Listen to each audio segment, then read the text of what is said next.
Are, are we live streaming?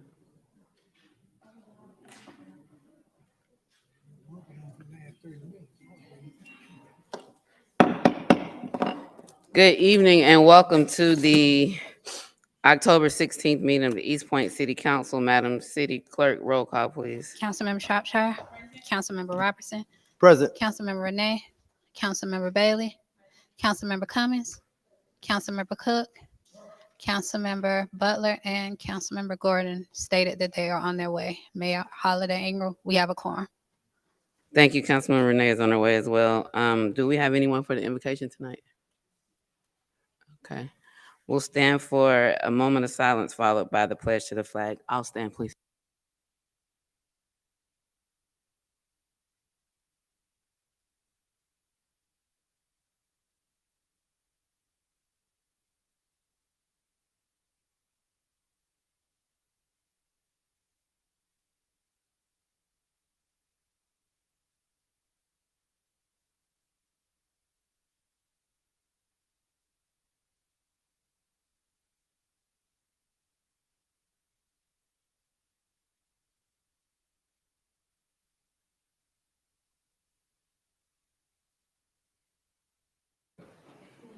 Looks like our sergeant at arms this evening is Lieutenant Farmer. It's Lieutenant, right?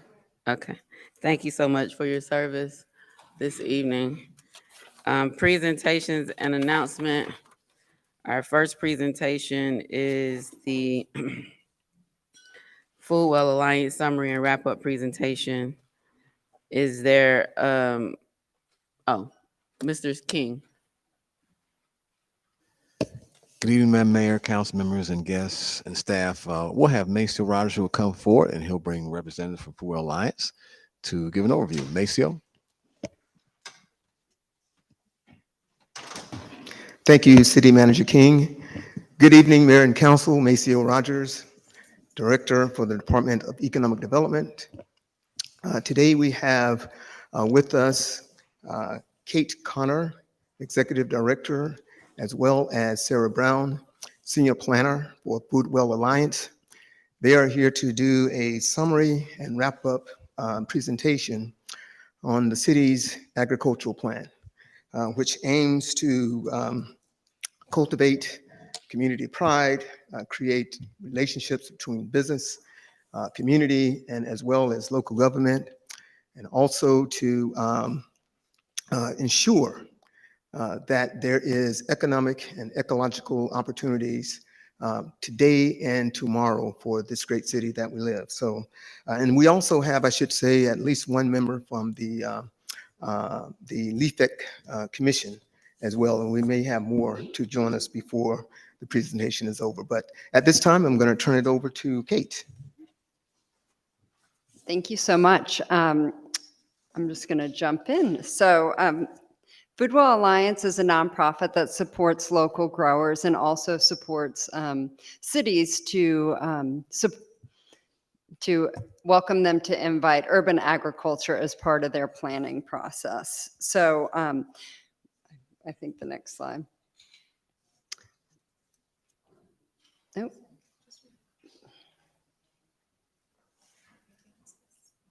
Hold, please.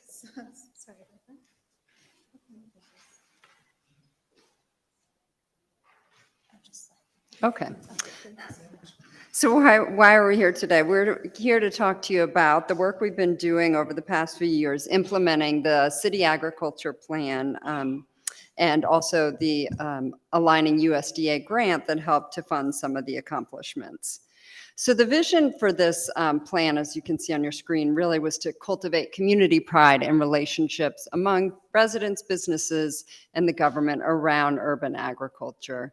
And this plan was really driven by hundreds of community members, East Point residents, during community engagement phases. So the plan priorities, which you see listed there, were really what were driving all the work that has been taking place over the last few years. And the timeline, as you can see, we started in July 2019 and fast forward to today where we wrapped up this multi-year project. And we're excited to show you all the activities and investments that have been made in the community and the work that the community said was a priority. Thanks, Kate.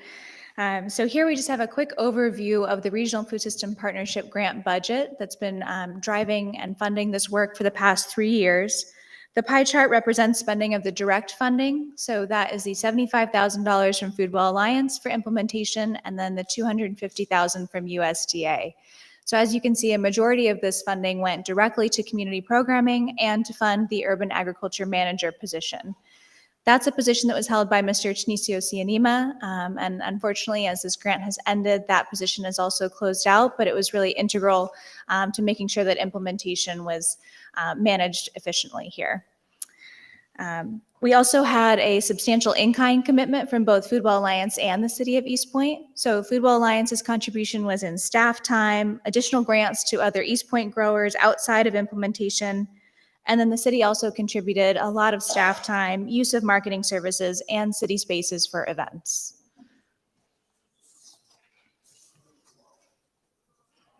So here I just wanted to stress the extent to which implementation of this plan and the grant has really been driven directly by the East Point community.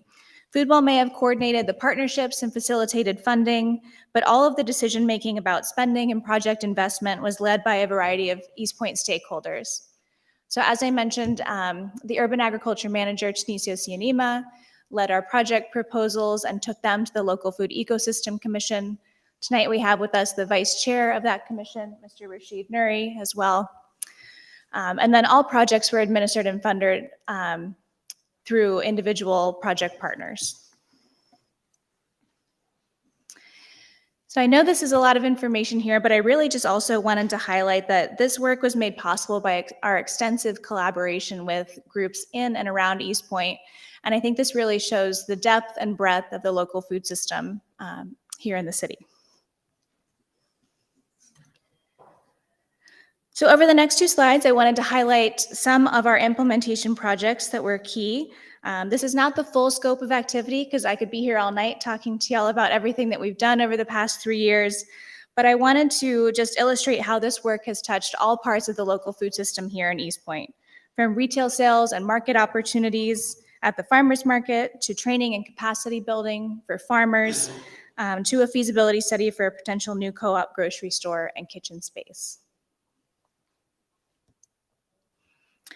And then here are some more of the more community building and education focused implementation projects that we were able to fund. So these included things like a workshop series, a new Saturday farmers market during the Healthy Point initiative, community events and festivals, and a local marketing campaign of East Point Grown. So looking ahead, we just wanted to note that while this grant has ended, so much of the work that we've been doing over the past few years has really been an investment in creating a sustainable local food system. So as I mentioned, we've created this umbrella marketing brand to raise community awareness. We've invested in the capacity of local organizations and helped them to secure additional funding opportunities.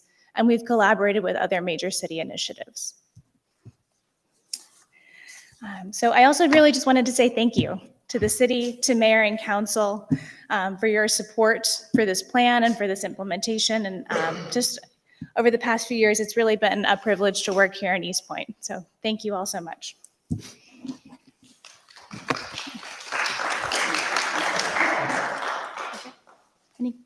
Any questions or comments? Well, thank you so much for your presentation. I will go to the council members first, and then I'll come back. Councilmember Robertson. Thank you so much for this presentation. I think this falls under the East Point agricultural plan as well as this but I don't think the work is finished. So what do we need to do to continue this process? Because this food ecosystem is phenomenal, empowering our community with these healthy choices are really great. And we need to continue this process. So how do we do that? Absolutely. So as part of the grant that we've just wrapped up, this USDA grant, we had grant writers that were hired to work with some local stakeholders such as Leafy Greens Market. So they have new grants underway. Compost Now has a community compost drop-off initiative. So there are projects that will be ongoing. And then the local food ecosystem, of course, is here in perpetuity, and it has been appointed by y'all. So they will be here to guide the future of the local food system work here in East Point. And I would just put in a word to encourage the city and council to consider adding that local ecosystem agriculture director position or manager position in the budget in the future, because that's going to go a long way to really pull together the partners, the initiatives, lead the work continuing in whatever fashion. Tunisia was a contractor under us, and the hope was that that position in some way could be funded through the city's budget. Thank you so much. And I'm sorry that Tanisha was not here because, I mean, he has done, you guys, all of us have done the great work, but he was leading the way. And again, I'm sorry he's not here. And I think there has been conversation. I don't know where it is, but I am in support of it. I yield, Madam Mayor. Thank you. And there's something wrong with my dashboard tonight. I can't see Mike, so I'm going to be looking left and right if I see lights. Anyone else want to make any comments? Councilmember Cook. Thank you, Madam Mayor.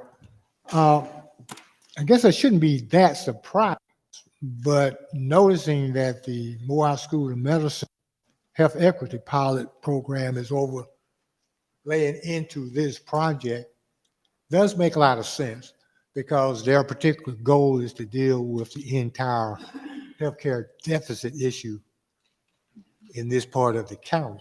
So it's a natural fit.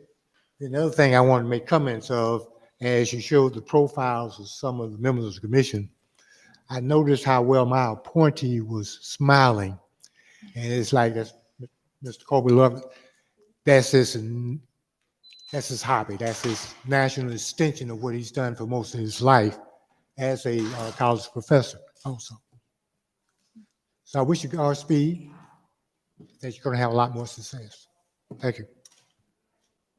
Well, let me say thank you to Foodwell Alliance, the Atlanta Regional Commission, and for both of you for selecting the city of East Point to go on this journey. It has definitely been that.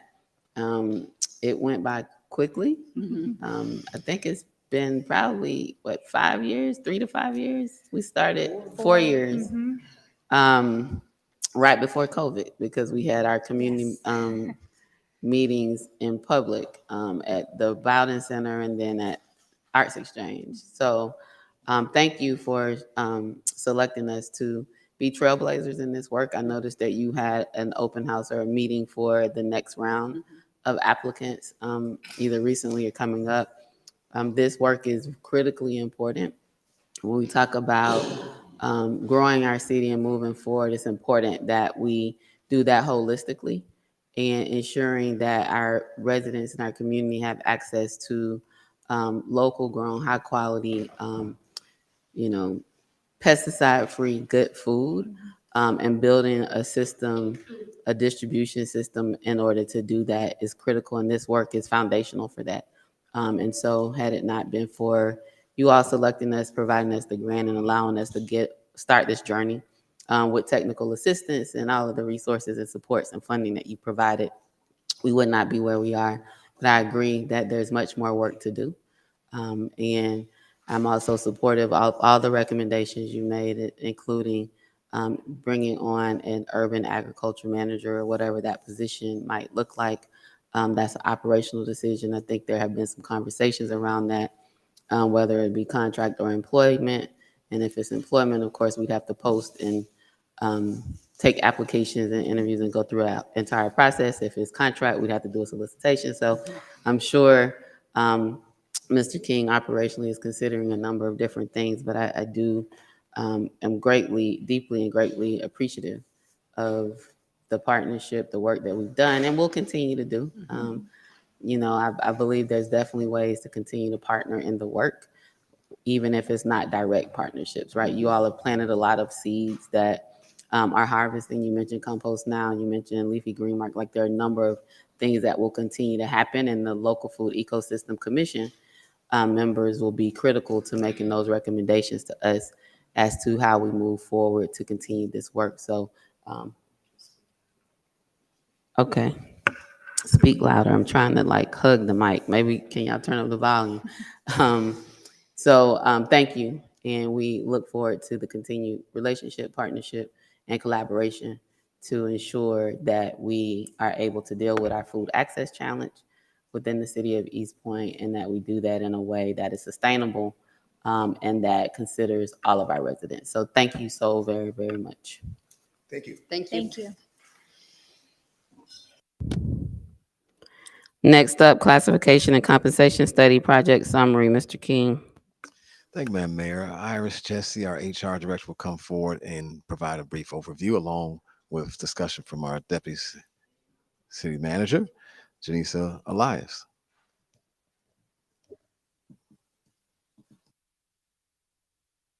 Good evening, Madam Mayor, members of council. We were slated to give you an update during the last work session, and we had a representative from Evergreen Solutions. However, when that meeting was canceled and rescheduled for today, they were not able to send anybody because they were already booked out. So Janisa and I are going to give you just a brief overview of where we've come from, why we did the study. You have that in your presentation. Just so that you remember, we reviewed 32 identified positions to the market. Those were benchmarked, and there were selected cities that were identified. And one of your questions previously, you wanted to know who those cities are, and we have that information for you tonight. The purpose of the study is to produce recommendations to provide the organization with a classification and compensation system that's equitable both internally and externally. You had some key concerns regarding compression, competitiveness, maintaining our benefits, and also having us to do consistent evaluations.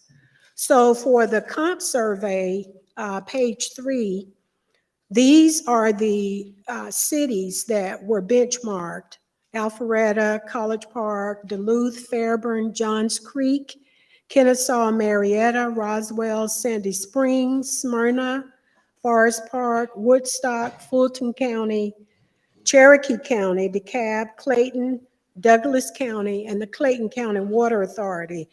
You asked us to add a couple of cities that were not on the original study, and Evergreen went back and did that. I'm going to turn it over to Janisa, and she's going to talk to you about the work that they did and the recommendations. Good evening, Mayor and Council. Janisa Elias, Deputy City Manager. So again, as we go through the presentation, as Ms. Jessie mentioned, we looked at some of those key positions that had been impacted by compression. We looked at positions at which the hourly rates were 10% or more below the market. So those positions or classifications are the ones that you see on the screen tonight. It also includes the laborer 1 position, which was also a position in which compression became a major issue. So recommendations were to adopt a new plan. Evergreen went through, they looked at our current pay grades, they looked at the classifications, they looked at minimum, midpoint, and maximum salaries. So this particular chart just shows you what the proposed pay grades would go to, as well as the minimum, the midpoint, and maximum salaries for those pay grades. So the recommendations, of course, move all included employees into their newly established pay grade. But in addition to that, as a part of the study, we looked at different types of implementation options. 1, which was bring to a minimum, 2, class parity, 3, hybrid parity, and then the last one was a tenure parity. Based on the surveys that Evergreen did with staff, as well as the impact on employees, as well as talking with HR and the city manager's office, staff is recommending the hybrid parity, which one would bring those positions to the minimum. But in addition to bringing them to the minimum to ensure that there's not an issue with compression, it's also going to look at the number of years that the employee has been employed with the city of East Point, as well as the number of years that that employee has been in that position.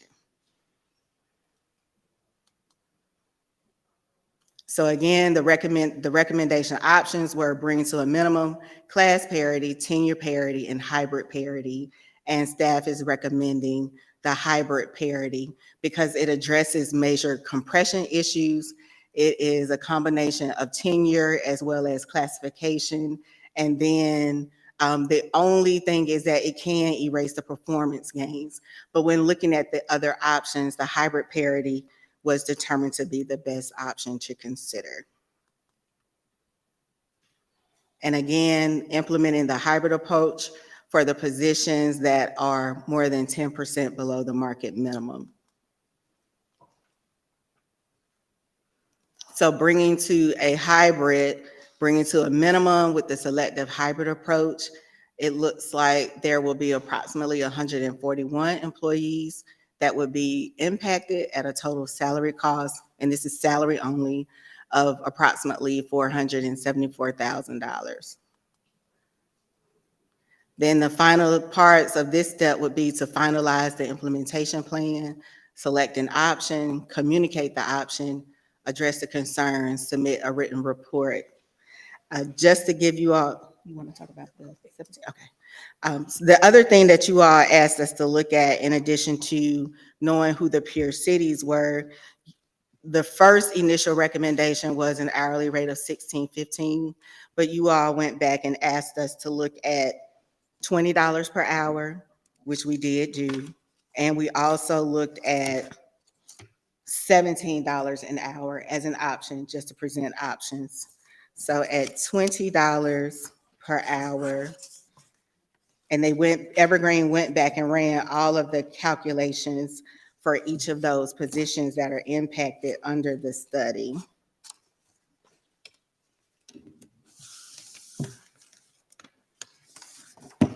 So at $17 per hour, bringing to the minimum and also using the selective hybrid approach, the total salary only cost would be approximately $509,000 and would impact approximately 144 employees. At the $20 an hour, using the bringing to minimum as well as the selective hybrid approach, the total salary only cost would be approximately $1.61 million and would impact 204 employees. And staff is recommending for this first phase, the $17 per hour.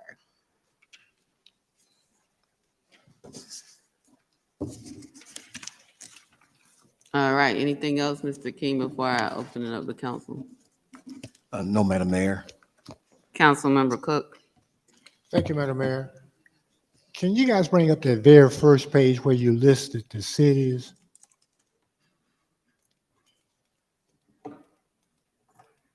Hold it. Go back, hold it right there. All right, here's the point I want to make, and I hope that I'm incorrect. But when Sandy Springs first started as a city, the structure for services rendered by employees was based on the fact that there would be a city manager, and basically everything else was outsourced.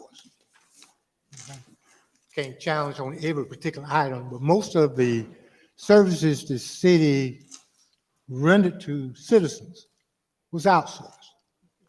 And the city manager's job was basically just to control the contracts with the various outsourced firms, which simply meant he didn't have to deal with salary increases or hiring rates or anything else along that line. All right, so my point here is, do you know whether or not this study included Sandy Springs with that old organization relationship?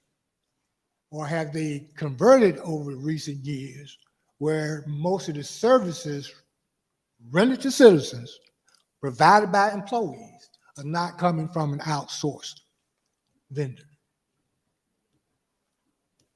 So losing to our the ball. knowledge, Evergreen looked at the services that the cities provided, as well as looking at the hourly rates for certain positions. Okay, and I think all I basically said was, are we sure that every city listed here is a copy of our structure? I probably should have said that to begin with, right?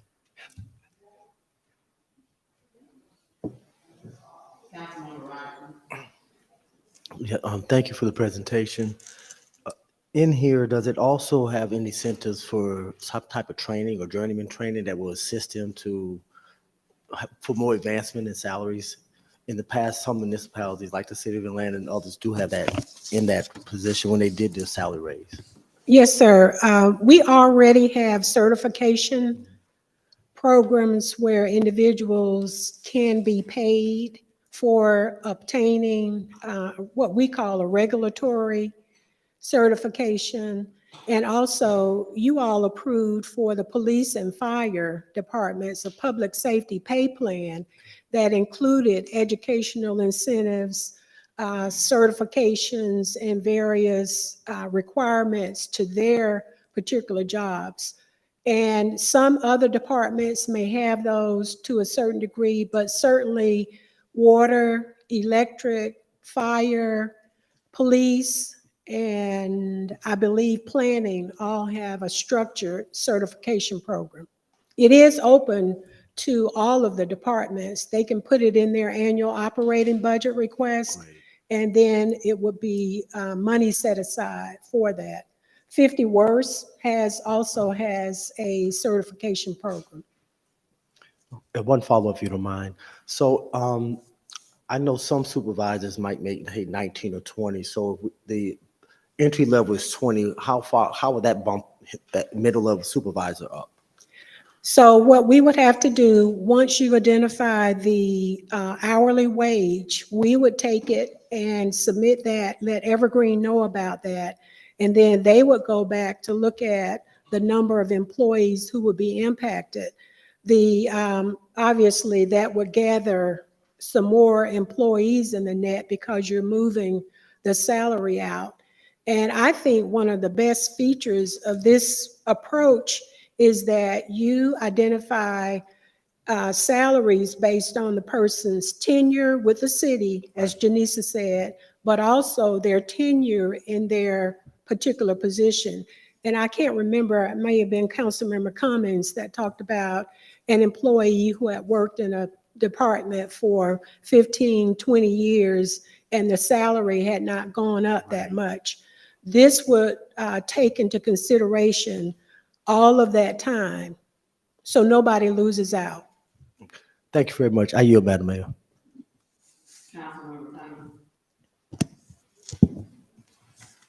Thank you, Madam Mayor, and thank you for the presentation. So I just had a couple of questions.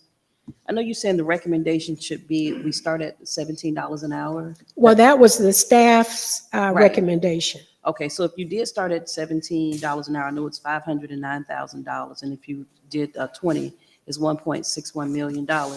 So if you did start at the 17, do we have, I guess it would be some sort of, with annual increases, how do you get it to the point? Because if not, I mean, if we start now at $17 an hour, is that where we're stuck at again until we do another pay study, or is that going to be something that's built in here? It will be built in. Again, that was one of the deliverables that we requested, to come up with a pay philosophy so that you don't find yourself back in this situation in a year or two. And they will recommend what should go between each of the positions, the minimum, the midpoint, and then the maximum, and how you progress through those. Okay, thank you. And another question with regards to the, I know he talked about incentive pay if you have different types of certification, and I know you said that there are options out there for different departments.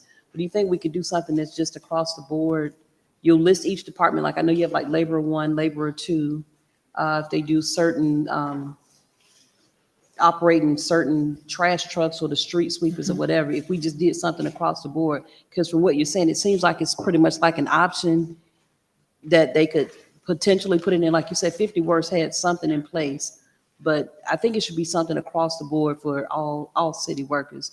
Is that something that we could consider as well? We can, however, what they tried to do with the certifications is enhance that employee's skills. Right. So it's not necessarily one size fits all.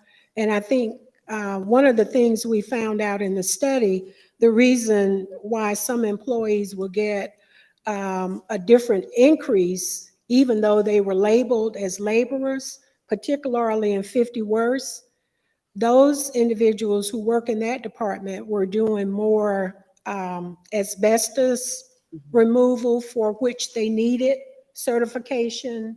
Some of the other areas of expertise that maybe another department didn't have to have. Their job was more manual labor. So I think the best way to approach that would be to have every department talk about maybe a floor, Right, that's what I'm talking about. and then look at the certifications that an employee in that department could achieve. Because you could do that in pretty much every department, but they will be different. Okay, that's what I want to know. And the last question. Councilmember Cook, we talked about these market peers that we looked at here. So they kind of looked at what all these, I guess, different departments in all these different cities. Yes. So did we look, and I was sort of looking on the list and I was just trying to look at the population because I think it's still based off of the population that you would have. Let's see. Oh, I'm sorry, this is what I want to, go back to that last one right here. So at $17 an hour, what is that? What would that, so that's going to be the floor, that's where the floor would start for everyone, any new hires that come onto the city? The grade of 101 is a temporary or seasonal employee, so that would not go up to 17 because those are part-time people. But starting with 102, you would start in that grade. So they start at 102. For full-time permanent employees. Okay. The 101 is temporary seasonal. Okay. All right, well, I yield. I'll say my other questions. I have something else I want to, let me look at something else. I yield, Madam Mayor. Councilmember Bailey. Thank you, Madam Mayor, and thank you for your report. My question relates to the percentage here difference. So when you apply the increase as far as the amount per hour, how will that impact the difference in percentage as far as how East Point pays in comparison to other places? We thought we had a slide that gave the starting wages for each of the cities that were benchmarked. We can't somehow find it in this presentation. We had a couple of versions, and this may not be the most updated, but just to give you an idea, Alpharetta's starting hourly rate is $17 an hour. College Park, $14.38 an hour. Duluth, $15.71 an hour. Fairburn, $15 an hour. Johns Creek, $19.76 an hour. Kennesaw, $15 an hour. Marietta, $14.02 an hour. Roswell, $15 an hour. Smyrna, $15.06 an hour. Forest Park, $14.02. Woodstock, $14.32. Fulton County, $13.98. Cherokee County, $15.75. DeKalb County, $13.73. Clayton County, $15.46. Douglas County, $15.92. Clayton County Water Authority is $19.81. And they said that theirs was that much because they recognized they would be ahead of many of the other cities, but they wanted to be at the top. They didn't necessarily want to be in the middle or certainly not the lowest. That makes sense because they attract the best people that in terms of for those Yes, jobs, ma'am. they'll move for that amount. Thank you so much. Councilmember Cook. Thank you, Madam Mayor. I'm sure some of the fine points here will still be worked out Yes, as we sir. move forward. You can't start off with a new salary program overnight. But the other side of this coin, and each time I want to forget about it, I'm turning and I'm looking at the finance people sitting out there. All right, so we're close to half of this fiscal year. Whatever we do, what fiscal year are we trying to start? Do we know that yet? That's city manager and finance. Yeah, I thought they had told you already. Well, actually, we were hoping by the last quarter to implement phase one because there would have to be a budget amendment and those. So that was the last quarter of this fiscal year. That's better than waiting until a whole nother year starts. Okay, thank you.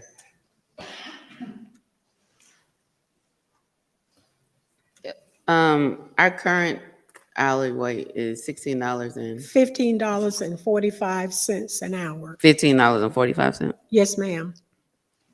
So based upon all the ones that you just read, I think the only ones higher were Alpharetta at $17, Johns Creek at $19.76, and Clayton County Water Authority at $19.81. Was there somebody at a 16? Cherokee County, $15.75. Okay. Clayton County, $15.46, a penny No, more. anymore. And Douglas County, $15.92. Duluth, $15.71.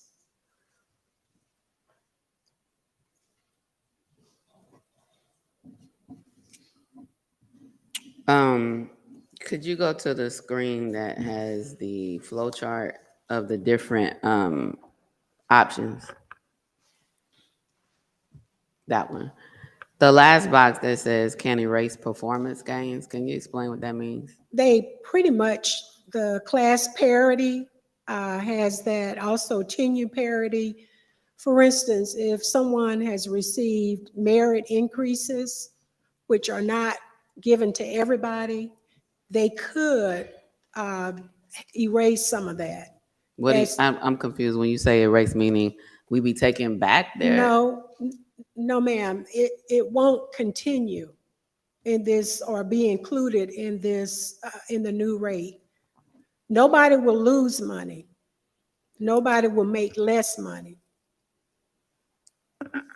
So, but merit pay is based upon performance and a level of accountability. And Yes, so I don't know that we've decided that that's something that we want to do away with, especially when we're trying to increase accountability.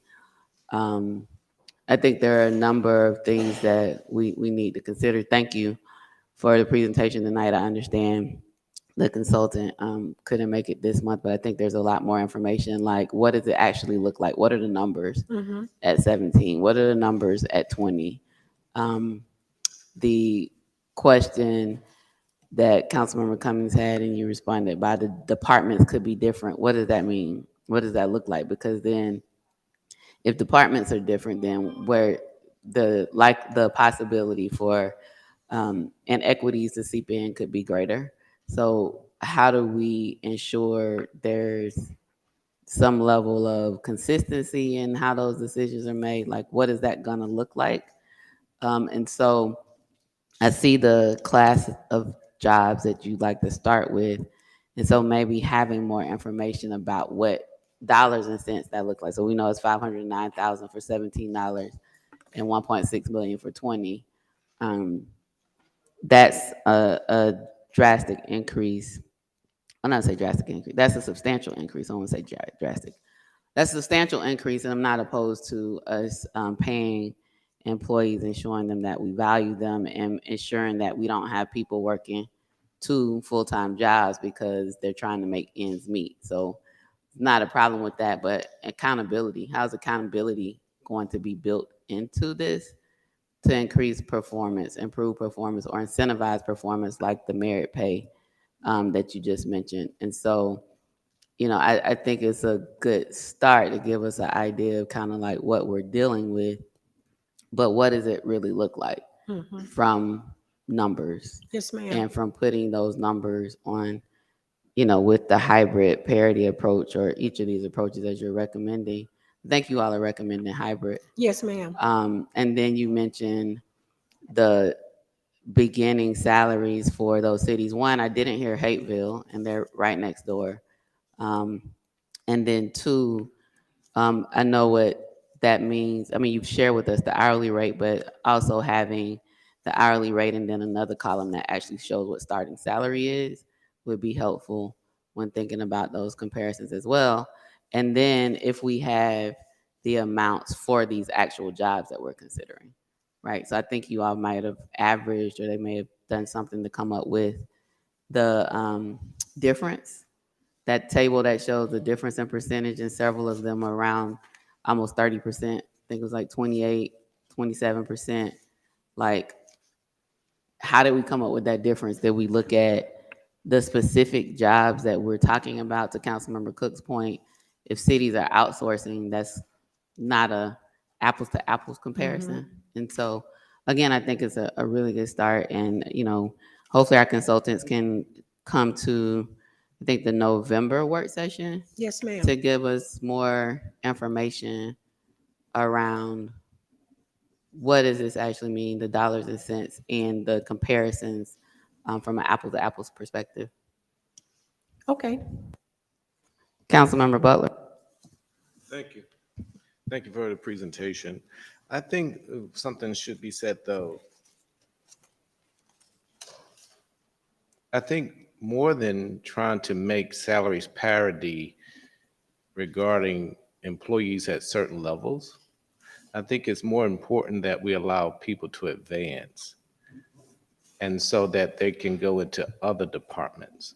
I'll give a great example. A person who has a CDL should not be paid the same amount of money as a person who does not. And so when we always like to use the example of sanitation, but I think it's more important that we provide opportunities for people to grow in the company, i.e. the city. And so if you are in sanitation and then you happen to get this certification in asbestos removal, then you can transfer over to 50 Words. And what that does is it holds people more accountable for their jobs, and it gives them an opportunity to grow. And I say that because I think that one of the things that's been overlooked is, I've spoken to some of our department heads too, and then you have some people who don't want to work. And so why should we reward people who are not giving us their best effort? And then you have to beg them to come to work, or they're giving poor customer service in different areas. And so this automatic jump to $17 an hour is something that we should look into. But this is where I do concur, if we allow people through their performance to get performance gains, and allow people to, I'll give you a good example. My mentor started off at Bank of America as a teller, African-American female. Her name is Jerry Thomas. Jerry Thomas had a family, children and a husband, went to school at Georgia State at night, and she became the president of the Georgia Bank, started off as a teller. If we can provide that type of growth and reward employees that way, then I think it would be cheaper on our budget, and then it helps us to get better talent, so we don't have those problem phone calls we get about customer service when people pay their utility bills. And so I would like for that option to be explored. Okay. Anyone else? All right, so November work session, Yes, ma'am. or the meeting that the consultants can make in November to provide, take our feedback back and get more information for them. And so if that doesn't work, what a meeting in November that works for them. Okay, will do. Thank you for your support. Thank you.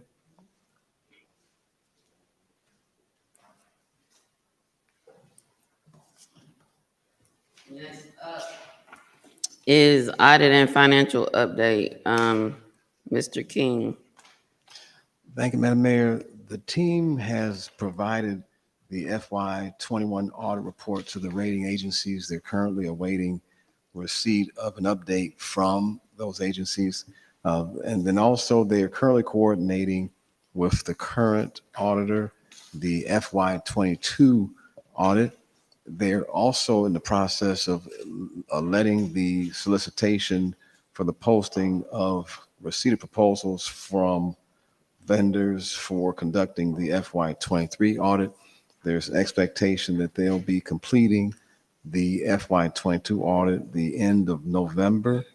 And then there's an item for the tax bills, which will be mailed out on the day tomorrow morning by our tax coordinator, Jeffrey Jackson, as well. And so there's other additional information as needed, Madam Mayor, and Council.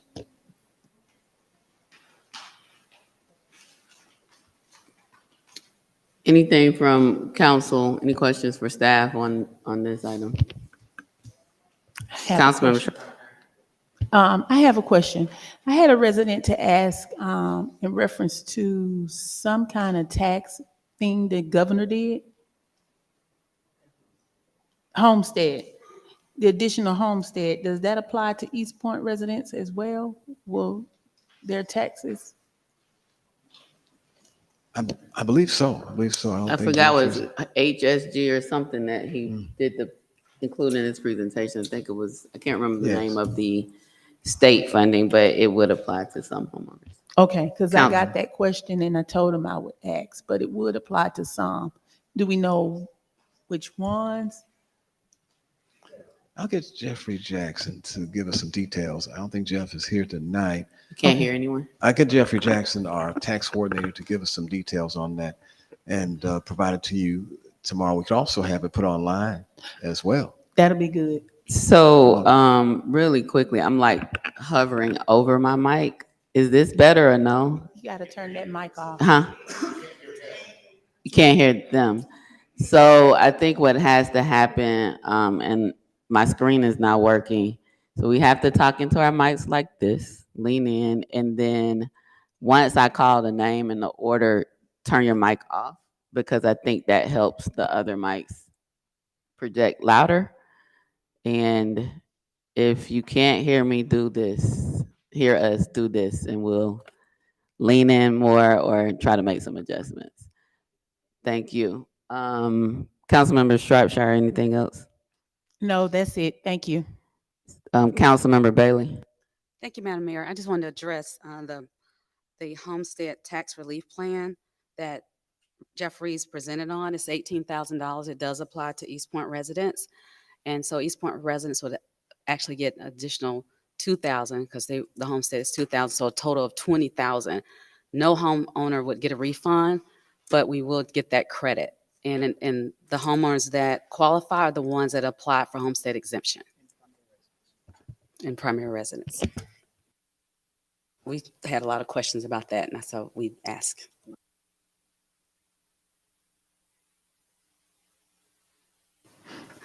Thank you, Madam Mayor. Councilmember Shropshire. Thank you. So can, Mr. City Manager, can they post that information on the website in case people have questions about it? Oh, yes. So they'll know? Yes, they sure can. In fact, I'm making note of that so that Jeffrey Jackson will have that information online. And then maybe we'll have a question, a Q&A type of thing to go with it as well, so they can answer some questions for that.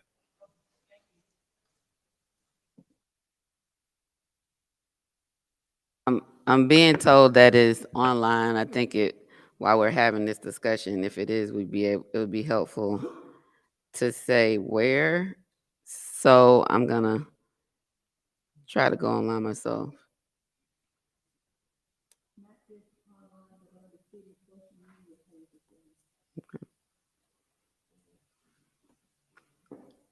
And my computer's acting up.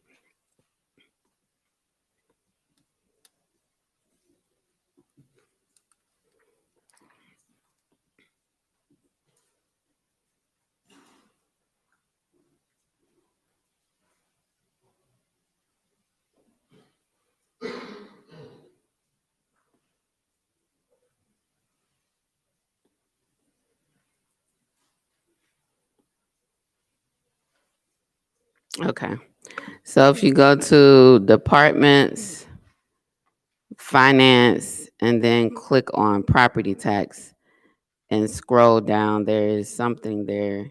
There's information there that says information about the 2023 homeowner tax relief grant. And so maybe making that more prominent as a quick link, and then also sharing on our social media and through our other communication outlets like See Click Fix, Access East Point, I should say, could be helpful. Thank you, Madam Mayor. I'll also get our IT director, so he'll have a more prominent link on the website, so you can find that when you click on the site, and also get Mike Demick, who's communications, to do a social media blast for it too. All right, anything else on this item? If not, is Chief Buchanan here for the update on policing? Captain Brian is here today, and he give us an update. Let's come forward, Captain Come Brian. forward, Captain Bryant.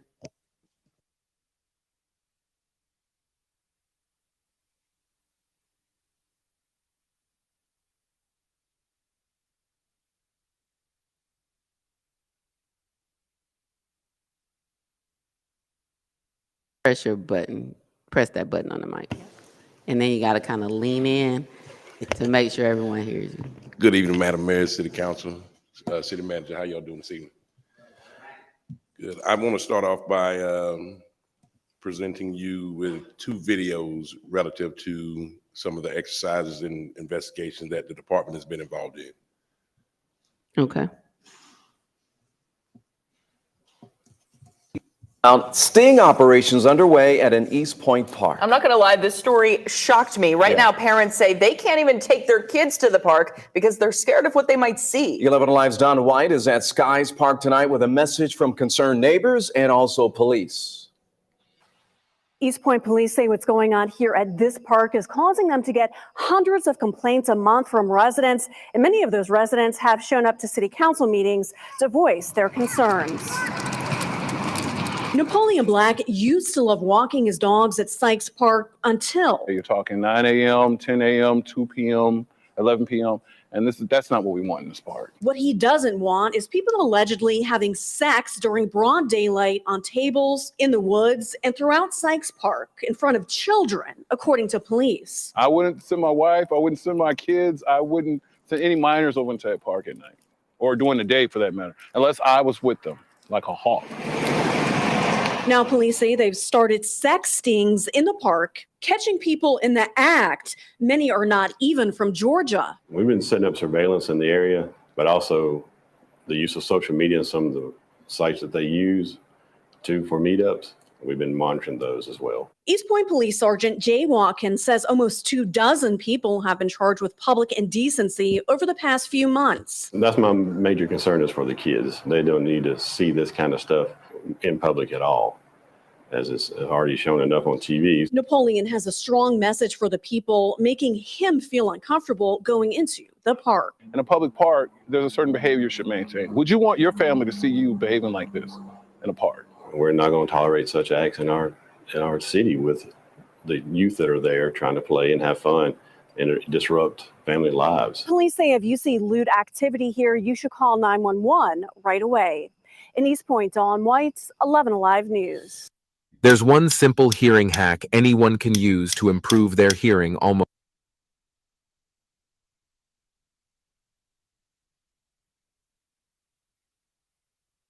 Been aggressively patrolling Sykes Park for months now. Investigative reporter Ashley Lincoln live now in East Point with how a federal agent was just arrested in a sex sting. Ashley. George, disturbing allegations here. We do know from police, they say majority of these acts are happening in broad daylight. Some reports have happened here on picnic benches. And they say even though despite the street behind me to the extending part of the park is closed off, they say people go down in the woods to engage in illicit activity.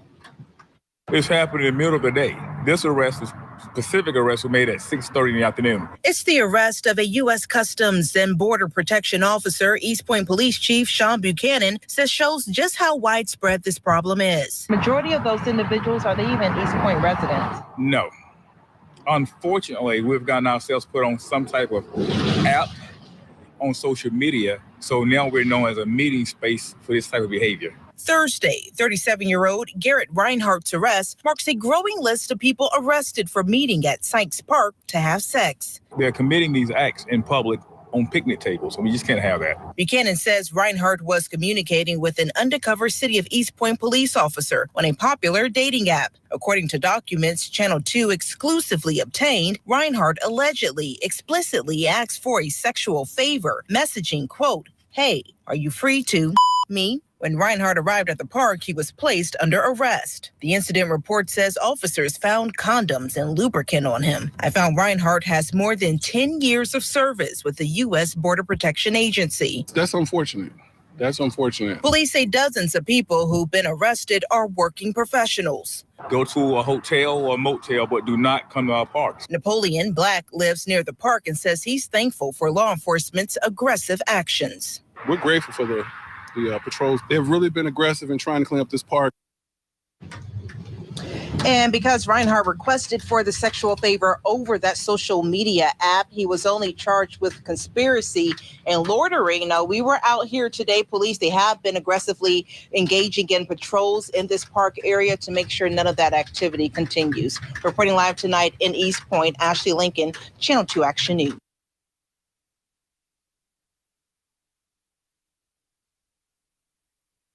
Press your mic for me. So from the videos, we obviously can see that we've been dealing with a problem within Sykes Park. We've identified the fact that we've had a problem in Sykes Park now for a little over a year since we've gained knowledge of being on social media and that being the meeting place. We will be continuing to conduct covert operations and things of that nature to follow up the investigations and still may affect arrests when people end up in our parks conducting themselves in that manner. I want to be explicitly clear that we're not targeting any particular group or groups of people. All arrests that have been made have clearly been during daylight hours. We have 100%. We have hundreds of videos of explicit sexual activity. The officers or the investigators that are charged with reviewing said videos can't keep up with the number of videos that are being recorded, and they do not want to view the videos any further. It's just that much. We are conducting operations where we catch people in the act. The community, as you can very well see, is tired of the actions taking place in our parks, especially Sykes Park. We also have created a LGBTQ liaison team within our department, which is made of several officers within our department. There are expectations inside of a park, there's absolutely no expectation of privacy. So at a particular point when one is out and they're conducting themselves in these particular manners, privacy is out the window because it's a public park, place where public gathers, children play.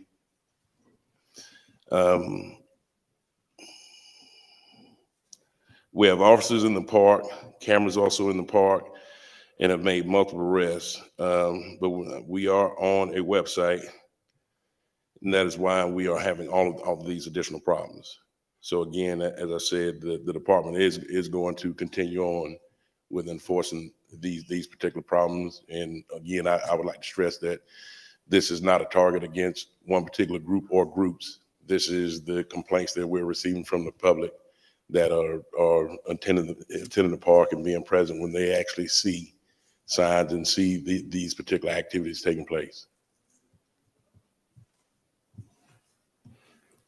All right. Anything else on the update in policing before I turn it over to council? I see the city attorney standing, but he might be in the solicitor role. Now, can go ahead, Solicitor Williams.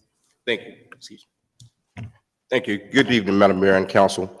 I do stand before you as a solicitor, having worked with the police department with respect to this issue.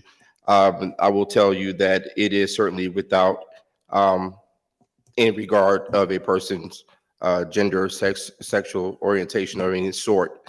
The chief did contact me because he had received a disturbing communication, an email from Carrie Ziegler, particularly demanding that he take some stuff down, stating that he was targeting the homosexual community. That is not true.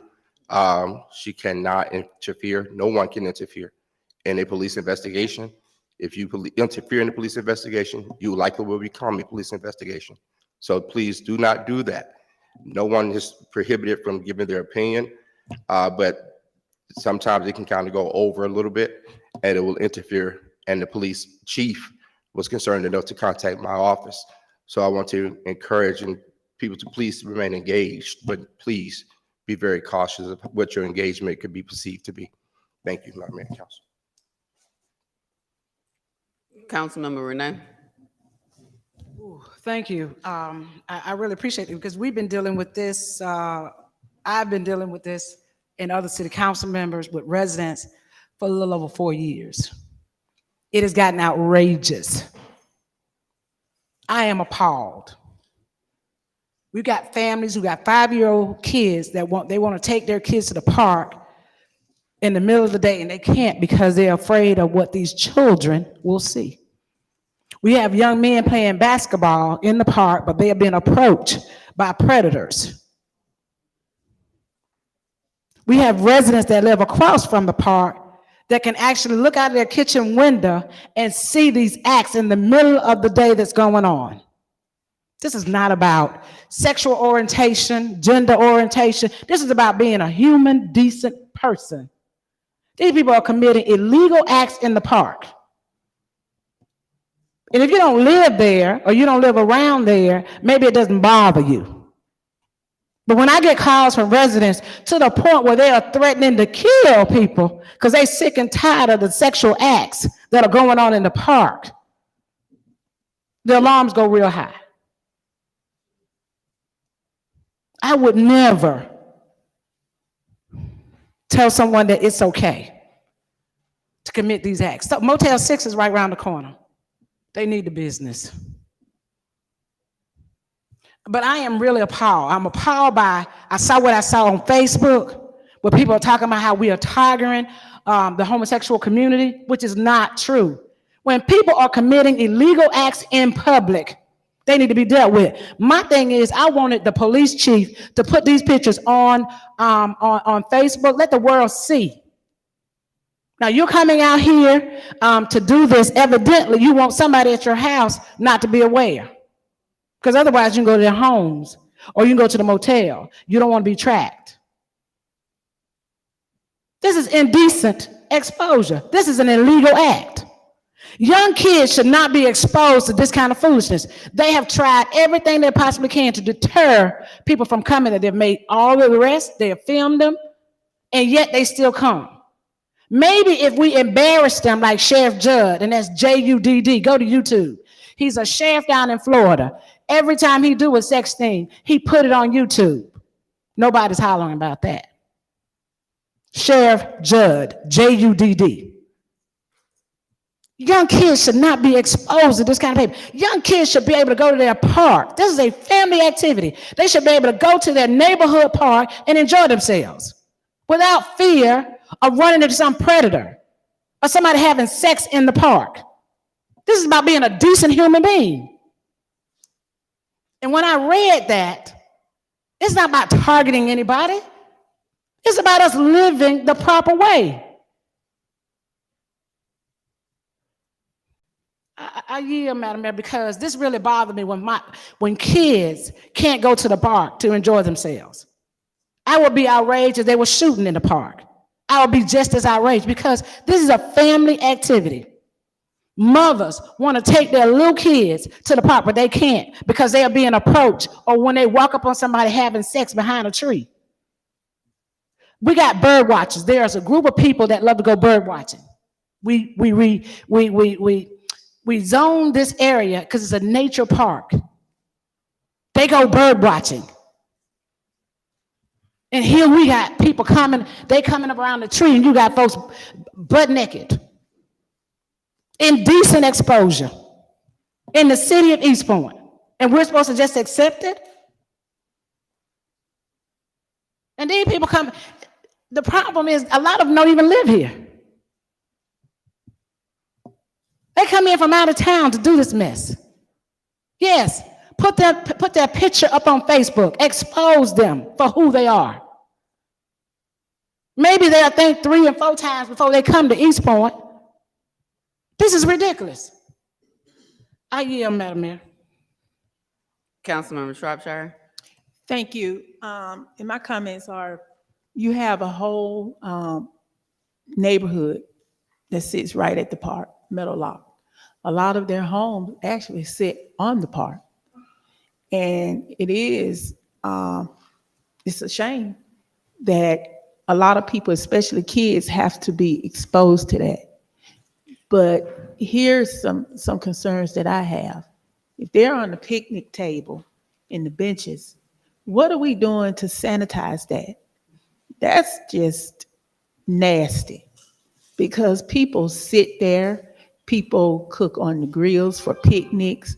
So what is the city doing to clean that? What are they doing to sanitize that? Because that's nasty germs. And for anyone to send an email to say the city should be fighting other crimes, that's a crime.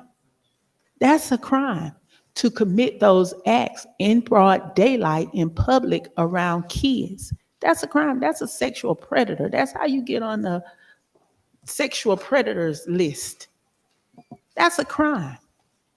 And they wouldn't want it in their neighborhood at their park, so they should not be subject to that in their neighborhood.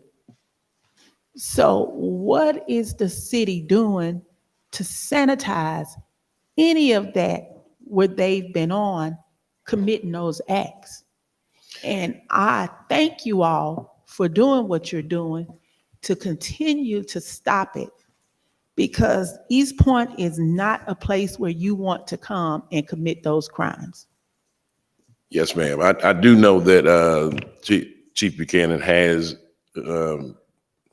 had communications with particular departments regarding going through handle sanitizing, possibly engaging in pressure washing areas and stuff like that, to go ahead and try to get things back at the park. That way we can have less to worry about so far as the cleanliness of our tables, grills, within our parks. I do know the conversation like that has been underway.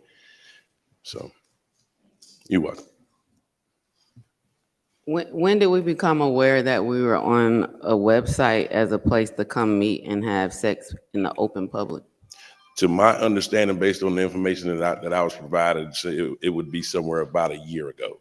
That's when we became aware that we were on the website, or that's when we were put on the website? That's what that my understanding. That's when we actually the department actually became aware that there was a website and people were utilizing and communicating back and forth and meeting at our parks. And so it is illegal for anyone to have sex in a public place. Correct. And I think the expectation of privacy when you choose to engage in these types of acts in the public, it says you don't want to be private because you're doing them in the open public, not in a home, in a hotel, or things of that nature. This isn't something we want to be an attraction for. And so I try not to I don't get into policing. That is not my role on this team. I will never be a police officer. My husband say I'm scary. I say I'm cautious. I'm going to run away from trouble, not to it, which is what you all do. So I'm not going to second guess policing, but this is serious. And I think, hearing, and I see Mr. Black here, who was the resident that they interviewed for both of these segments, who lives in the area. You have Meadow Lock over there. You have Oak Forest neighborhood. You have houses immediately across the street from the park, backyards abut to the park. And so, something has to be done. And so, again, I'm not a police officer. I'm not going to second guess, but to say that we should turn our heads to crime, it is a crime. Correct. To engage in sex in the public. It's not something that everyone does because it is criminal. Or because people want to have privacy and don't expect to share that part of their life publicly. And so, I'm trusting that you all are doing what you need to do from an investigation perspective, but it is illegal for anyone to engage in these acts. And as long as we are ensuring that we're prosecuting everyone, that we are arresting, the prosecution decisions up to the solicitor, but that we're being consistent in our approach to this investigation and ensuring that, there's not selective enforcement or anything of that nature. And I trust that you all are not doing that. I know we have a chief who is leading our city valiantly and with integrity. And, if you all bring cases, I'm sure in the prosecutorial section, as long as we're being consistent and making sure that we're applying the law to everyone, I mean, it's definitely something that needs to be addressed. People should not have to go to the park and then turn and look and be like, oh my goodness, it's rated X, right? That's not what we want. And we definitely don't want to be known as a place where that can happen. A federal agent being involved that speaks to how widespread this location is for these types of activities. So I trust that you all are policing. That is not my role, but it is illegal for anyone. Yes, and I'd just like to add with this being the topic of what it is and receiving the number of complaints, the department is taking a zero tolerance stand when it comes down to whenever we encounter someone that's engaging in these activities. And from our investigations, it's definitely going to lead to an arrest. And it's not who you are or what person's name you can drop. We are going to effect an arrest. Councilmember Renee. I have a quick question. And I really don't know how to answer this, but I want to make sure that we are fair and balanced, because I look at it as a decent human being, carrying and conducting yourself in public as a human being, whether you're heterosexual or whether you're gay. And I was very careful about this because I have a lot of gay members in my family and friends that I value, and I wanted to make sure that I was doing this right.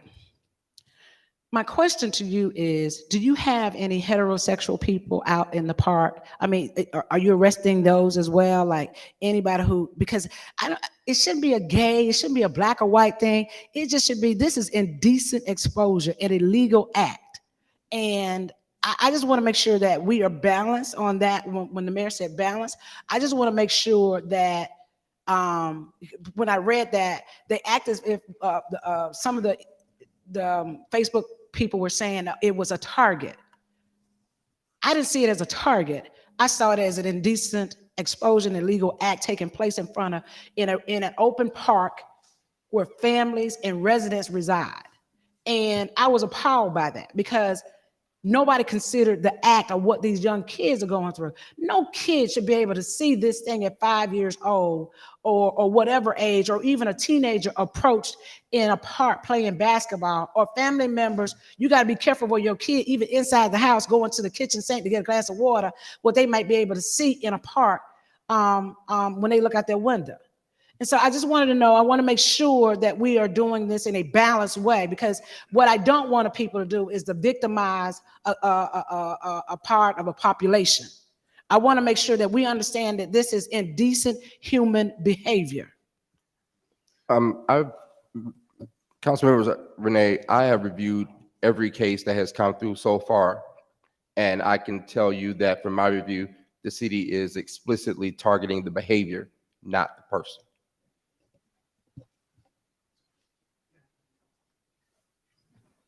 Anyone else? All right, thank you, Captain Bryant, for the update this evening. Yes, ma'am. I do have a couple of Oh, okay, go topics ahead. that was posed. Next, Chief Buchanan has spoken with Dr. Lunu, the superintendent of Fulton County Board of Education. There was some miscommunication, and he was unaware of the problem with the speed zone cameras in the school zones. He has taken it to the board, and he will have an answer this Thursday, but it looks very promising, and he was on board with us. Next, we have placed more officers in the traffic division to address the number of speeding complaints that we're receiving. And with thanks to Councilpersons Shropshire and Cummins, we are working towards reviewing the ordinance for camera requirements for stores with alcohol license and high crime businesses, and giving it to Attorney Williams for review this week. A high-risk business is considered businesses that have multiple calls in a month and where violent crimes have been committed, i.e. homicides, rapes, robberies, etc.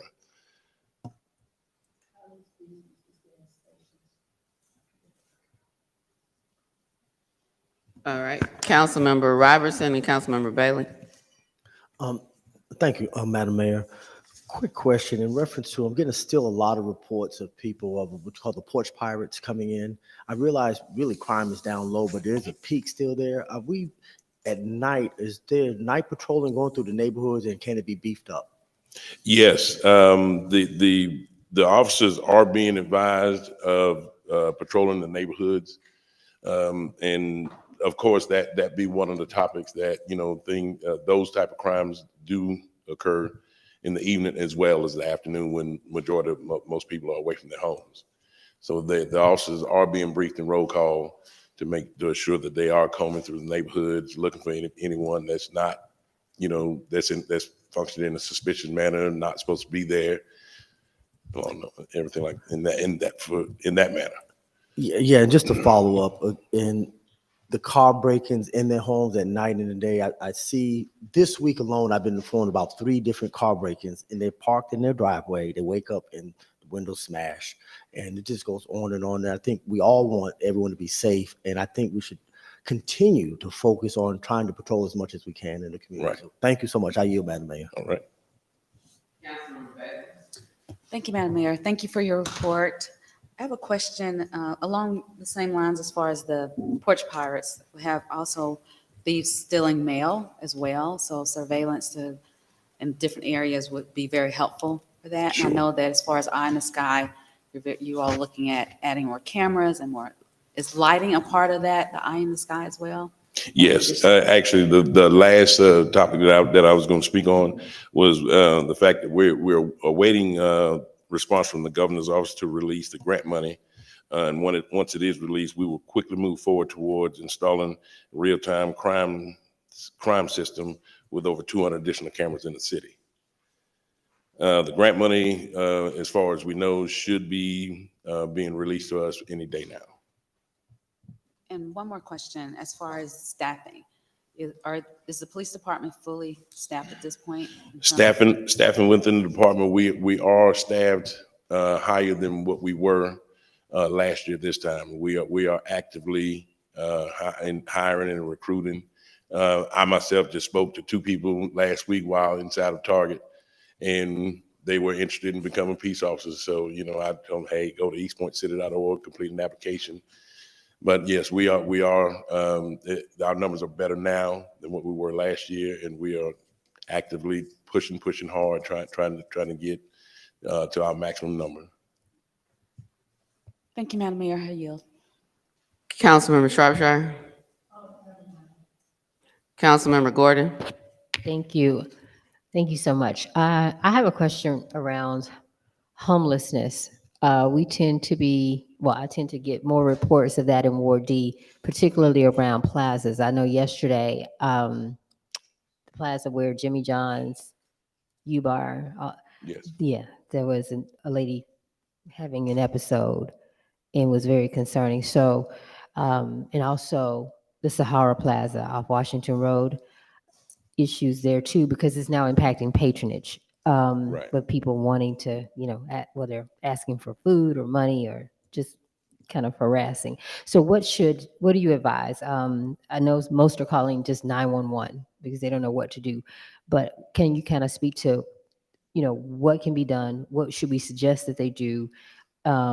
Especially, we know if it's emergency or if it's something that's threatening to call 911. But in addition to that, what are we doing to kind of tackle that issue? Yes, the department also has some special investigations that do occur where we actually have outside agencies come and shake hands with us, and we'll have certain sting operations where we will concentrate Sahara Plaza, the Camp Creek corridor, Washington Road, Virginia Avenue, Bobby Brown, for the internautals and things of that like. It has been successful. It's led to many arrests over different times when they have had the actual the special detail going. It's not foolproof. However, we do concentrate heavily on the especially Sahara Plaza and the Camp Creek corridor. There's times when I've been out in the Camp Creek area and we'll see someone come up panhandling and things along that line. And a large number of times it's dealing with someone that has diminished mental capability, and we'll, you know, take them up to grade in 1013 and get them the medical help that they need. So you're welcome. I have a question around these businesses that are, I heard you say that you all are looking at the ordinance, but what are we doing now for the safety concerns and the nuisance that's happening at certain businesses in this city that are operating into the wee hours of the morning, with the noise, with the alleged acts of violence? Like, there's a lot happening. And I know you're looking at the ordinance, but what are we doing now? Like, because quality of life for residents is important, and those types of repeated complaints are concerning. Yes, of course, our city is broken down into 7 zones. And within each one of those zones, the officer that's assigned to work a specific zone, if we have a problematic business, store, plaza, that officer is pretty much obligated to make extra checks in that area during times when they're not actively on calls. Those are technically considered serious hotspots, and though they get shown more attention than just normal riding, patrolling, and seeing things from a plaza or a store that we don't have problems in. So an officer would be more obligated to go into an area where the crimes or the loitering or the panhandling or the serious felonious crimes are occurring, you know, especially on a repeated basis. They're charged with actually going and patrolling those areas and actually documenting it, calling out over the radio, acknowledging that they're there for a certain amount of time. Yeah, I understand that part, but some of our officers are working off-duty assignments at these places. Correct. That are open late, causing problems in the community. And so I get we're looking at the ordinance, but like, clearly there's something that should be able to be done at this point, because it's one thing to have challenges, but when you have off-duty East Point police officers in uniforms, at these locations as well, that's even giving more concern about what we are not doing. And so I know you all are working on it, but like there are some very immediate safety concerns, quality of life concerns, nuisance that hopefully we're looking into, especially when we have off-duty East Point police officers on site. Correct. Councilmember Shropshire. Thank you. And I'm glad you brought that question up because there are several, but there's one in particular on Main Street that is a nuisance to the neighborhood, to the community. And have the business ever been cited for any problems that they're giving the community or the neighborhood? They're staying late. They're staying open late. My understanding, they moved the tables back to create a dance floor. It's basically like a nightclub. So have that business ever been cited for any of the complaints or anything going on, maybe even over capacity, that I'm sure that the fire department can go in and citate them on, but have the business on Main Street in particular ever been cited for any violations?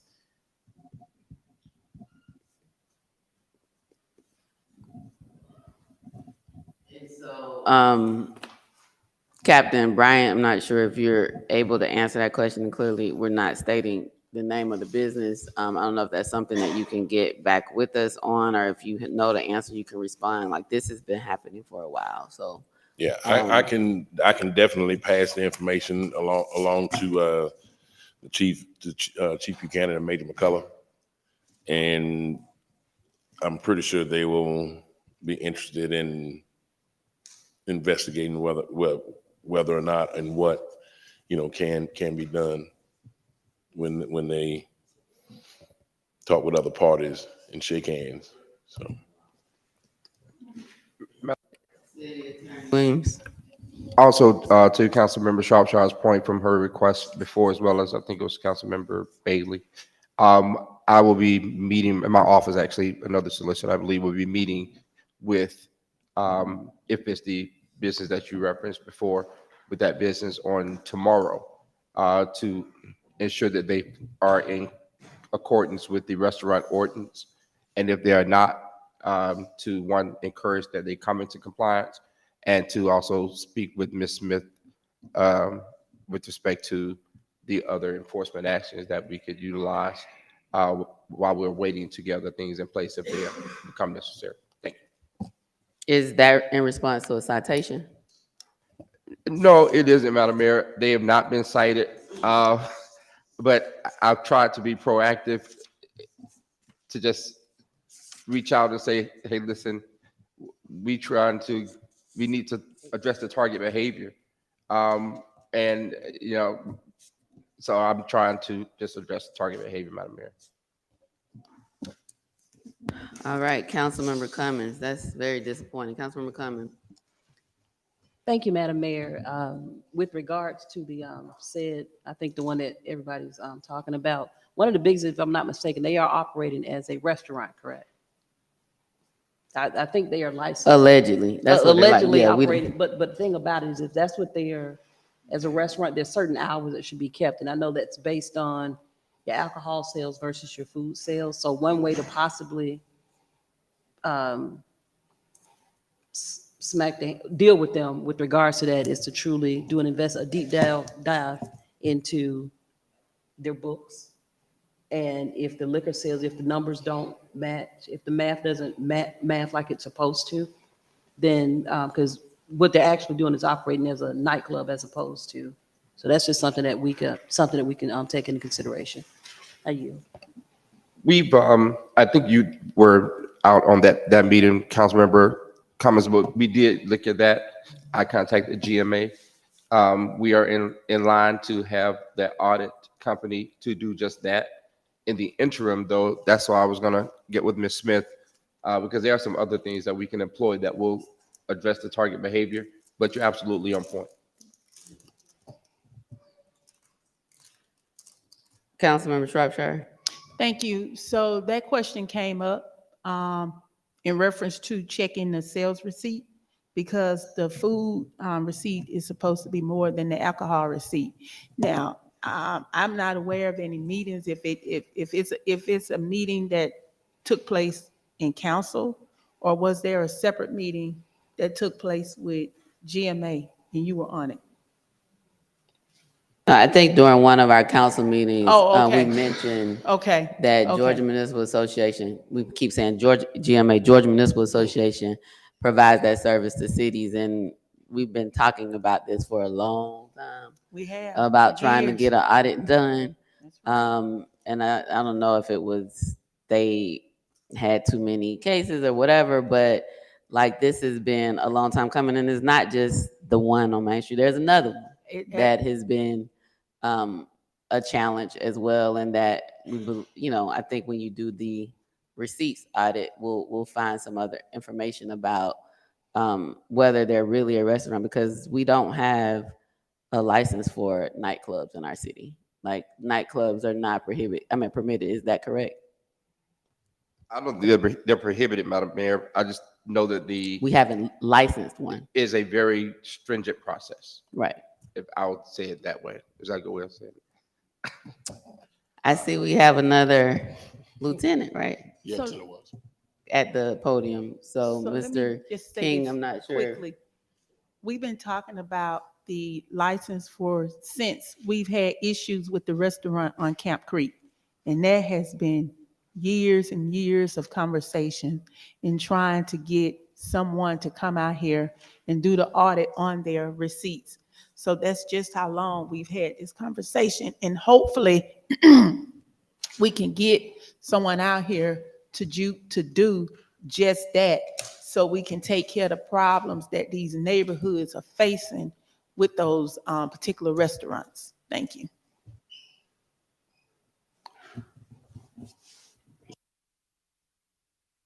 Lieutenant Watson, East Point Police Department. I just wanted to speak on the behalf of the businesses on East Point Street, Main Street. The department did conduct an investigation, well, actually a check of several businesses on Main Street and around the area where they were cited. Some of the businesses were cited for fire violations, as well as code violations. And Chief Buchanan is actively going to terminate police officers for those extra that's working these extra jobs, that's not out there doing what they're supposed to be doing. So they will be terminated from those extra jobs if they're not out there enforcing the laws and making the arrests and doing the things they're supposed to do while they're working off-duty assignments at those jobs. So that's what I just wanted to add. Thank you. If I may, just to Madam Mayor, to Councilmember Sharpshaw's point, she's correct that that was another business on Camp Creek that did have the issue with the audit. We did utilize that audit procedure. That company didn't come in. We just had them bring in their receipts, like a box of their receipts, and they just sat in the chief's office because we couldn't get anybody from GMA. What we learned when I called GMA and I became city attorney, I spoke particularly with them. They only had one vendor. If you might recall me reporting to this body that they only had one vendor. That vendor was out and not taking any work. I think somebody fell ill. That vendor is back. They came back in September.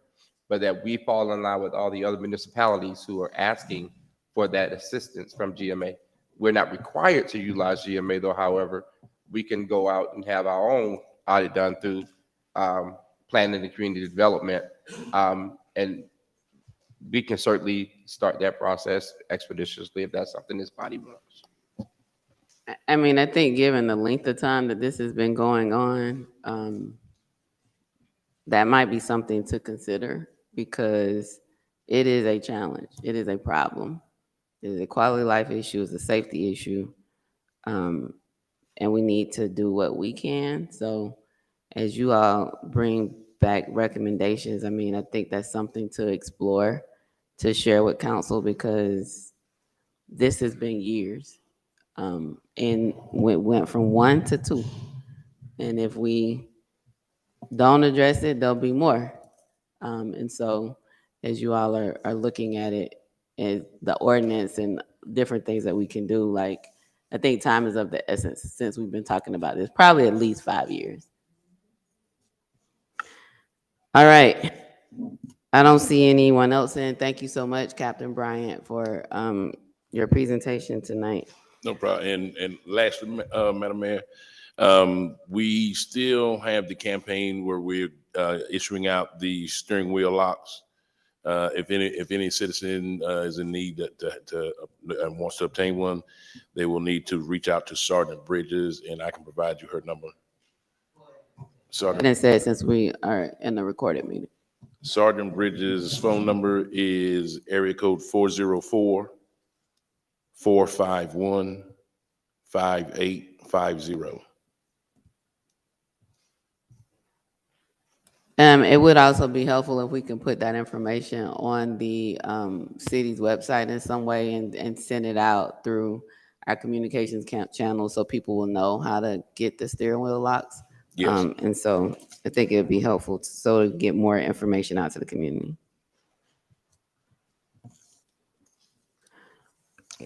Robertson? Yeah, just a point of clarification. So basically, if they contact you and they need the steering wheel locks, they just come pick it up, or you? Yeah, That's I the think first that is the process. I know they had 1 or either 2 days that they had the campaign where they were issuing out the steering wheel locks. The first day, I think it was very, very low turnout. So they opted to do a second day. And they from the second evolution, they still have steering wheel locks left over. So they're at this point just making it known that we still have them and they're available. That's good news. Thank you, Madam Mayor. I yield. All right, thank you so much. Thank you. Next up, Georgia Building Trade Academy Youth Build Program. Councilmember Shropshire. Sure, Mike. Thank you, Ms. Smith, if you can come up. Greetings, Madam Mayor, council members, and thank you, Councilmember Shropshire, for this platform. I want to let everyone know that the Georgia Building Trades Academy has been running a successful youth build program for a while now, and we're very proud to be able to provide youth a pathway into registered apprenticeships. So I'll go ahead and start the video, which will explain our program.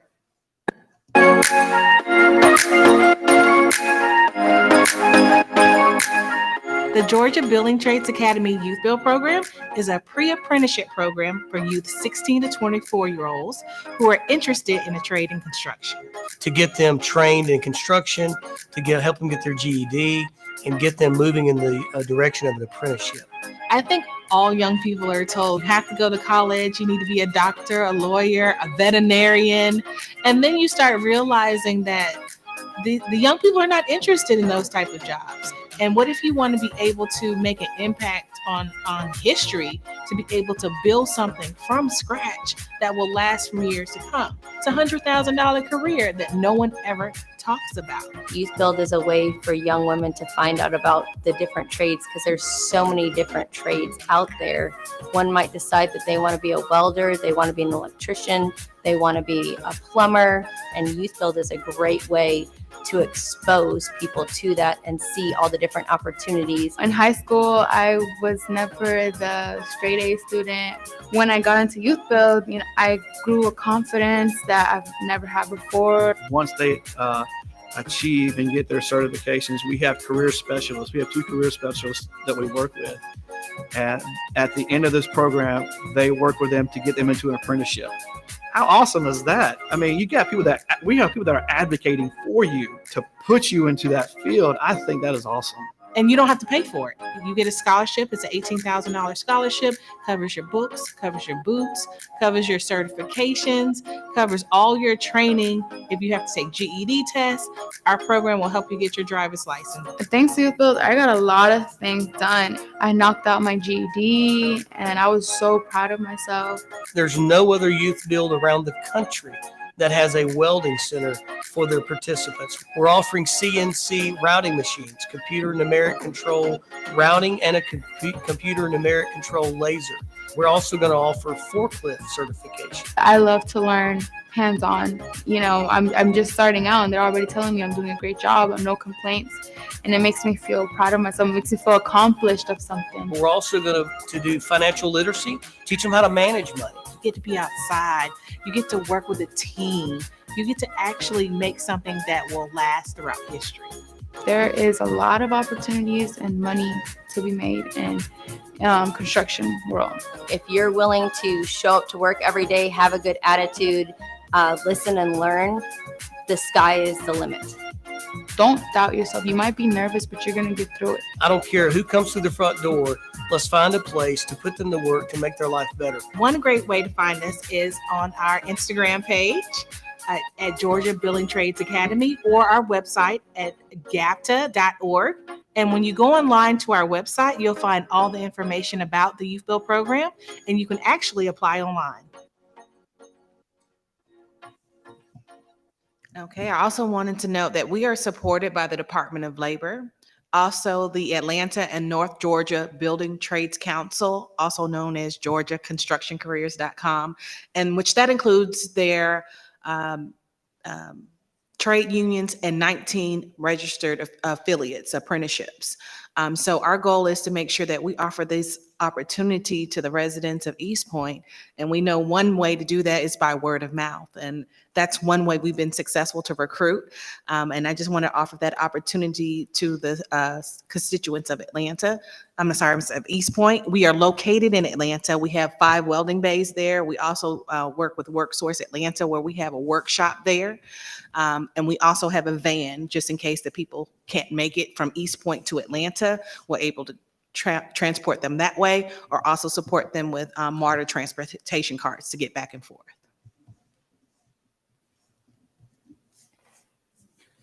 All right, Councilmember Shropshire and then Councilmember Renee. Thank you. So when we spoke, and it was because of the tablet giveaway, that's how we connected. So there are some students who need tablets, so we're going to work to make sure that they get those.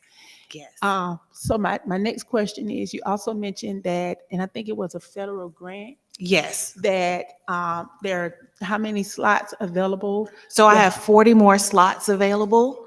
We received a $1.1 million grant, and that covers everything a student may need to be in the program. That also includes supportive services and incentive bonuses for those who are performance bonuses for earning their MC3, which is an industry recognized credential. They also receive their CPR, first aid, fork ladder safety.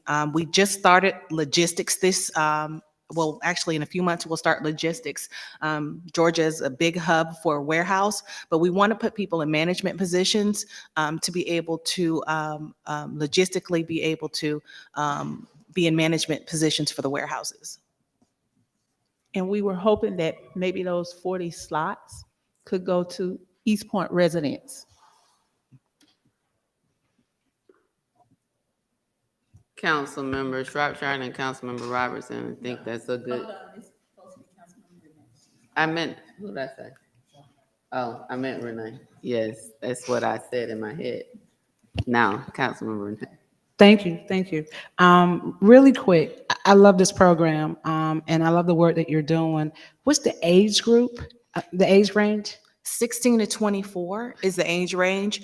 We like 16-year-olds who are about to turn 17 because that's the lowest age that they can enter in one of the apprenticeships, which is sheet metal, local 85. They can start at 17. And thank you for that. And then also, when you say transportation, do you also offer MARTA cards? That's correct. We also offer MARTA cards for transportation, or we'll pick them up in our van. Right. And another question is, how can they reach you? Great question. At www.gabta.org. It's an easy application. You go online, fill out the application real quick, and we'll have one of the recruiters call and let you know when the next time we're doing enrollment. We're recruiting now for the next cohort to start. Yeah, thank you, my colleague, for bringing this to us. This sounds phenomenal, and I think it's a great program. You said there's 40 more slots and there's enrollment coming up. What's the time span from enrollment? Does it start like in November to the end of the year or for 6 months or? So our next enrollment will probably be in February. So we're trying to give everyone the opportunity to be able to go online and register now. Our program is about 6 months. It takes you about 3 months to earn your credentials, 6 months to finish up the rest of your program. And you may need GED, you may need more career services, but actually the program goes as fast as that young person. I'm really on them in 6 months. I need them out and working as a helper, and they're ready for their apprenticeships. One last follow-up. So you just mentioned GED. So some of them are high school dropouts, I'm assuming? Yes, those who are high school dropouts, that's who we mostly serve. However, 20% of our young people can be young people who have been out of high school for 1 year and did not enter into college. Thank you very much. Great program. I'm excited about it. I yield, Madam Mayor. Councilmember Gordon.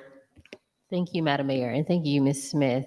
Thank you, Councilmember Shropshire, for bringing this. My question is, how are you most successful in garnering the attention of interested applicants? So how would we in East Point, what effort should we put forth to do that? The best way is that we've gotten our young peoples by word of mouth. It's grandmas, it's granddads, it's mothers, it's fathers saying, hey, here's a program for you. We understand that traditional school might not be working for you right now, and this is another opportunity for you to come and check out something different that may help you get to where you want to go. That's been our best effort as far as recruitment. And then our social media platforms as well. Okay, thank you.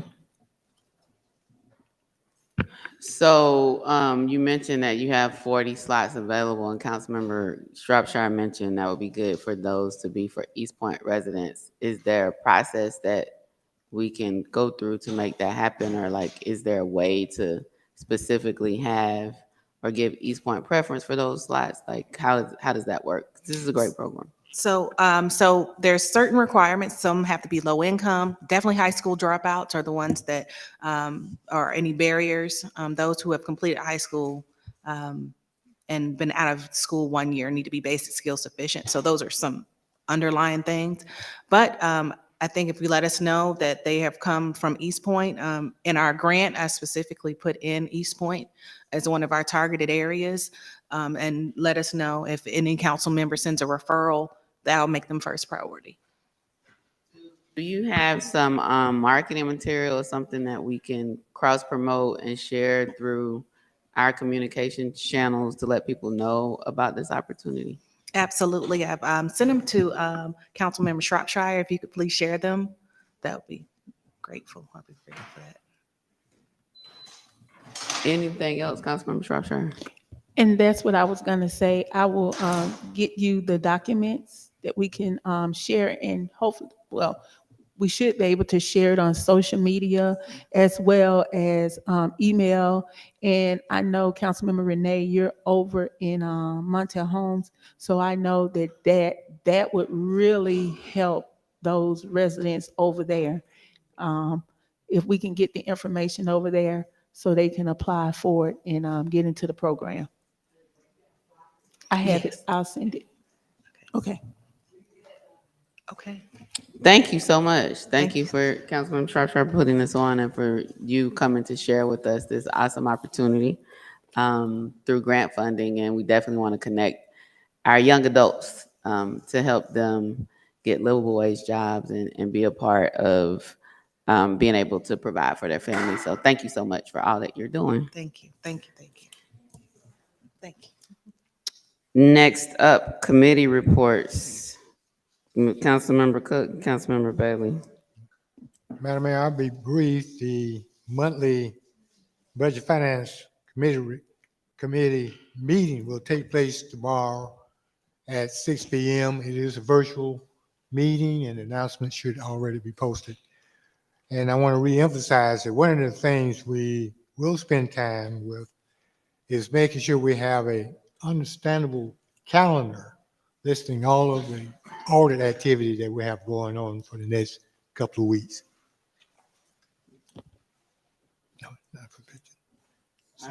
Thank you, Councilmember Bailey. Anything from Human Resources? Thank you, Madam Mayor. At this time, we've canceled a couple of our meetings, the HR meetings. We held our business in our special called meeting. So at this time, no reports or information from our HR committee. Okay, thank you. So we have a number of items on the agenda tonight because of the work session. And so before we get to approval or adoption of council agenda, we'll notice item number 12.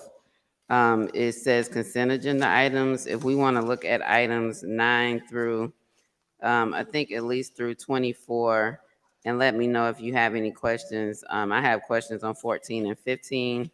But the others from 9 to 24, if anyone has questions, we will keep them on the agenda. If there are no questions, we can place these items on the consent agenda prior to adoption of the agenda. Madam Mayor, I move that the council seriously consider moving items number 9 through 24 to the consent agenda. With the exception of what two you I had? have 14 and 15. 14 and With 15. those appropriate exceptions identified by the mayor. So 9 through 13 and then 16 through 24. Does anyone, so there's a motion, there's a second discussion. Does anyone have any objections to 9 through 13 or questions, not even objections, just questions on these items, 9 through 13 and 16 through 24?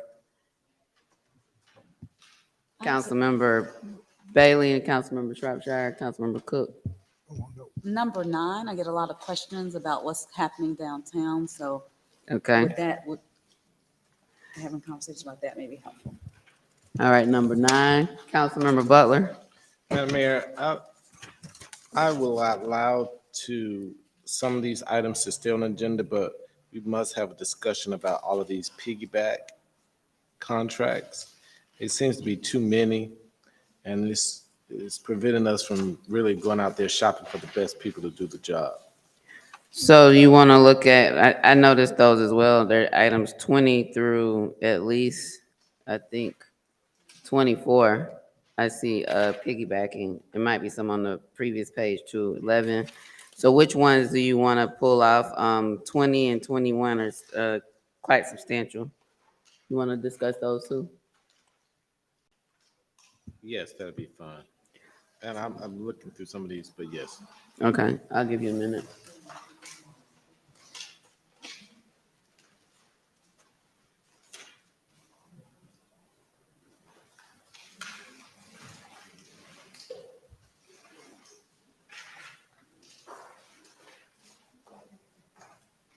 Sitting back there to the left.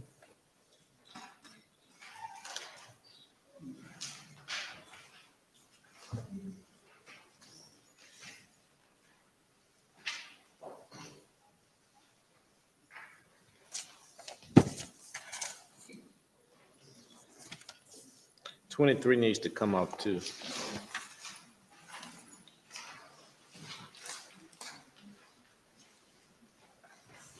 '24.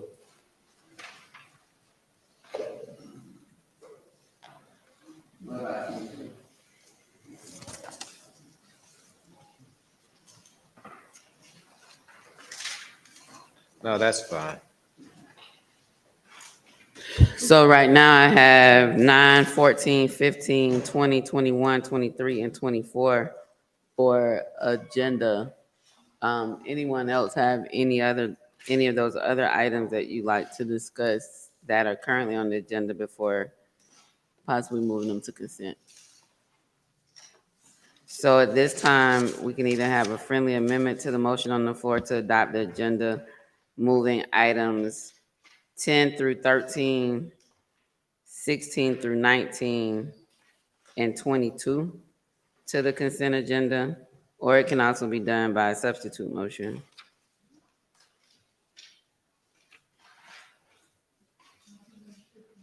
So Councilmember Cook made the motion, Councilmember Shropshire seconded. Does anyone want to make a friendly amendment to the motion or a substitute motion to approve the agenda, placing items 10 through 13, 16 through 19, and 22 on the consent agenda. Councilmember Cook, do you accept the friendly I amendment? can't make it. Do you accept the friendly, oh, I can't. No, I can't. Do you accept? You're the second on it, so we need someone else to. I have a question. Councilmember Butler. Items 25 to 31, are they on the consent agenda? No. Or they're not? Mm-mm. So, Madam Mayor, I make the friendly amendment to the motion that we amend the agenda. Adopt the agenda. I'm sorry? Adopt the agenda. Adopt the agenda with said corrections.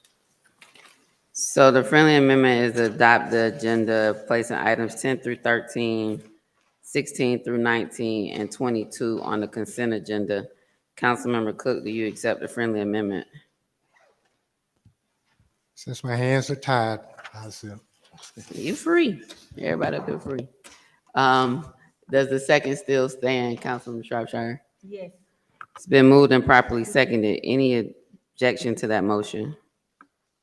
Or any discussion on the new motion, I should say?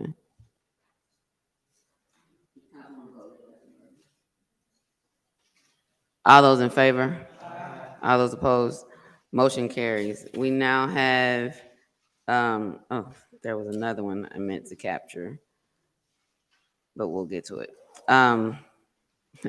Forgot, left my star off. Approval of city council minutes from the October 2nd regular meeting. Is there a motion? Madam Mayor? Yes, I make a Councilmember motion Shropshire. that we approve the regular council meeting minutes on October the 2nd. Been moved and properly seconded. Any discussion? All those in favor? All those opposed? Motion carries. Next up, approval of city council minutes from the October 12th special call meeting. Is there a motion? Madam Mayor? Yes, Councilman Shropshire. I make a motion that we approve the special call meeting on October the 12th. It's been moved and properly seconded that we approve the minutes from the special call meeting. Any discussion on that motion? All those in favor? All those opposed? Motion carries. Next up is the public hearing. And so I know number 8, we actually held a public hearing on September 18th. So I'm not sure why a public hearing is showing for that one. But we'll start with the first one. Interim city attorney, these are all zoning matters. So if you can read the rule for the public hearing. Yes, ma'am. Public hearing procedures. Before adopting any change to the zoning maps or text of the zoning ordinance, city council shall hold a public hearing following the public hearing by the planning and zoning commission, where a recommendation was made on the petition. Public hearings before the city council shall be conducted as follows. The presiding officer will call for a motion to open and close the hearing. The presiding officer or his or her designee will introduce the proposed zoning amendment before the city council.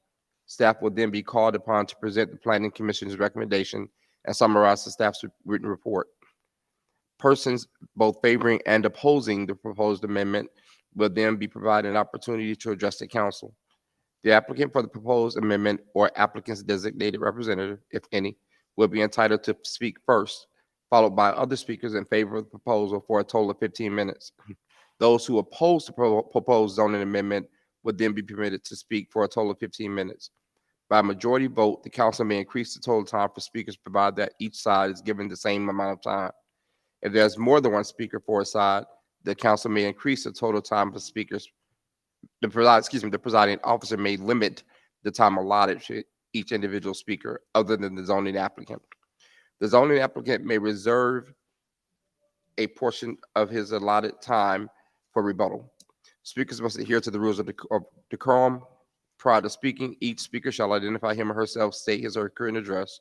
Each speaker shall speak only, to the merits of the proposed zoning decision under consideration, shall address remarks only to the council, shall refrain from making any personal attacks on any other speaker. The presiding officer may refuse the speaker the right to continue if, after being first cautioned, the speaker continues to violate the rules of decorum. Thank you, Madam Mayor.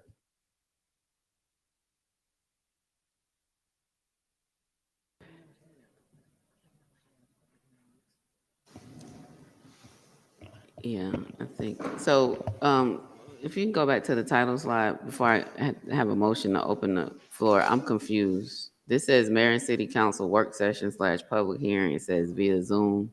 Like, have we already, I feel like we've had a discussion on this. I think they may have, did this applicant ask for a deferral? Or is this the first time? The first item, which will be item number 6, is the first time that this has been advertised for here. But Okay. when we get to the item, I can give a little bit summary of where we are with it. Can we get a motion to open the public hearing? Councilmember Renee?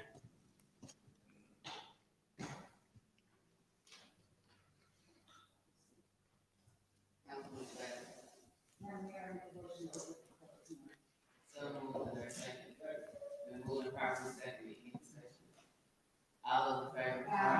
All opposed? Motion carries. The floor is now open. I'll have staff to do a presentation before calling the public up to speak, but I feel like we've discussed this before. Okay. Good evening, Madam Mayor, City Council. Tyler McSwain, Senior Planner for the Planning and Community Development Department.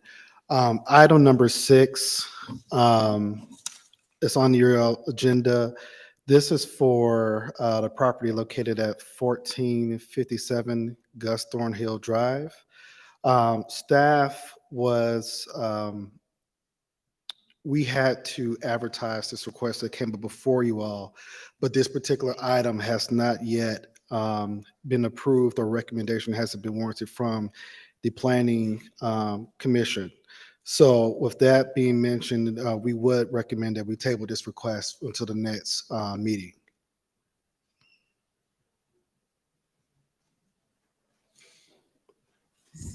City Attorney.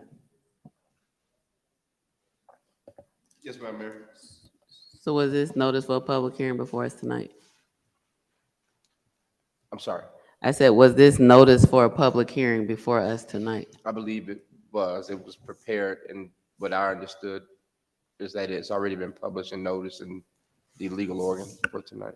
Yes, it was properly advertised, correct. So Before you're asking for it to be, so the challenge is we've had it published for a public hearing, which means we have to hold a public hearing. Doesn't mean that we can't have multiple public hearings, but if we've noticed it, what we've done consistently is hold a public hearing and then make the decision at the end as to where it should go. I'm not sure when the request came up as to whether or not you could have canceled the notice, but I think we're here tonight, so we need the overview of the item, and then the public hearing has been open. I'll ask anyone who wants to speak in favor or against. Again, nothing prevents us from having multiple public hearings, but I think procedurally, City Attorney. You're correct, Madam Mayor. I don't believe anything prohibits the council from having more than one, but I think based on the notice provision that you would need to go through the motions this evening.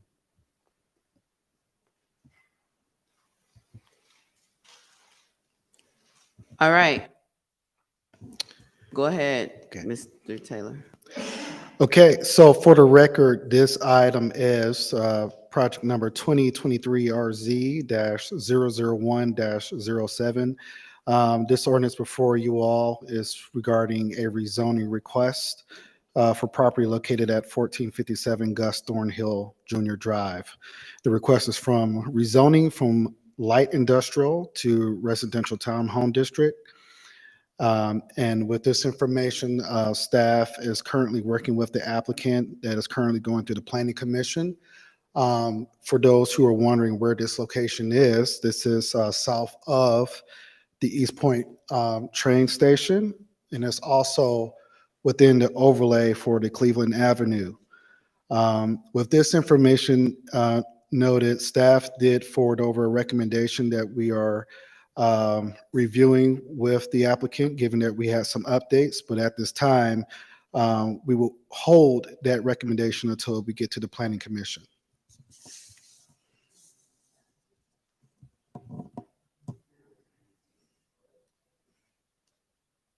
This hasn't gone to planning commission? It has gone to planning commission, but they recommended to table it. It's been Oh. tabled at planning commission. So when they tabled, why did we still notice had we already sent out the? Yeah, we notice had for- already sent out the notification, so we were buying it to at least have this move forward since it already been advertised before this recommendation came up. Okay, we are in a public hearing regarding a request for rezoning of 1457 Gus Thornhill Jr. Drive from light industrial to residential townhome. Is there anyone who would like to speak in favor of this request? Anyone who would like to speak in favor? Is there anyone who'd like to speak in favor? We're in a public hearing on the request to rezone 1457 Gus Thornhill Jr. Drive from light industrial to residential townhome. Is there anyone who'd like to speak in opposition to this request?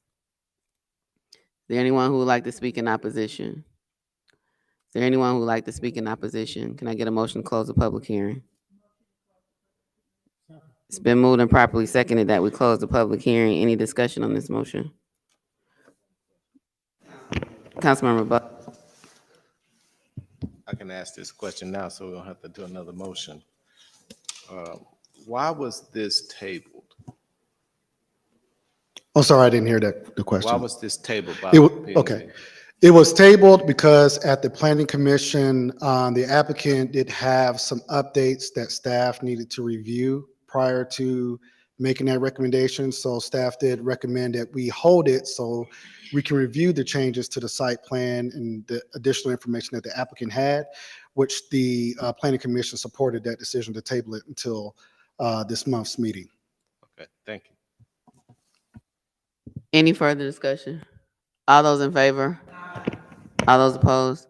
Motion carries. I'm assuming at this point, staff isn't asking for any further action on this item. So we've held the public hearing. I guess it'll come back in whatever proper form. The next public hearing is item number 7. Can we get a motion to open the public hearing? We open the public hearing for item number 7. So moved. Is there a second? Second. It's been moved and properly seconded. Any discussion? All those in favor? All those opposed? Motion carries. The floor is now open. Mr. King, I'll turn it over to staff for a presentation.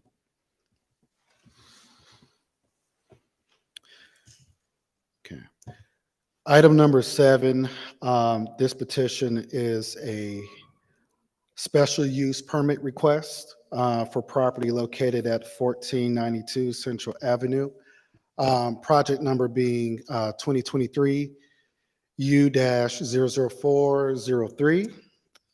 Again, this petition is for a special use permit, and the request is located within an industrialized area. We can go to the next slide. The applicant has submitted a site plan and additional information regarding this request.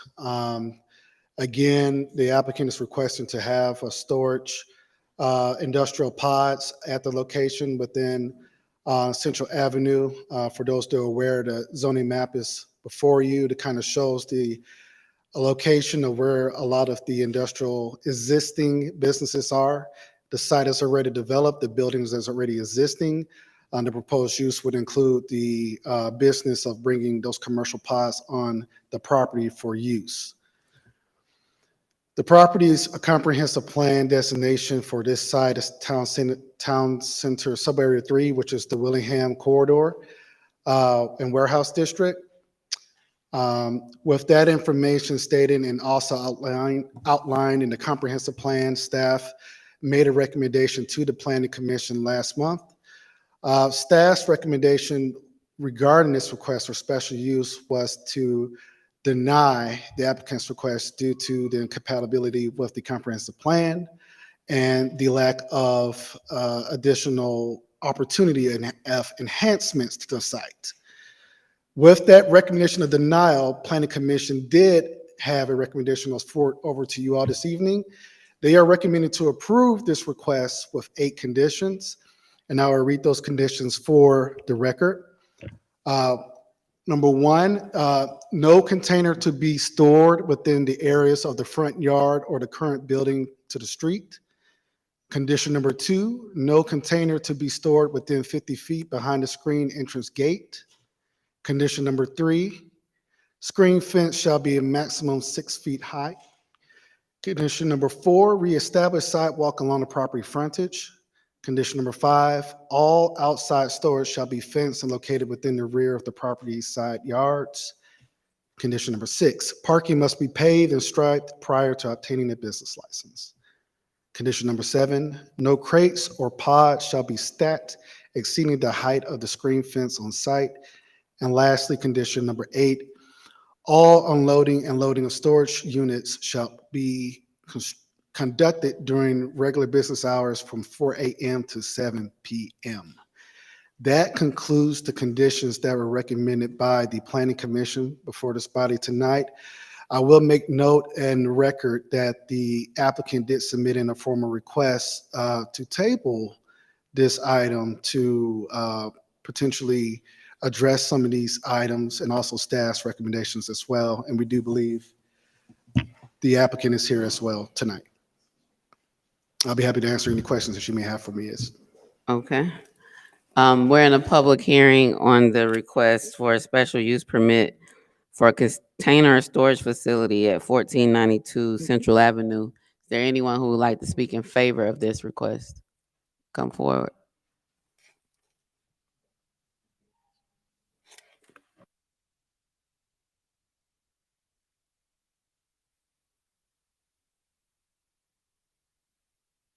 Press the button for me. Good evening, Madam Mayor and members of the council. My name is Henry Washington, attorney for Red Box Plus, doing business as Dumpster Man, North Atlanta, 1 Atlantic Center, 1201 West Peachtree Street, Suite 3250. That is my current current work address. So I also want to commend you guys on your patience and endurance tonight. You guys have been doing an honorable job of taking on the tough questions for City of East Point. I'll begin and we'll get the presentation up and running. This is a SUP request for roll-off containers to be held at 1492 Central Avenue in East Point. It is a 0.908 acre parcel of land. Next slide. In the heart of an industrial corridor. The current zoning is I2. The request is for a SUP in connection with the industrial use.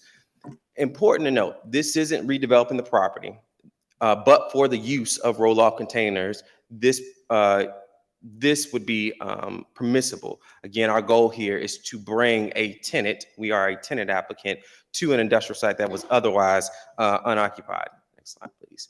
As has been mentioned, this is an industrial corridor. I want to kind of preface this by saying, I took a second to review the Willingham Industrial Corridor Study, and I recognize that the city has big plans for this area, and I want to acknowledge that this plan will not upend that. What this will do is make sure that we have an anchor tenant, a corporate citizen that's here paying taxes into the coffers, standing up in this community to make sure that they're providing services and business in this area. This is not necessarily a long-term 20-year deal. This is just a tenant that wants to come here and do business in the city of East Point. To that end, our goal is to be a good corporate citizen. We have, since we've been in this application process, have made some immediate changes to upgrade the property. Next slide, please. So when we initially came into possession of the ground lease, this was a condition of the fence. As you can see, it was dilapidated, and this is kind of the landlord not having a tenant. We came in, and when we heard some of the concerns about some upgrades need to be made, we took the old adage, we can show you better than we can tell you. And so from the time that we began the discussions with the Planning Commission to the time that we had a hearing, we made these upgrades. And this is kind of indicative of the changes that we'd like to make. We recognize that there might be additional capital improvements that the City Council would want to make, but as a tenant applicant who is not, in possession of the property as an owner, any of those capital improvements have to be done in conjunction with the owner, which is the reason why we requested in writing a tabling, so we can have the time to consider what other additional upgrades we need to make. Next slide, please. So again, as was noted in those 8 conditions, what you saw initially was the concern about being able to see those containers from the street or being able to see them from driving past. if you've taken a drive around that area, you know that they're not necessarily good corporate citizens who have industrial zonings and who kind of operate in that way. We are a national franchise that do business locally. I know those hours can be a bit off-putting, 4 a.m. to 7 p.m., but I want to make clear that our best day in business is when the containers aren't on property. So when our containers are all across Metro Atlanta area servicing construction sites, and as was mentioned earlier, you know, you have folks that are doing construction in this city, obviously has folks focus on trade. Everybody wants industrial uses, but no one knows where to put the trash. So our business goes out across Metro Atlanta area, drops these containers off, and so we don't necessarily have a bunch of containers on site. But when we do need to have containers on site, you want to have them there. We want to have them placed. Next. So this is what it looks like behind the fence. You have the containers stacked neatly, positioned toward the back of the property. The drivers come in, they pick up their containers, they go, and they are out around. Again, our goal is to be a good corporate citizen. There are a lot of heavy industrial uses in this area, and the current property owner's I-2 zoning permits him to do any number of things. But again, he's doing his best to bring a good national franchise and anchor tenant. I think a good analogy would be as if someone had a parking lot near the airport and decided to bring in a Hertz rental car enterprise and have folks be able to rent cars near an airport. So granted, you know, would I want to have an open air semi, you know, restaurant in that lot?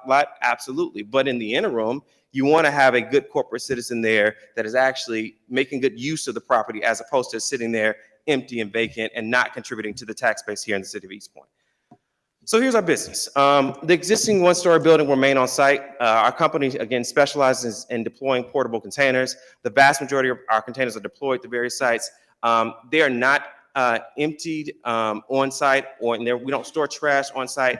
And clients will bring trash to this site for disposal. It is literally a parking lot for these containers. And you might have seen red boxes in any number of sites where there have been constructions. Again, we are a national franchise that is owned locally. Next slide. So this is another example of our trucks that are around. And again, important to note, we are in the heart of an industrial corridor. We are not trying to upend the hard work that the council and the citizens have done to contemplate a better future for the city of East Point.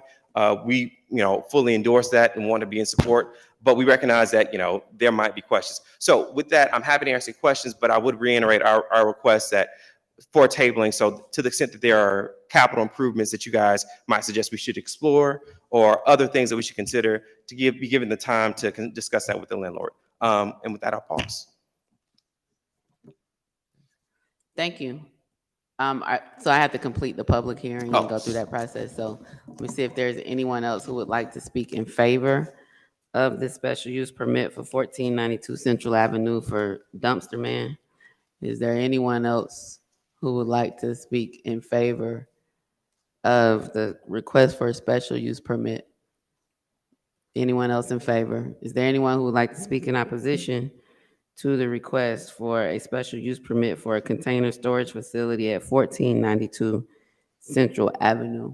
Anyone who would like to speak against, in opposition? Anyone in opposition? Can we get a motion to close the public hearing? A motion to close the public hearing? It's been moved and properly seconded. Any discussion? All those in favor?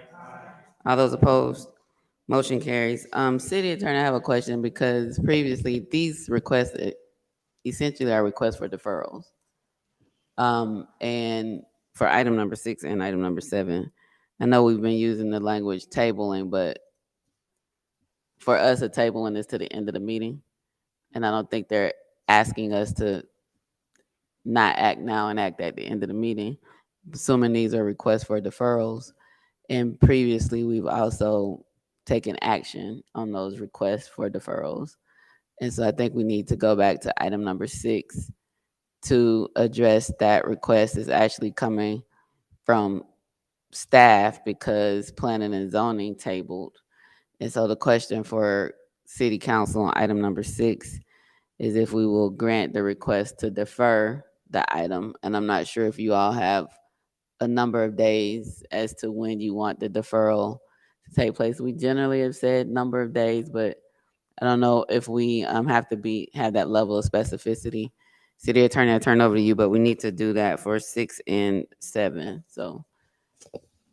Madam Mayor, there does not need to be a specific number of days with respect to the deferral, but the deferral does need to be voted on by the body with respect to how you're gonna move.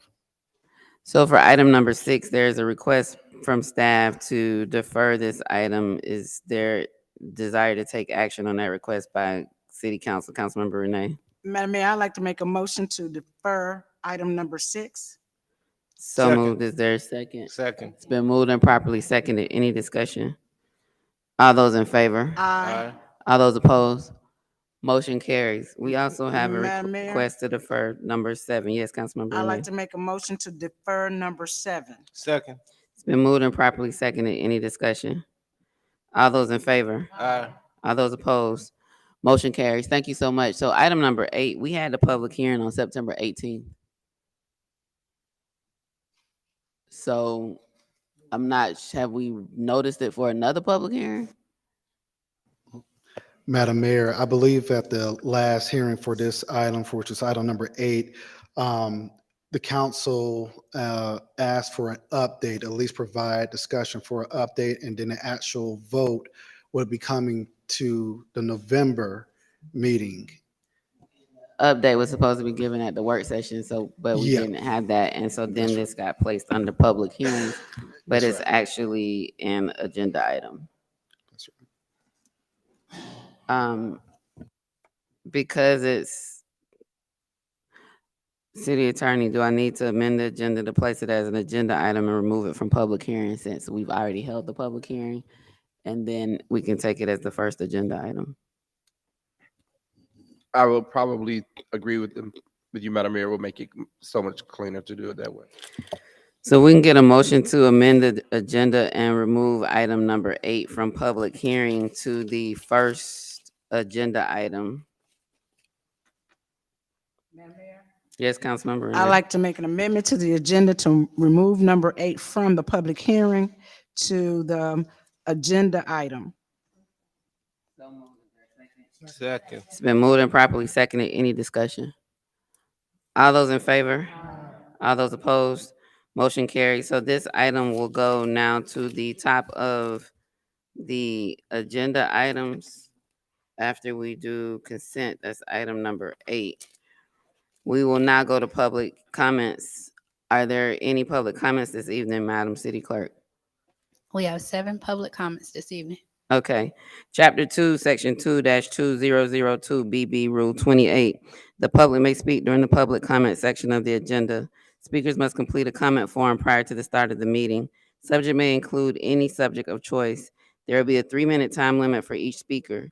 Speakers that have signed up to speak may give all or part of their time, up to 3 minutes, to another speaker for a total of 6 minutes of speaking time.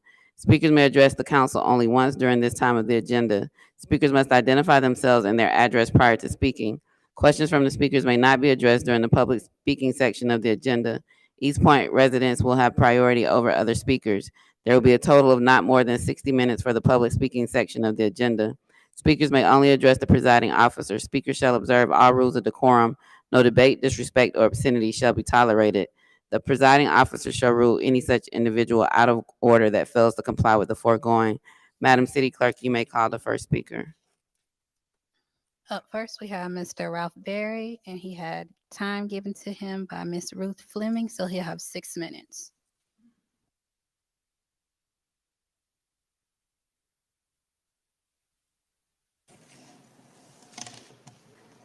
Ralph Berry, 2502 Jefferson Terrace in Ward B.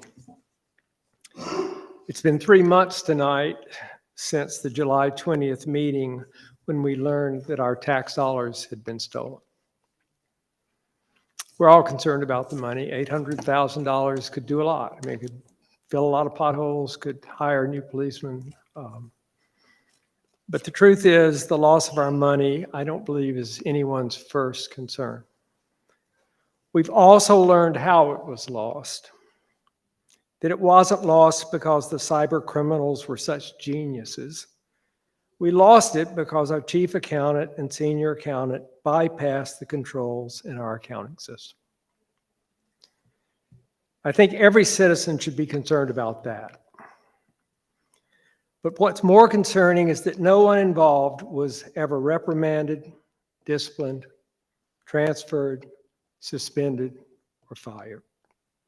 That in fact, a year later, the chief accountant was still in his position. And we've also learned that despite claiming to be the victims of a hack, our city government failed to convince our insurance company that we weren't either largely or at least partly responsible for our own loss. As Council Member Gordon remarked at the July 20th meeting, being hacked is not synonymous with being duped.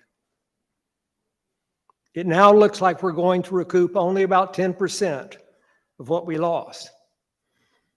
And that's both concerning and embarrassing. But what I think is most concerning is what seemed to concern several of you the most at the July 20th meeting. That for 2 years, you were never told about the loss of our money. As Council Member Butler said at that meeting, the problem is that there's a lack of transparency in informing the council or even allowing the public to know that there was a fraud that took place. Or as Council Member Robertson said, staff had a responsibility, and especially the city manager, to let us know what was going on. Or as Councilmember Shropshire said, we need to have something in place so that if anything like this happens again, we'll be notified immediately. Our city manager, finance director, and human resource manager were all in their current positions more than a year before the July 20th meeting. And no one told council what they all knew. And that brings me to what I want to say to you tonight. We need you to tell us what you're doing.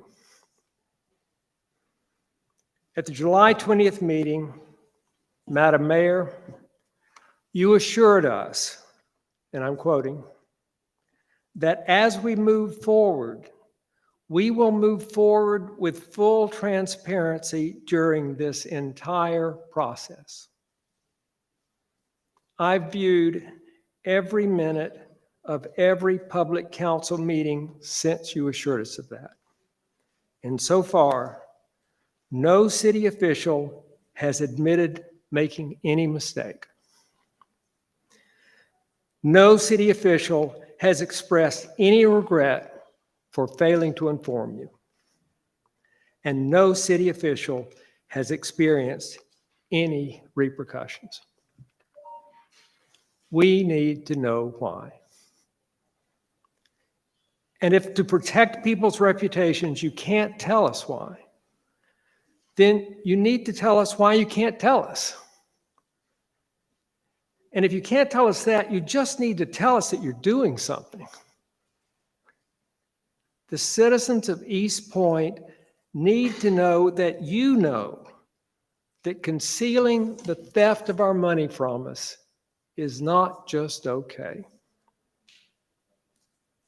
Our trust has been badly shaken. This is a time for leadership. We're counting on you.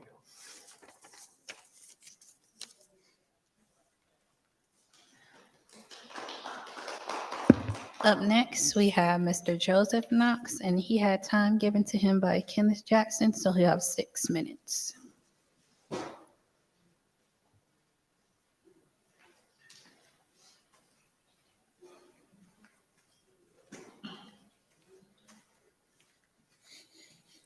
Good evening, Mayor and City Council members. Joseph Knox, I'm representing Crush Restaurant and Bar. We have been in business a little bit over a year, and I have nothing but great things to say about the city of East Point. The city East Point government has been great to us. Even the sewage and drain, the police, the code enforcement, I have no complaints. I try to comply with everything that's put in front of us. Of course, you're gonna have things that happen that's not under anybody's control, but the people that do them. But what I want to say is we employ about 30 plus people. Some of the people actually live in the neighborhood. They actually walk to work. They are head of their households. We pay a handsome salary to them, and they depend on us. I feel like some of the stuff that was brought up earlier may be targeted toward my company, but in saying that, when we chose to come in business, we picked City of East Point with the theme that we had, thinking that Spun-Divot would be our competition. And right now, Spun-Divot is our competition. They do the same thing we do. They have good food, not as good as ours.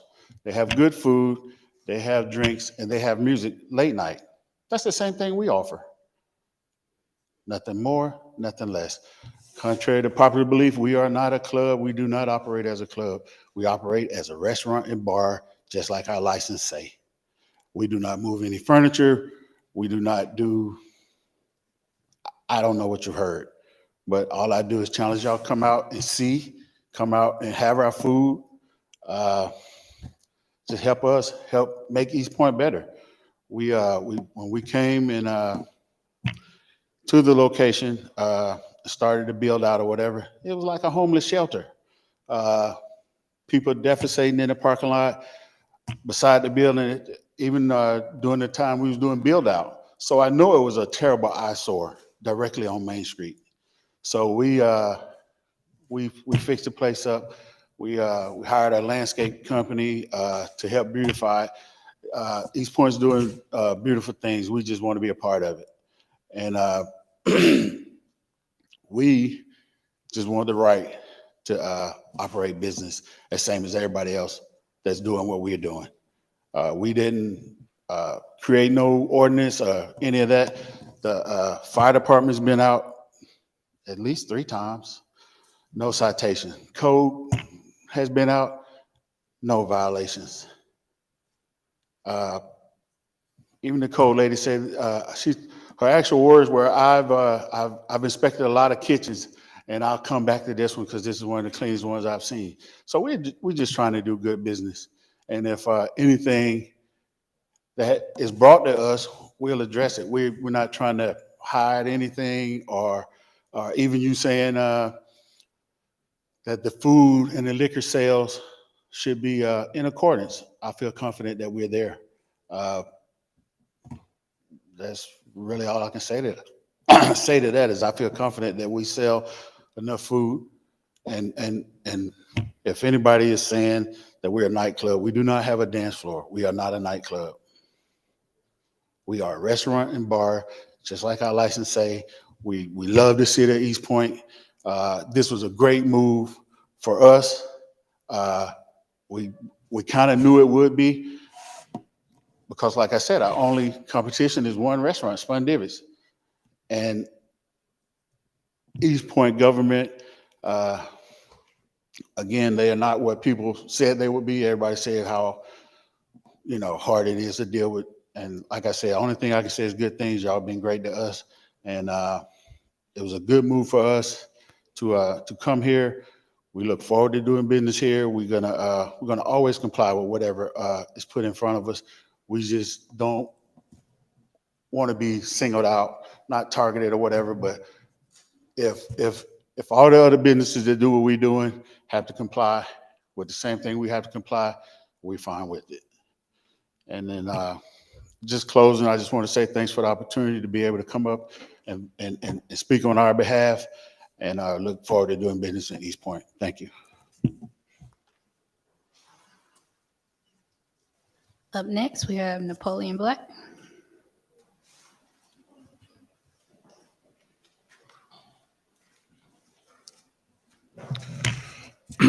Good evening, City Council. My name is Napoleon Black. I'm an actual resident of the Sykes Park community.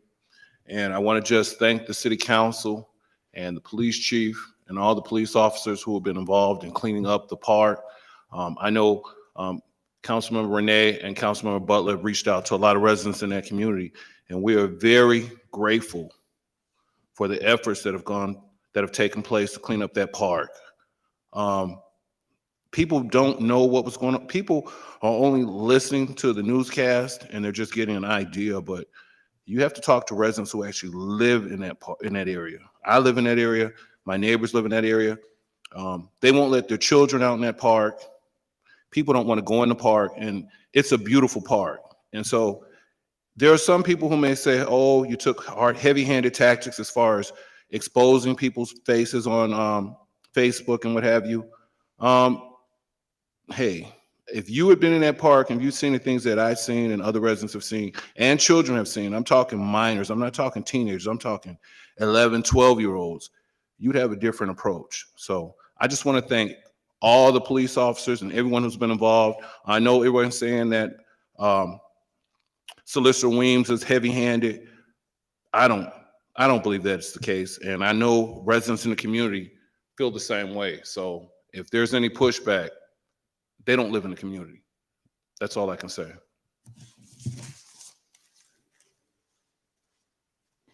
Up next, we have Ms. Sharon Lovett.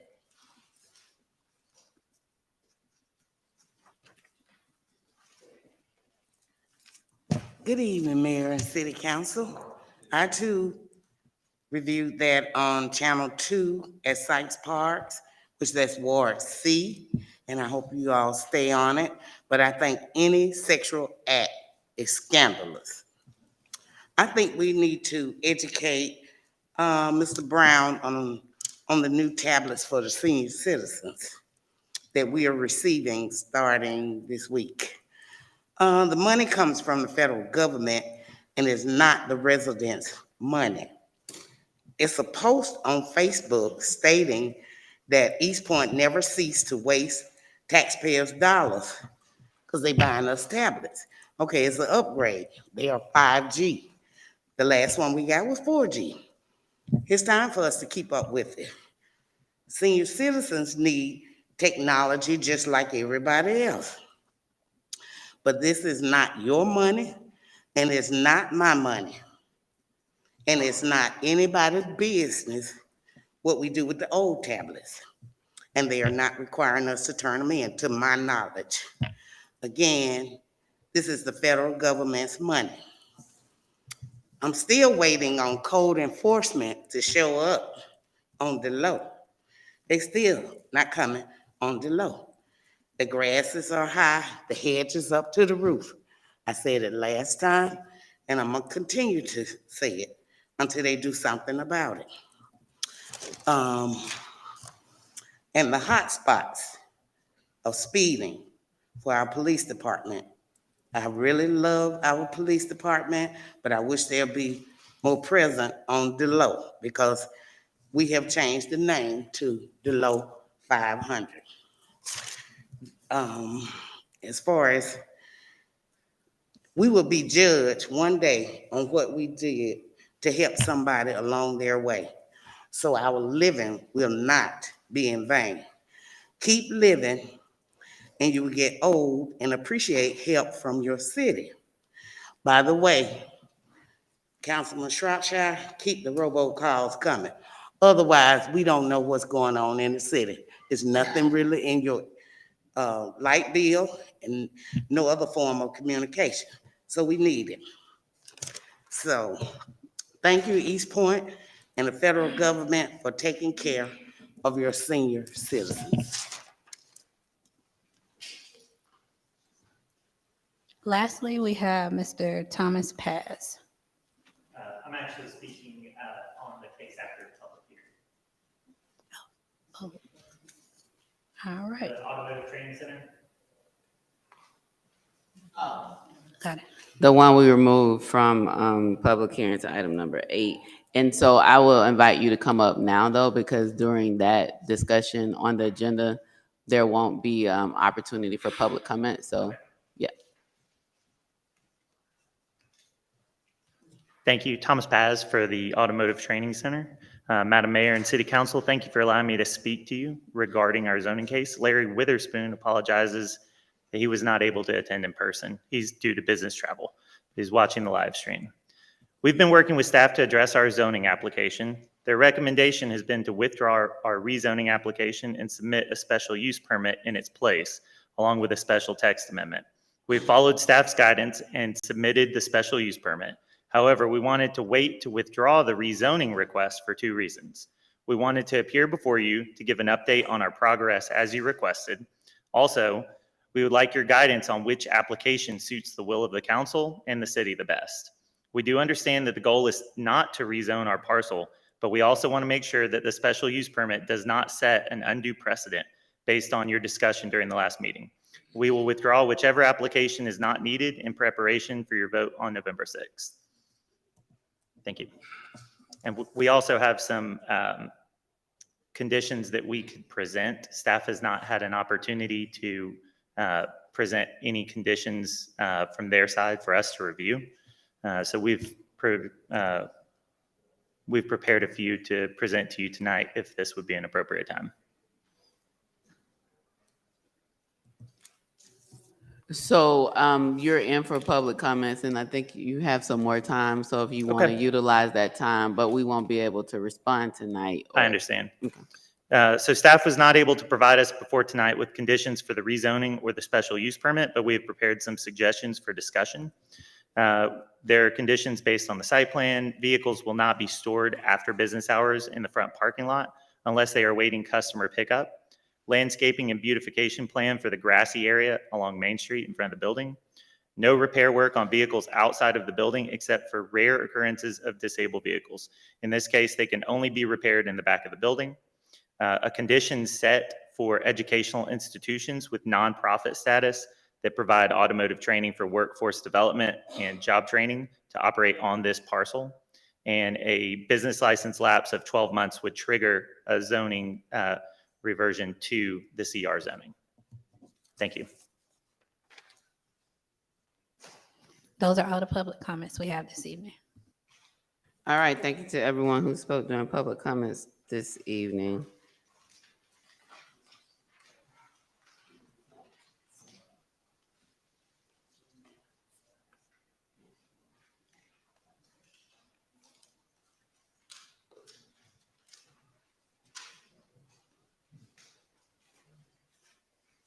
We are now to the consent agenda items. Oh, items number,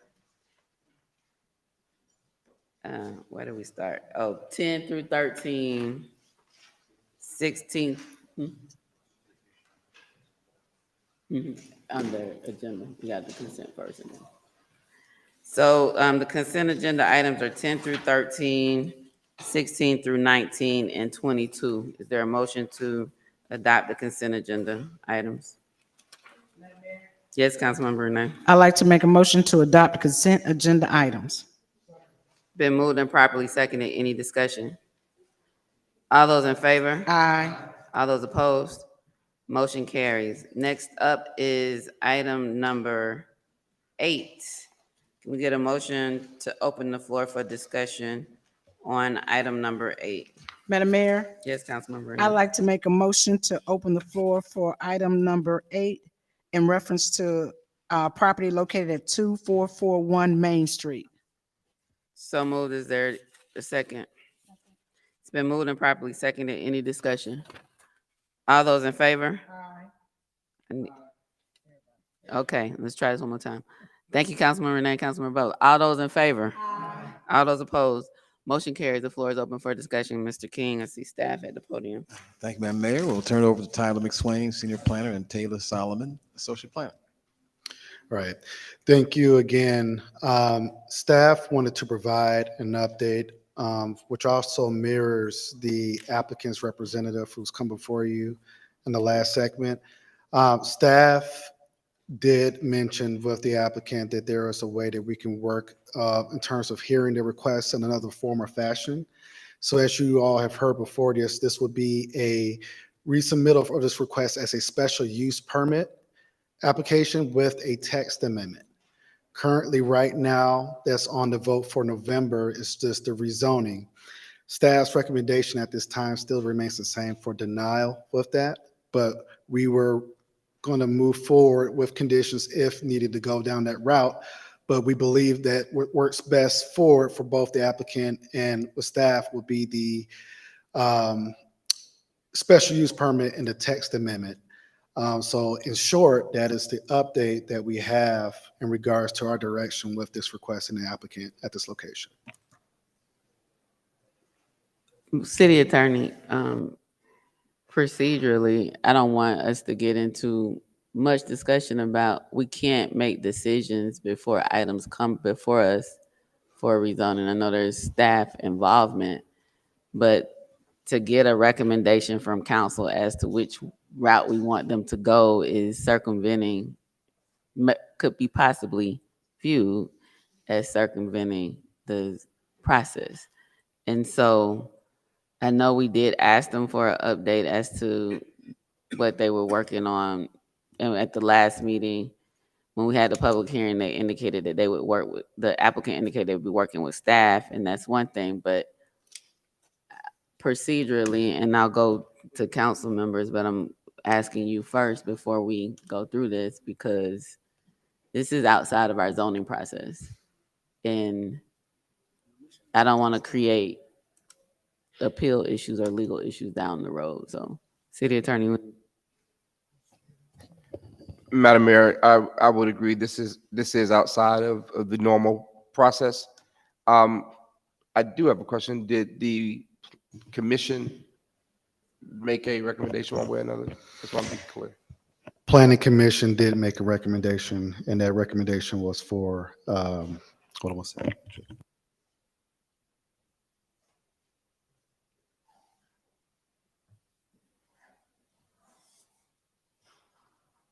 Yes, gotcha.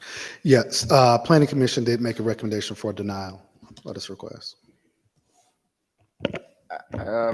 If the planning commission has already considered it and is before this body, but now is being asked to be, what are you asking exactly from the mayor and council? Forward with the rezoning request and make a decision, or withdraw it to submit special use permit. I don't think we can advise people as to what to file for. Exactly. I don't think we can advise you from the dais as to what to do. You have to, it kind of has to go the other way.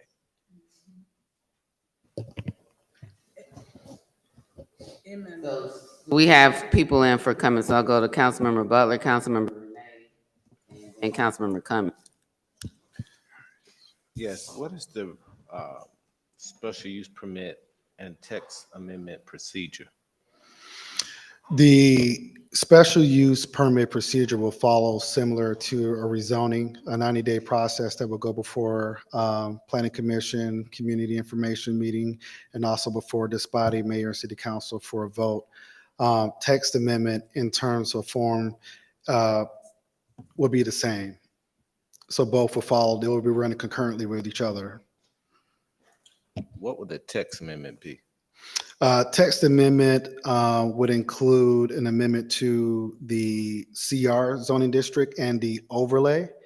So that is pretty much one of the gatekeepers in terms of the permitted uses. So what it would be before both bodies is an amendment to either add with specifics to a instructional use rather than an automotive use, and more instructional to be in that zoning district. And for that to be moving forward for anybody who applies for the CR zoning district and that overlay. But so the question is, why wouldn't we just issue a special use permit if that was the benefit of council? Why are we trying to amend the zoning for that, and especially the overlay? Yeah, that Wouldn't it be particular simpler? use is not a permitted use or a special use permit in the zoning district as currently is right now as a zone CR. And so, I mean, the point is taken. So why wouldn't you just have them go through the special use permit, issue your denial if that's what you saw fit to do, and then still bring it to council and allow them to make the choice? I guess what my concern is there's a concern with rezoning this from commercial to industrial because of the ramifications. A text amendment appears to bring up another issue regarding changing the overlay district. I would say that the text amendment process is typically rendered in the case if there is a use that is not allowed or there's certain requirements that properly allows for that motion to come before this body to vote on something like that, rather than just because we wouldn't recommend submitting in an application when it's something that's not even allowed. The proper procedure moving forward would had to be in a text amendment in order to at least put that up for a vote in terms of amending the text for a vote for a special use permit. So I hear what you're saying, this what if the special use will run forward, but procedurally in our practice for zoning, a text amendment will commonly go along with that as a amended request. Okay, thank you. Councilmember Renee. Our request, or it was requested that this organization work with staff. And tonight they brought in a few of their conditions and they have not kind of worked with you guys. I don't really understand how that works. I mean, it's like they have some suggestions or they want to make some amendments to the process or submit some conditions to you guys. How are y'all working with them to see how it can be coexist, or even if it's possible? And I'm not saying it is, I'm just saying, you know, it appears that they are doing some of the work, but you guys are not aware of it, or it's not even a part of the record. So how y'all gonna make that better so when November comes, the conditions will be presented to us and it won't be kind of, you know, like we got this over here and that over there, so that we'll all be on the same page, and so that way we'll have a reasonable understanding of how to move forward. I yield. Councilmember Renee, I can answer that. So when staff advised the applicant of this particular process, any application that's submitted to the city as record, if that item is not part of the packet of information, we wouldn't know about it. As you probably heard it, they're just not presented it. What we will do move forward was take a look at that information and take it into consideration, but our staff reports and analysis will come later on during that process before they come back before both Planning Commission and this body.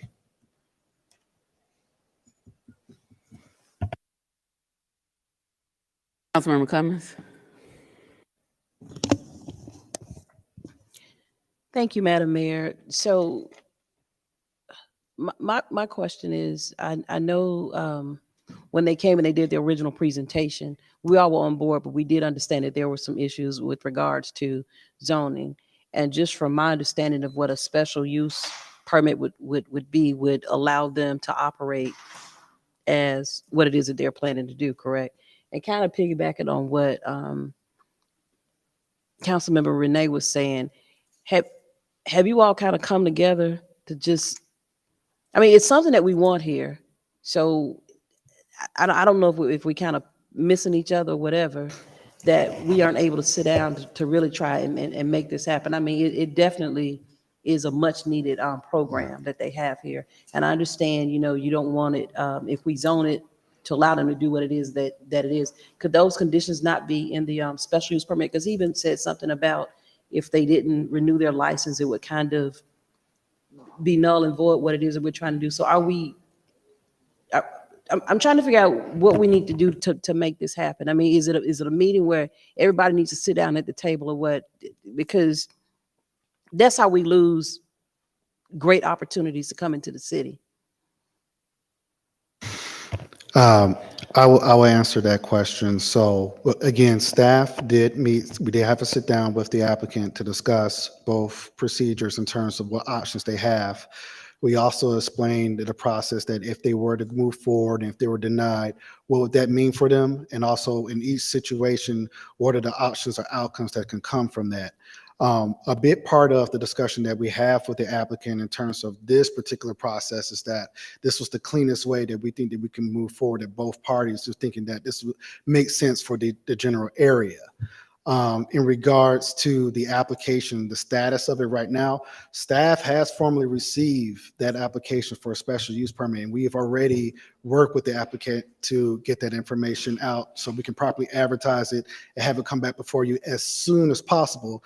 But procedurally, we do have to meet those law requirements in terms of advertisement, and with this option, this will be the proper procedure moving forward in order to get them come back before you all as a special use permit rather than the rezoning.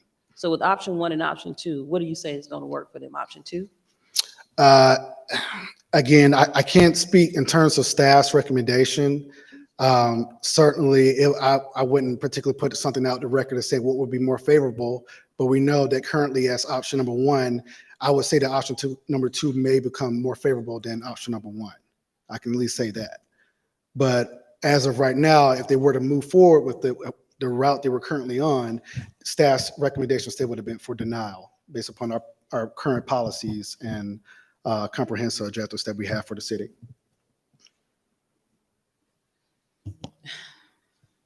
Okay, I don't know. I'm lost because it seems like I get what you said was favorable or won't be favorable or whatever. But I mean, if somebody's coming in here, they're trying to bring some good business to the city. And I understand what the policy is, the guidelines and all that good stuff. But I don't know, I just feel like, hey, this is what it's going to take to make this happen. Or, you know, what we need to do to try and make this happen for you all. But it's like we kind of keep skating because we really don't want to cross over that line. If this is what it's going to take to get it done, I think that we should just be more upfront, you know, with people when they come in here and they ask these questions. I mean, because they're sitting back there, it's kind of like they're in the dark. So we need to, you know, we need to, you know, do what we can to assist people coming here. I mean, because we hear this story time and time again when people come in here and then they talk about what the process is. So, I mean, if we can be more of assistance to them and let them know what it's going to take to try and get this done, I think it'll benefit the city overall. If I may, just a small rebuttal to that. So typically when an applicant comes to us in the city of East Point, planning staff sets a pre-application meeting where we go over pretty much the summary of what is your project, what are some of the things that you need to think about, what is the timing of it, and also just the front end due diligence things that they need to know. One thing I have to say is that when they get an application in, we don't give any recommendation until we present to Planning Commission in terms of going through review requirements that's part of the zoning ordinance. We won't be able to tell them yay or nay until we thoroughly went through 10 criteria points and it stated, okay, based upon our code, you're fitting the green or you're fitting in the red based upon what you're proposing. So to say if they're going to make it or not, they have access to this information. They are given, okay, you're going to be graded on this, and this. So you grade yourself first and you let us know where your shortcomings are and we can kind of work things out. But at the time that when we get to that point, it's pretty much we're not telling them yay or nay until we get the community's feedback and we also get the review done by staff that's presented to Planning Commission in this body. I share some of the concerns. I'm very concerned about us going outside of our zoning process and what that might create. I think, and I don't know if that's the case with this application, but oftentimes people come to the city without a full team of people like a lawyer or an advisor on their side to tell them this is what you want to do. This is what the current zoning ordinances say. Here are your options. And then they have an independent, their person gives them the advice as to what to do. The city can't tell people to do one thing or another. They can share options, but really, oftentimes what I found with several of these development projects is that there's not a full team on the applicant side to help them navigate so that the city can do what the city, we have to take every application and make it go through, and it has to go through the process. If we start going outside the process or making recommendations and giving advice, and then something happens on the back end, that's going to be us overstepping. And so it's a delicate dance. We do want to make our planning and permitting process more concierge type and provide support and let people know, but the application is what triggers the processes as to what people move through. And so this is, again, interesting because I think this is the first time in about 10 years that we're presented with options before a zoning, being asked advice as to which way we should go. And we can't do that because then we have to do that for every applicant and be consistent in our processes. And that's with outside of the current process, I believe. I don't believe there's anything that allows for this recommendation by council as to what application you should be submitted or by staff. But was a overwhelming support from the community at the September 18th public hearing on this item. They indicated then that they wanted a deferral because they'd be working with staff to decide how to, move forward in a way that could potentially, I guess, get staff to change the recommendation. I don't think it was going back before planning and zoning. So we granted that, but it's, again, when we start getting into zoning and all of the procedures and the protections and the appeal processes and all that stuff within it, it becomes a challenge. And I understand, and I've met with several people who expect, the city should do this, the city should do that. And there are things that we do. But a lot of it is also on the applicant and their team and the team of advisors that they have who look at our ordinances and share with them what to do. We're definitely looking at our planning and permitting process and ordinances in order to, make amendments. We haven't had changes to our zoning ordinances in over 50 years or more. Like, it's just been a long time, I believe. I don't recall when they were first adopted. So there are things that we're doing, but I'm very concerned about this ask, given that we're in the middle of a zoning application. It looks like 2, there may be another one coming. And if we start giving advice before it goes through the process, I think that creates potential challenges for us. And so and I'm gonna turn it to the city attorney as it relates to, should we be making a recommendation tonight about these options? And then, correct, and City Attorney Williams. I do not believe so, Madam Mayor. I just don't believe the recommendation should come from that body down. I believe it should go up. I actually, if there's any way that this could occur, because I hadn't been involved in the discussions, I believe it's been Attorney Wiggins, likely. I would love an opportunity to maybe speak with her and find out what the rationale was to present it in the way it's being presented. Hi, Kimberly Smith, Planning and Community Development Director. I just want to be clear that staff, Planning and Community Development staff, is not coming before you this evening to request that you provide any type of recommendation to the applicant. Our intent this evening was simply just to give you an update on what staff discussed with the applicant, which is why it says solutions for the applicant. Those solutions that you see on the screen are actually solutions that we provided to them during our pre-application meeting for the special use permit that they submitted to our office. And it's also my understanding that this petition was to be tabled until next month. So there's no ask from this department to this body, and I would recommend that no recommendations is provided from this body in any shape, form, or format.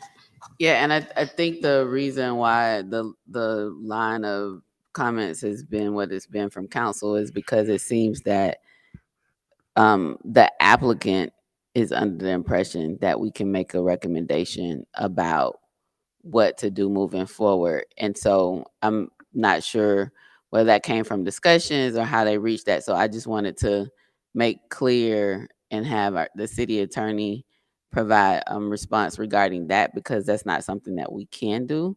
And so you all are giving us an update, but it's also came behind the applicant's public comments, because I wanted to make sure that they had an opportunity to speak, because it's not during this time period. But thank you for the update.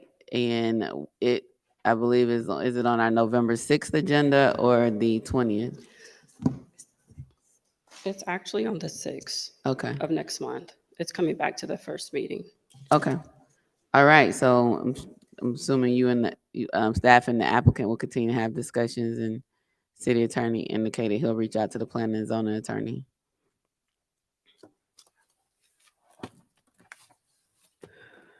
Next up, item number 9. Councilmember Gordon, not Gordon, I'm sorry. Councilmember Butler, you want to do motion to open the floor for discussion and possible action? Madam Mayor, I make the motion for, I'm sorry, I'm a little tight. I make the floor to I'm on item number 9. I would like to make a motion to open the floor for discussion and possible action on the following ordinance. No, I'm sorry. On item, yes. Is there a second? Properly seconded that we open the floor for discussion and possible action on item number 9. Any discussion on that motion? All those in favor? All those? I think I made it to 5. All those opposed? Motion carries. That means everybody approved. And Councilmember Butler, I go to you. You want to give us an update, my friend? Good evening, Mayor and Council. Jeffrey's Public Works Director and Mr. Cadell Hall, our Transportation Engineer. Tonight, we would like to come for your review and approval for this project that we're doing for scope of work on Main Street. And Transportation Manager, Mr. Cadell Hall, will present the information to you. Good evening, everyone. Agenda item number 9 is for project framework agreement for GDOT project 0019794, which is for scoping for the phase 1 of our transportation-oriented development project. PFAs are pretty standard GDOT contract between the city and the DOT, and this is for a phase where they discover or look into the feasibility of developing, further developing a multimodal path along Main Street from Cleveland Avenue to the city limits of Atlanta, like Womack Avenue. So this will be the first phase of getting that design. It was Councilmember Bailey. Yeah. So yeah, I'm sorry. There's the other JB, Councilmember Bailey. Thank you for that update. I think it's just because it's just not my area. I'm trying to get an understanding of what that's going to entail. Okay, so our transportation-oriented development plan was developed a few years back. It kind of complemented our LCI downtown development plan. So this is just for one of the identified projects that was in the plan to further investigate the feasibility of it, of further developing that project. So this will be a multimodal path and some other pedestrian improvements on Main Street. It will be like an extension of the project that's currently under construction now. Thank you so much. You're You, Madam Mayor. The 20% matches that. Does that mean we're $20,000 out of the 100,000, or is the 100,000 our 20% match? So I guess the 100,000 will be the 20% match. They're providing Wishful 80%, thinking. 400,000, and we're providing 100,000 to Oh, match. okay. Wishful thinking. Anyway, Councilmember Robertson. Thank you, Madam Mayor. So this is part of I'm seeing that new development started on White Way.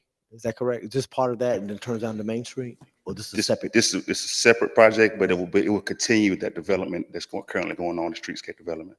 It will continue it going further north. Okay, sounds away good. from I'm downtown. happy to see that development down on the White Way on Main Street, so it looks good. Thank you. I yield, Madam Mayor. All right, there's no one else in for questions on this item. Is there any further action on this item? Madam Mayor? Okay. I'd like to make a motion to approve the project with TOD Todd project. Well, let me start over. I'd like to make a motion to approve the FPA for scoping, transportation orientation development, project Main Street, north of downtown phase. Been moved and properly seconded. Any discussion? All those in favor? Aye. All those opposed? Motion carries. Thank you so much. Next up is item number 14. Can we get a motion to open the floor for discussion and possible action? Madam Mayor, I'd like to make a motion to open the floor for discussion and possible action on the Third Amendment Agreement to lease and operate the East Point Transfer Station.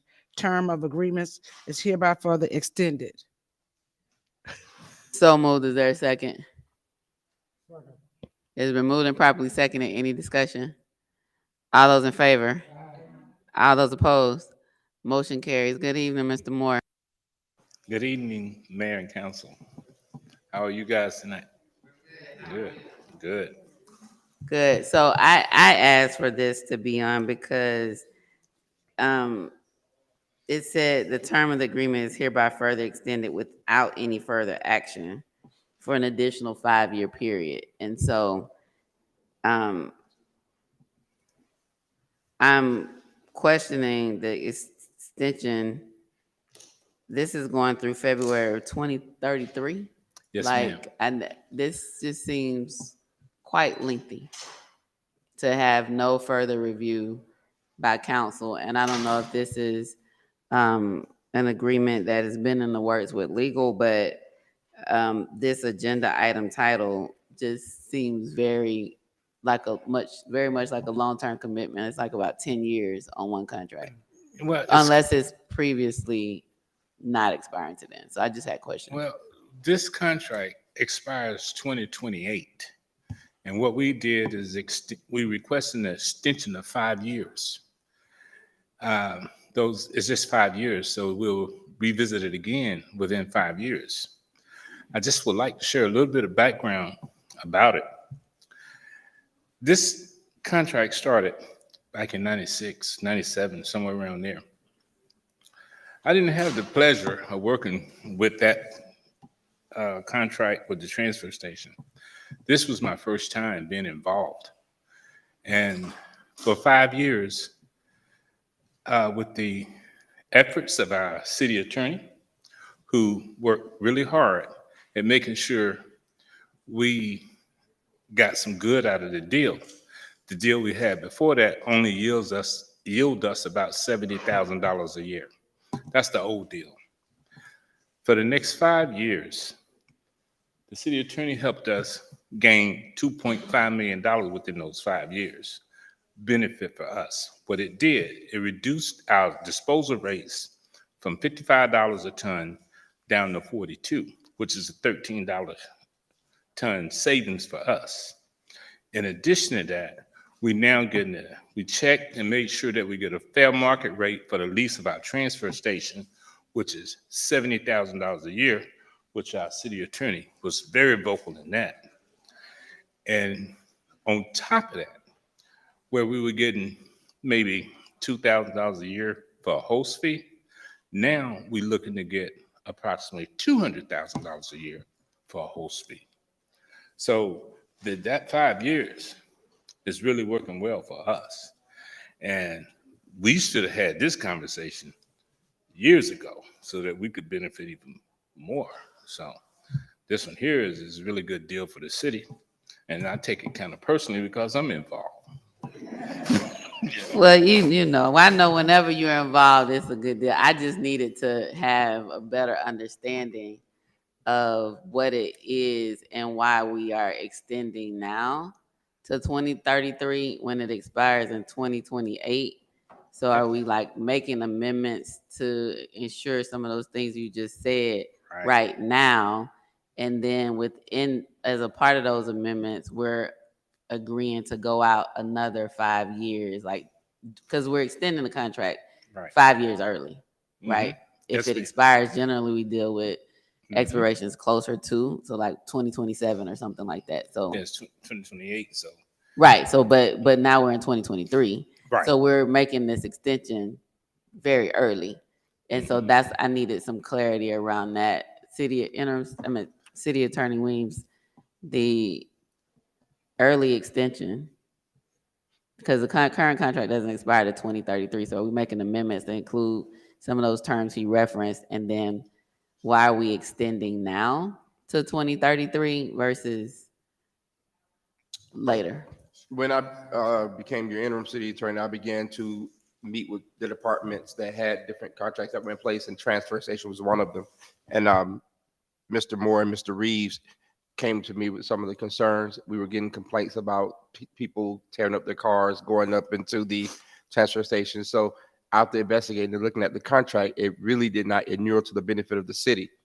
And once I did the research and went to other municipalities, I can't remember them now, they talked to them, we were able to really garner the information from them and utilize it to get a much better contract. Although it does extend for that length of time, the one that we have now actually extended for, I believe, a longer length of time. But this one actually has kind of a stopgap within, I think it's 10 years. Or no, is it 5 or 10 years that let me look at it. 5 or 10 years where we can actually go in and reconsider the terms to match market rate. And I need to just confirm that to be 5. We can go back in on the I guess 2028 if we this want. says term of want to. agreement is hereby further extended without any further action on the part of either the city or BFI for additional 5-year period. So extended shall occur on expiration of term as so extended shall occur on February 20th, 2033. So I hear what you're saying, but this is saying this isn't coming back before us again, that we're extending it to 2033 without any further coming back to council. And so that's just, I applaud you on the additional savings, additional revenue and all of that. That makes sense. But I'm just saying, why are we committing today for a contract to go out to 2033 that expires in 2028, which will give us an opportunity to revisit, because this says we will not revisit it any further. It appears to me, from my research, to be the standard in the industry for these type of contracts. One of the stopgaps that are in there, and Ms. Hammond was very instrumental in working with us on that, was that with respect to the tonnage that comes in, that they have a responsibility to send us reports on I think it's quarterly interval, maybe monthly interval, which we were not getting before. And so in the event that there are some adjustment with respect to the ups or the downs in revenue, the city can actually modify its terms based on those adjustments. So there are things that are built into the contract that were not in the previous contract, Madam Mayor, that will, even though you won't see it for the next 10 years, I think it will bolt to the city's benefit. Anyway, in the event that becomes something, and I always put these in contracts that I do, something that becomes a material change, I believe, just as we did in this instance, we can always reapproach the contractor, I said that way, and have that conversation. Councilmember Robertson and Councilmember Cook. Thank you, Madam Mayor. Mr. Moore, Mr. Reese, first of all, thank you for all your work, and thank your staff, because I see them out in the streets. They're doing some great work, and I hope they are some of the benefactors of the new potential raise that we're working on. In reference to the additional funds that will be potentially raised to $200,000 a year, does that go back to your department, or does that go into general fund? It goes back to this much needed department. Yes, it is much needed. Much needed. Okay, I just wanted to make sure it's definitely much needed. That's all I want to have, Madam Mayor. Thank you so much. I yield. Thank you, Madam Mayor. And Councilman Robinson just stole some of my thunder, because I got a exposure to how you basically operate. What you did not tell us, but I know you know, is that tweaking this particular contract adds some to your bottom line. And we know what the overall issue that you're dealing with, but how much will this help you? It would help tremendously. For example, it saves me approximately $200,000 a year in disposal costs. Okay, stop right there. Did everyone hear that? Okay. And I'll spare you the rest of it. Thank you. Councilmember Robertson. Madam Mayor, if I may just also to Councilmember Cook's point, there's also right now a couple of maintenance issues that need to be taken care of, such as a hole in one of the bays and things of that nature. Those responsibilities are now solely delegated to the contractor tenant, not the city. And I apologize for not mentioning that. I get so one-tracked on the garbage side, and I don't usually dabble in Jeff Reeves' side of it, but Jeff Reeves, the structural part and the floors and the roads and stuff, he dealt with that part. So I should have mentioned that, but I'm focused on the end that I work, So I apologize for not mentioning this construction piece in there. What you tear up, he has to fix, right?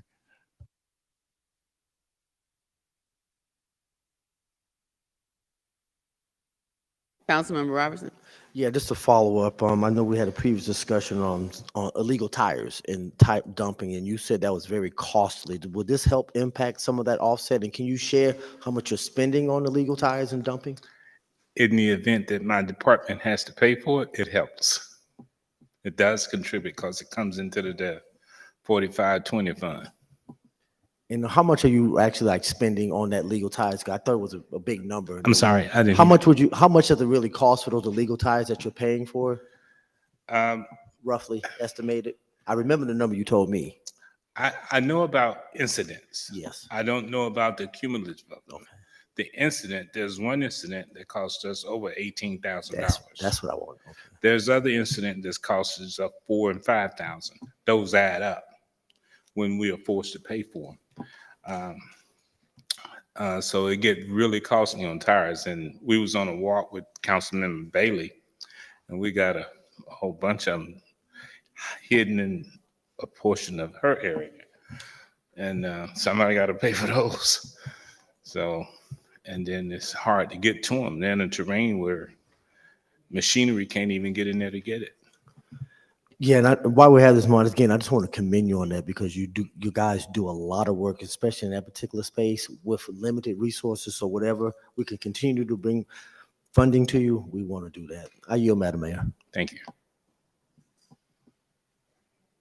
All right, any further action on this item? Madam Mayor, Yes, Councilmember Renee. I'd like to make a motion to approve the Third Amendment agreement to lease and operate the East Point Transfer Station. Moved and properly seconded. Any discussion? All those in favor? All those opposed? Motion carries. Next up is, thank you.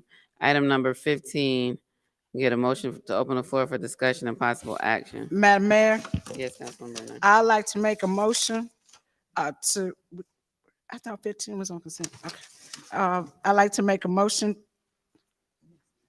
15? I got a question. Okay, 15 to approve. I'm sorry. I'd like to open up this floor for discussion and possible action for the approval and board authorization resolution to submit grant application to Community Development Block Grant CDBG 2024, 2025, and 2026. So moved. Is there a second? It's been moved and properly seconded. Any discussion? All those in favor? All those in favor? All those opposed? Motion carries. The floor is open for discussion. Ask for this to be put on here to see how the projects were decided. 2, they're all for upgrades to our water pipes, improving our water infrastructure, which is a good thing. And then 3, are there other things that we can apply for use of CDBG grant funds because this looks like a specific water request. And I know CDBG grant funding can be used for a lot of other things like parks, recreation, like other services as well. So, Mr. King, I see Ms. Echeverria in front of us, and I see what's here, but how are those projects selected, and does this prohibit us from applying for CDBG grant funds for other needs?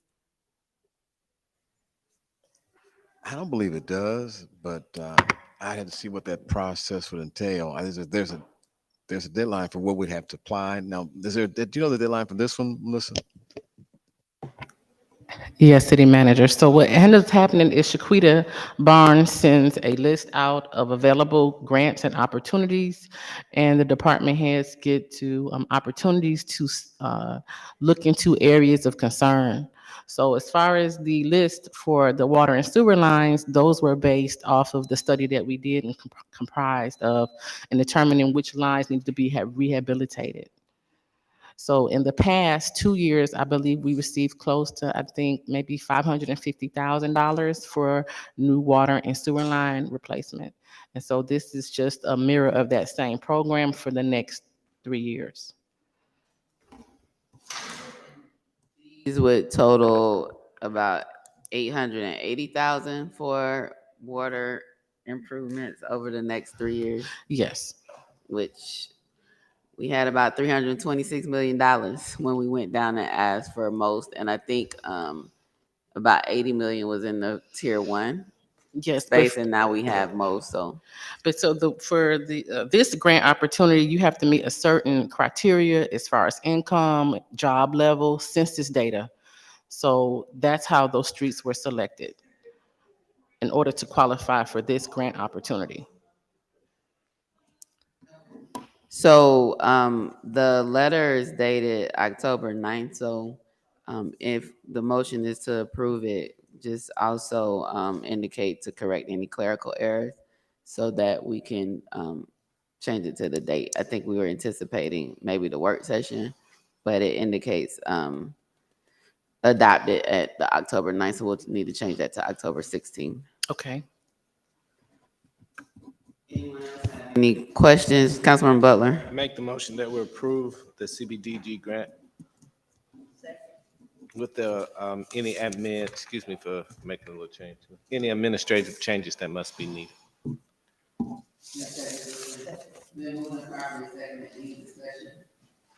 those in favor? Aye. All those opposed? Motion carries. Thank you so much. We are now at item number 20. Councilman Butler, you want to make the motion open the floor? Discussion and possible action. And in fact, Ms. Echeverria, that 2021 for you. Yes. Go ahead, Councilman Butler. Yes, ma'am. Madam Mayor, I would like to open the floor for discussion of item number 20 and 21 for discussion and possible action. And if the director of procurement could step forward, that'd be great too. So I think we can open the floor for discussion on both, but the action will have to be separate. So the motion is to open the floor for discussion on items 20 and 21. They're similar. But if there's action taken, we'll need to, is there a second on the motion to open the floor for discussion? It's been moved and properly seconded. Any discussion? All those in favor? All those opposed? Motion carries. The floor is open. Councilman Butler. Yes, thank you very much. It's good to see you. My question is, I understand out of the need of expediency, sometimes we do these piggybacks. I know we've done business with Jewel of the South before, is that correct? Yes. And so I guess I really don't have an issue with that company, but I do want to know, is there a way that we could mitigate having to do these piggybacks? And how do we do that? Because I just want to make sure that we have the best opportunities to get people who align and give us the best price for what we want to do. You know, like the Jewel of the South, we know them, so they've done business with us before. And so my question is regarding these two and the other two in the IT department too. So it's a procurement question, not really a water question. Oh, go ahead, man. So in relation to item 20, RDJE, we do piggyback, we do Sourcewell contracts, but they're currently working on the LCI multimodal project on Main Street. That project went out for bid. I do a combination of both. In terms of the municipal option sales tax, winter is approaching us. So I'm definitely trying to fix as many water lines as possible because that's when we have the most water main breaks. But I do a combination of both. Okay. So thank you for sharing that too. So we've done business with this other company too. And the project went out for bid, yes. Okay. Even the GFA water line project, that project went out for bid.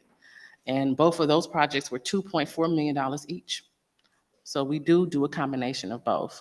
With the most, the money has to build up into the account, and I just definitely have a good momentum going on now, and I just want to keep that momentum up so I'm not so reactive to water main breaks. Thank you.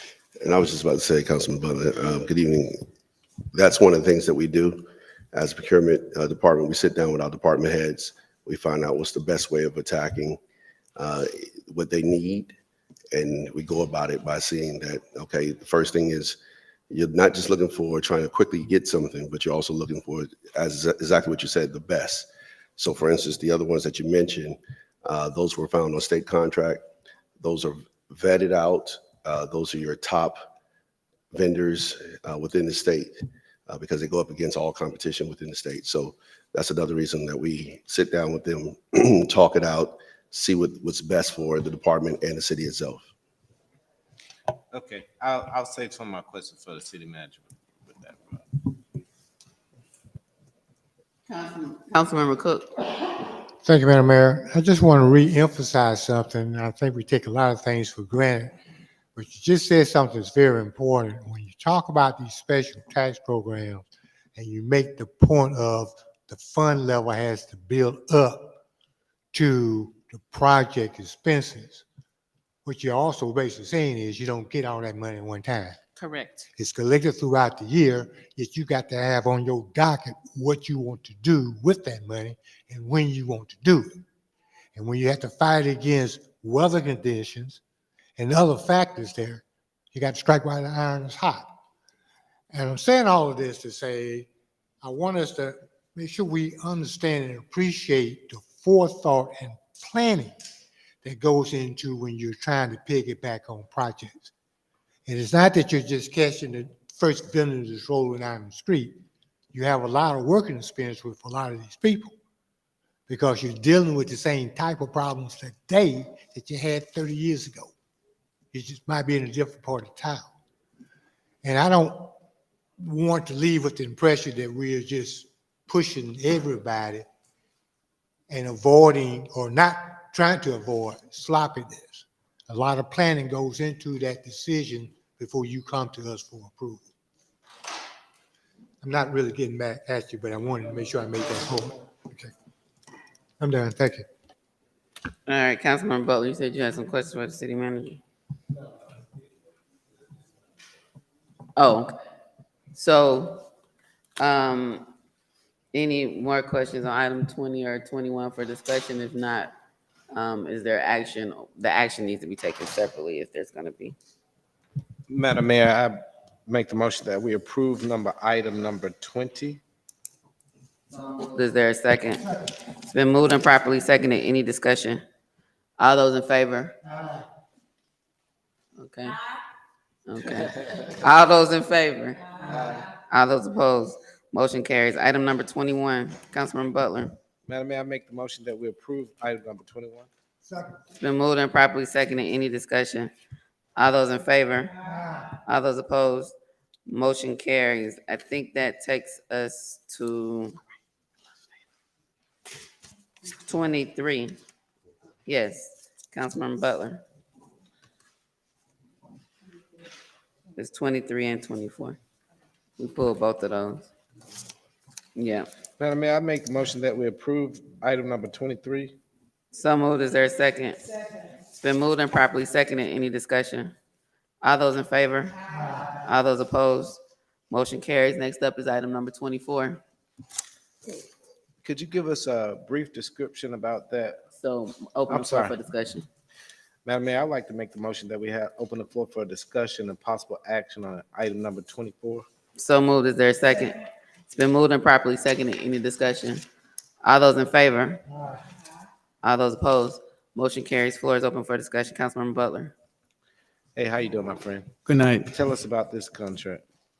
Okay, so this is to do upgrade to PD, annex, water and sewer, the power department and fire stations 2 and 4, the warehouse, sanitation, and fleet maintenance. So we're upgrading the Wi-Fi.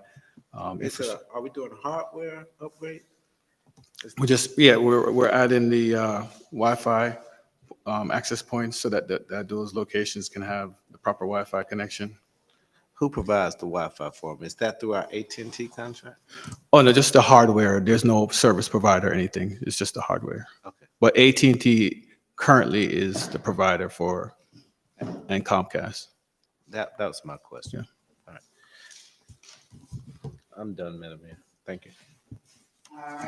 No one else in, so is there any further action on this item? I'd like to make a motion to approve the Smart Wave LLC and provide Wi-Fi upgrade and support for citywide buildings. Second. Been moved and properly seconded. Any discussion? All those in favor? Aye. All those opposed?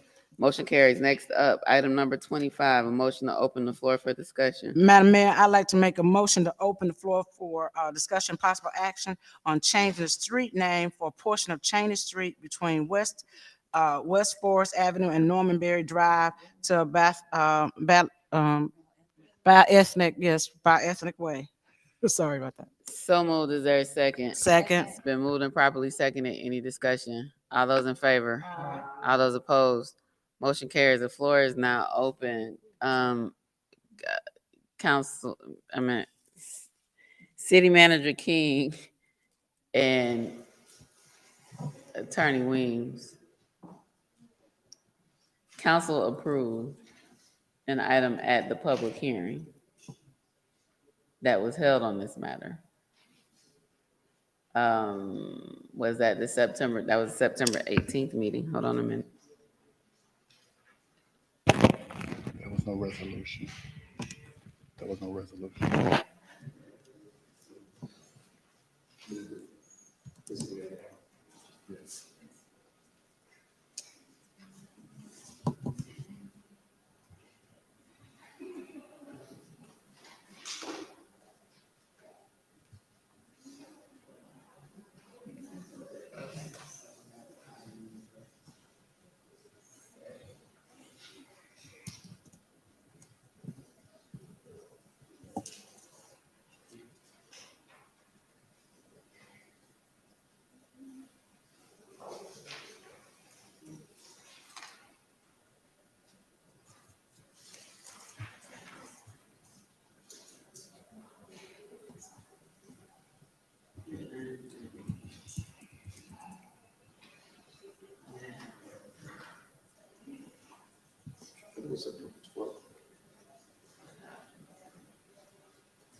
City Attorney Weems.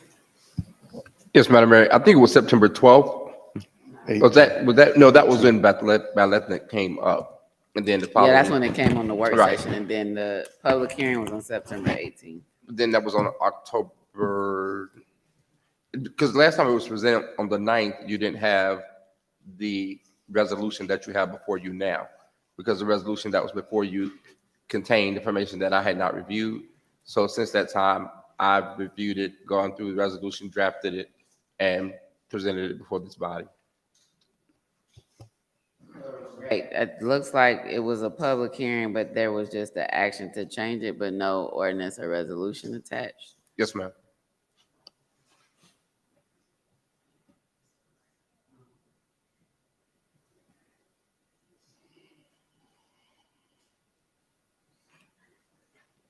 So staff is at the podium, Mr. King. Is there something that Mr. Swain needs to share with us? Yes, Madam Mayor, Christopher Swain can talk about the resolution that was required for this particular item, and it's attached to this agenda item. Good evening, Mayor and Council. I stand before you tonight because the last time we came on September 18th, while you all voted for unanimously, there was not a resolution to be signed. So just we want to come back tonight and be in order and make sure we have everything together. Have a resolution before they can be signed and do this properly, because that will be the catalyst to actually contact Fulton County, the Postal Service, Google Earth, the Fulton County School Board, and everyone else who will be affected by changing the street name.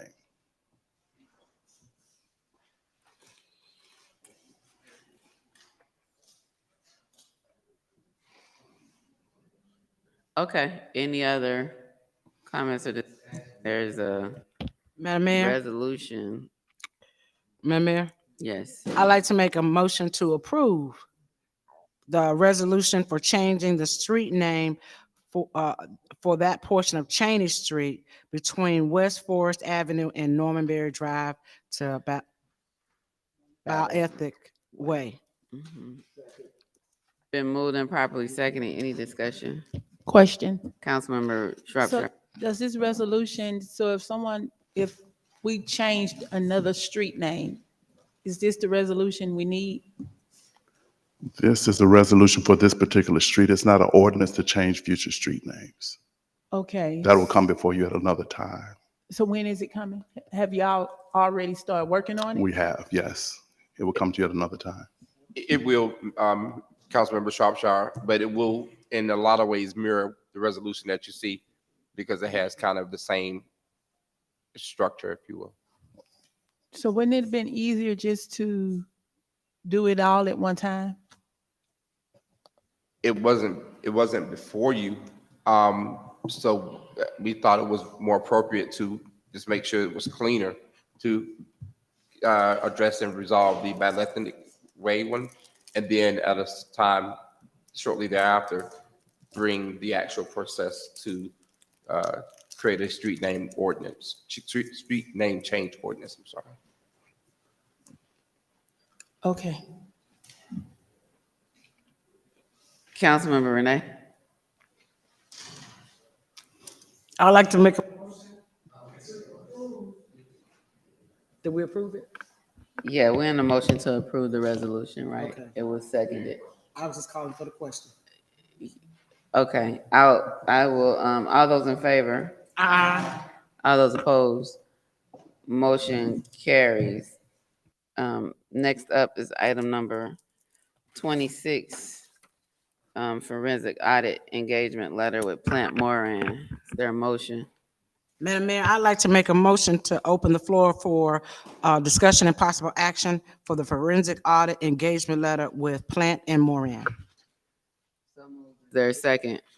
It's been moved and properly seconded. Any discussion? All those in favor? Aye. All those opposed? Motion carries. The floor is open.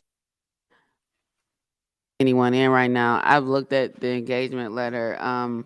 Additional phases is where there's discussion about internal auditor, assisting client in developing an internal audit charter, assisting client in developing an annual ongoing risk-based internal audit plan, assisting client with a staff resourcing plan to support ongoing internal audit activities. And I know we have discussed the home rule charter amendment process to have the internal auditor report to council per the recommendation of the previous auditor in the presentation. And so the engagement letter itself is for the $150,000 that was a part of the bid solicitation process. I mean, I feel that we need to get information from them regarding these additional phases about internal audit, because that is one key component that we need to address. And while that wouldn't be a part of tonight's decision, it indicates it'll be additional phase, meaning additional fees. But maybe we can have staff have them bring back to us at our November work session what those additional fees would be for internal audit services, because I think we'll need some support with that. City Attorney Williams. Madam Mayor, I agree. I think that you're correct. The other thing is that the last time they were here, the representative from Plant Moran made a reference that I actually have since researched, that the internal audit report should report to the city manager's office to protect the attorney-client privilege of their information that comes before you. That's something I would like to, I don't recall her saying that. She did. About internal audit, I don't recall us having any discussion about internal audit. The internal auditor, they indicated, I could be mistaken. Where did the gentleman go? Yeah, we didn't discuss internal audit. Or was it the forensic audit? Forensic auditor. I apologize. Made that recommendation, but Plant Moran, the concern I have is quite similar to yours. I did speak with Mr. Lawrence today about the Plant and Moran contract, because I had some minor concerns with it, but understanding what you're asking for, I think also requires that you go back and have some other look-sees, if you will, particularly as it relates to the reporting mechanism, because this is not in the letter that they submitted. So, and now that I'm clear that it really should report to mayor and council, then that needs to be in there. Yeah, but I think we're talking about two different things. So the forensic audit is what they're conducting, but in the initial presentation by the former auditor, one of the recommendations was that we should have the internal audit position report to council, mayor and council. We then had some discussions at work sessions about the home rule charter amendment process. You shared some information about that with us. And then we got into this forensic audit process. And it, of course, it would seem that they would have some information to be able to recommend to us how we move forward with internal auditing. And so in their engagement letter, they indicate that that would be additional fees. So there's nothing that prevents them moving forward with the forensic audit, which was the approval by council to approve them at $150,000. And the engagement letter says that that's the fixed fee for the forensic audit piece. They just give an example of what additional phases could be, which include internal audit. And so separate to that, this approval, having the discussion with them about what those fees for service. So we could either do it now, we could wait till the forensic audit is complete, because those are additional phases. So it doesn't necessarily have to be done now, but I think for the conversation that we've been having around amending our charter through home rule and having the independent internal auditor report to council, seems like they would be able to be a good consultant to provide us some information regarding that based upon their additional phases. But that's not something we have to decide right now. Yes, Madam Mayor, I'm clear now. Did I understand you to say that? No, I'll deal with it. I'll read it. Thank you. Councilmember Cook. Thank you, Madam Mayor. I'm trying to follow both conversations, but I think I'm limited because I haven't previewed the engagement letter. But this is what I'm puzzled with, and maybe you can tell me I'm way off base. Should the engagement letter include the items that are mentioned in the package they gave us? Start with page 14. And it goes several pages after that, where they really talk about what their approach is going to be in servicing us. Is that both of those in the same neighborhood, or am I way off base? I think you're on the right track. Okay, thank you.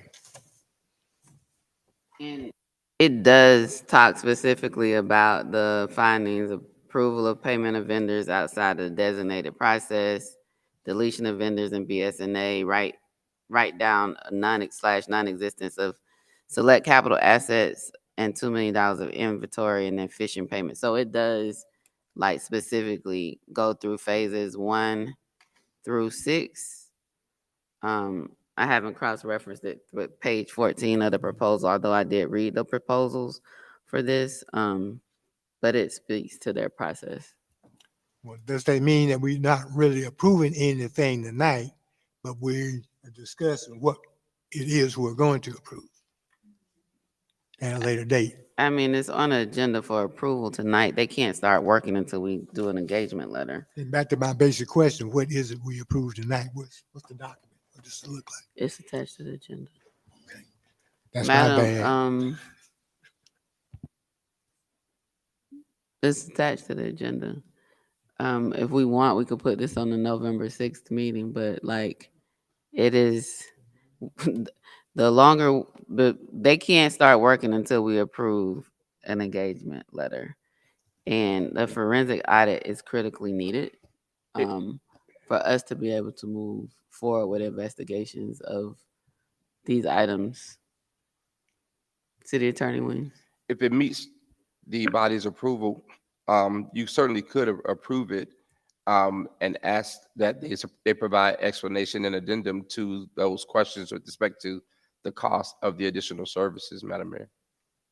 Yeah, and I think I may have been putting the cart before the horse. It's not something that's required right now. It's an additional support that we will need, whether we go with them or someone else, because of costs. They're just indicated in their engagement letter that it's something that they could do, but it will not be included within the $150,000 that council approved for this contract.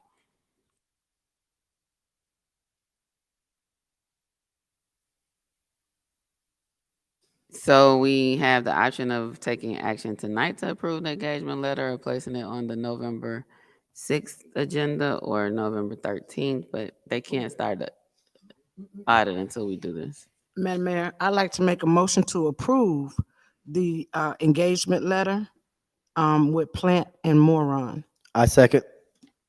Been moved and properly seconded. Any discussion? All those in favor? Aye. All those opposed? Motion carries. Next up, Madam Mayor? Mhm. I'd like to make a motion for discussion and possible action for resources and support and strengthen the permitting process. So moved, Councilmember Bailey. Second. Second. It's been moved and properly seconded. Any discussion? All those in favor? Aye. All those opposed? Motion carries. The floor is now open for discussion. Mr. King, I see staff at the podium. Councilmember Bailey, do you want to hear from staff first or you'll start? Okay, Mr. King. Thank you, Madam Mayor. I've met with the team and I've got a number of initiatives I want them to move on fairly quickly. They've got one particular item where they're looking for a number of key staff items. And so they've got an update for you that they're going to give you today on some things that I want them to initiate within the upcoming week. And then there is a particular position, the project manager, I should say, that they're going to talk about too as well. So Kimberly, go ahead. Thank you. Thank you, City Manager King. Kimberly Smith, Planning and Community Development Director. In reference to this ongoing project that we've been working on for a long, long time, I just want to go over some of the key items that we are currently working on to implement immediately as soon as possible. Item number one is the Development Focus Group and the public survey that has been completed for our part of it. We received some of the recommendations and some of the feedback from Turnkey Solutions back in July.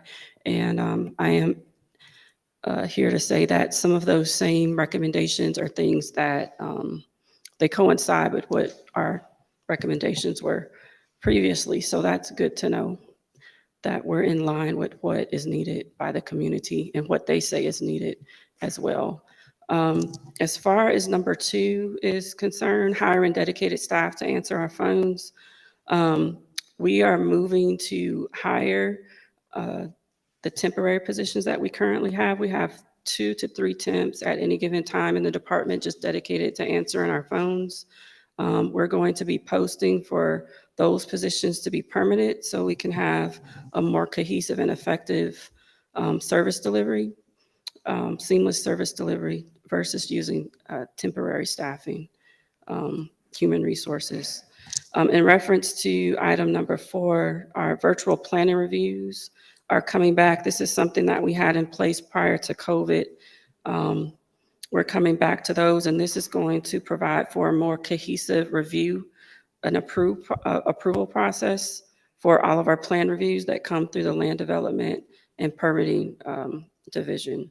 And it's a project that is goes hand in hand with all of our technical review plan reviewers from every department, from fire to water, sewer to police. Those reviews are back on board actually, and we're implementing and working with all of the customers to close the gap between reviews and having question about the review comments and or what have you. In reference to item number 4, this is something that we've been talking about for a really long time. It was a top priority for our matrix report that was done by the city back in 2017. This position was actually advertised last month, and we have reviewed the applications and we are interviewing this week. So we're very excited to finally get that position moving forward where we can onboard someone to actually provide the concierge services that we've been talking about for so long. Item number 5, adding the appropriate and needed staff for the permitting division specifically. This division is the division that moves all of our plan reviews through the building permit process. It coordinates and building inspections and what have you. We're going to be adding a permit technician and permit coordinators, and those positions will be advertised this week. So we're very excited about that. Due to the fact that we're going to have someone going out on FMLA in the next couple of weeks, we've already vetted and have a substitute associate permit coordinator coming in. These positions are on top of that one that we're going to be losing for a while due to an FMLA issue. Item number 6, we're obtaining temporary and emergency support through emergency procurement, and this is to speak on any type of emergency projects that happen. I mean, we have them happening all the time, whether it's a fire, whether it's a weather, tree falling. During the summer times, you have air conditioners going out. During the winter time, there's not heat. So those are considered health, life, and safety issues. And so we're bringing on a firm that is going to help assist us in all of those instances. And this will definitely put a dent in the backlog that we currently have in the inspections and the plan review divisions of our department. And number 7, our staff, we started vetting for a new enterprise system for our permit tracking. We currently have a BSNA system. We started vetting in June and July, and we should be receiving quotes on their services really soon, and hopefully putting that out for bid really soon. So with all of these are our lowest hanging fruit. There are a few other ones. Let me go over those really quickly. In reviewing the salary enhancements for our staff, we've had some open positions. And the problem that we're having is to get good qualified people to help for retention and turnover, and just providing for a good employee caliber, and as well as team morale. To get people in and to maintain for them to stay, we really have to look at reviewing the salary, because they're definitely not in line with what the current salaries are for the city. And so we're looking at that as well. And that will help us bring on good certified, qualified people to help us and just to be part of our team. Item number 9 is implementation of an express counter. This is going to go hand in hand with getting certified plan reviewers, as well as additional inspectors.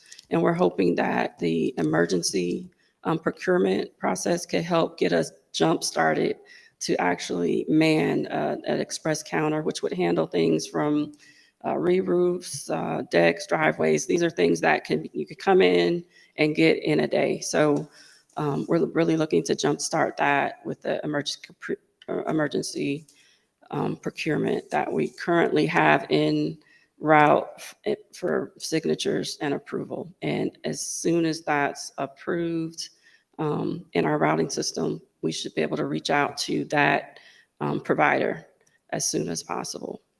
And the last one is something very basic, which is just purchasing the equipment that we need and coordinating with our IT department, and making sure that we have ample digital plan stamps, as well as phones and computers at our grasp for when we have our staff come on board. So that, in a nutshell, is what we're working on. All of those items are happening simultaneously.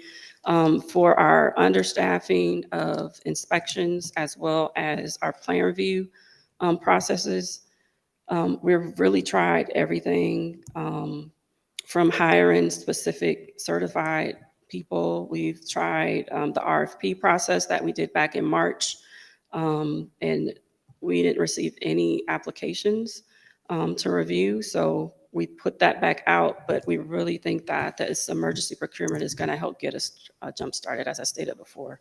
So we've been working really, really hard to get all of these things satisfied, so we could really see a change come through for us, because we're all excited to see change.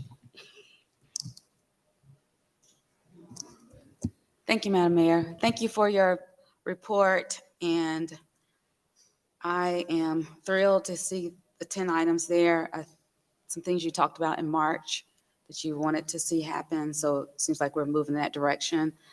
At our next update, which will be next month, I just want to see the date as when you plan on accomplishing these things. I think that would be great. And hopefully you can just say that you've already done some of those things. So I think Absolutely. that would be great. And then Yes. if you could start thinking about data as far as like how you're going to measure success for your department, because you just mentioned, hopefully you can see some progress and some improvement. So what does success look like and how can you measure if it's successful? Like if you have dates, amount of time for certain items to be completed, like you can start now with a baseline as to what those timeframes are now, and then your plan for increasing or improving the amount of time or decreasing the amount of time that it takes to complete certain things. I know you're working with your foundation to put some things in, but that might be helpful for us to see the effectiveness of what you've done. And then maybe you can Absolutely. retool if you need to. The other thing, when I came and attended something that the water department did, they have a collaboration with Clayton State where they have students collaborate with a college, where they have students come and as far as an intern. I was thinking of like your caliber of people that you're wanting to grow. That might be a way to get additional staff in and grow them, and also be a benefit as far as doing some of the work, because I know that this area may be difficult to fill. And so I think Georgia State has a program related to it. So that might be something. I just got the idea from the water department. We're interviewing our intern on Wednesday. Perfect. And then one other thing, you did a great job when you came before and you spoke about how it's a low hanging fruit as far as our contractors being double funded and how you felt like that wasn't necessary. You brought it to council and we voted on it. Is there any way you could, departments that are involved in the permitting process could have an analysis of if their expectations are beyond industry standards, and if they are, have a conversation about perhaps relooking at how it could be done better? I say, Mr. King, okay. Do you want to answer that? I just wanted to say one other thing, but I can say it after you answer that. Okay, mention it. I'm sorry, Councilmember. The last item you mentioned, I was writing the first two items. What's the last one you just mentioned? About, is it possible to have a analysis of making sure, because I know other departments interface with the final say-so of the permitting process, have them look at if industry standards are being followed. And I'm going to give you an example in a second. Yes, definitely there is. I think we want to see if we're keeping up to the current standards, current trends that are going on, because there's always new types of technologies and trends for providing services, which we want to do. I definitely want to have that as a part of the tool belt that Kim's looking to do as we look to get the consultant group on board. Because they have a number of tools at their disposal that we can utilize. And that's something that we can take full advantage of when they implement that. I think that she can give you an update before the next meeting, which would be November the 6th. So what she will do is, if once she gets that information together, she's going to send you an update via whatever term she can do that, and make sure we have that for you prior to that date. So there's a number of things we can do, and that those consultant teams that we're looking to come on board can provide a number of things we can do now that will trickle down from just not only just the fact for permitting inspections, but also for that emergency express kiosk type of setup we wanted to have, and counters. So I'm looking forward to that. But the data analysis, trend analysis is something that they have people on board their team that provide information for us that we can also look to see if we're doing the right things to keep up to speed with what's going on in the industry. Thank you for mentioning that. And I think that's going to get us to having a culture of yes. our plan talks about that, moving from a culture of no to a culture of yes. So I feel like everything that's here are examples of moving in that direction.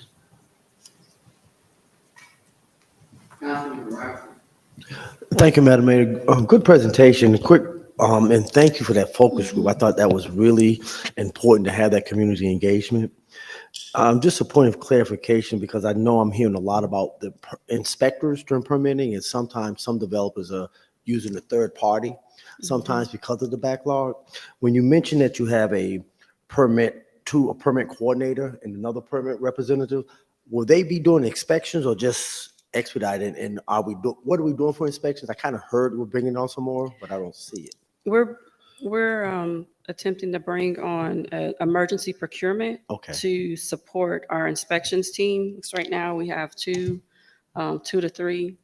The chief building official also acts as the lead plan reviewer for all buildings and plans. So he reviews every single plan that comes through.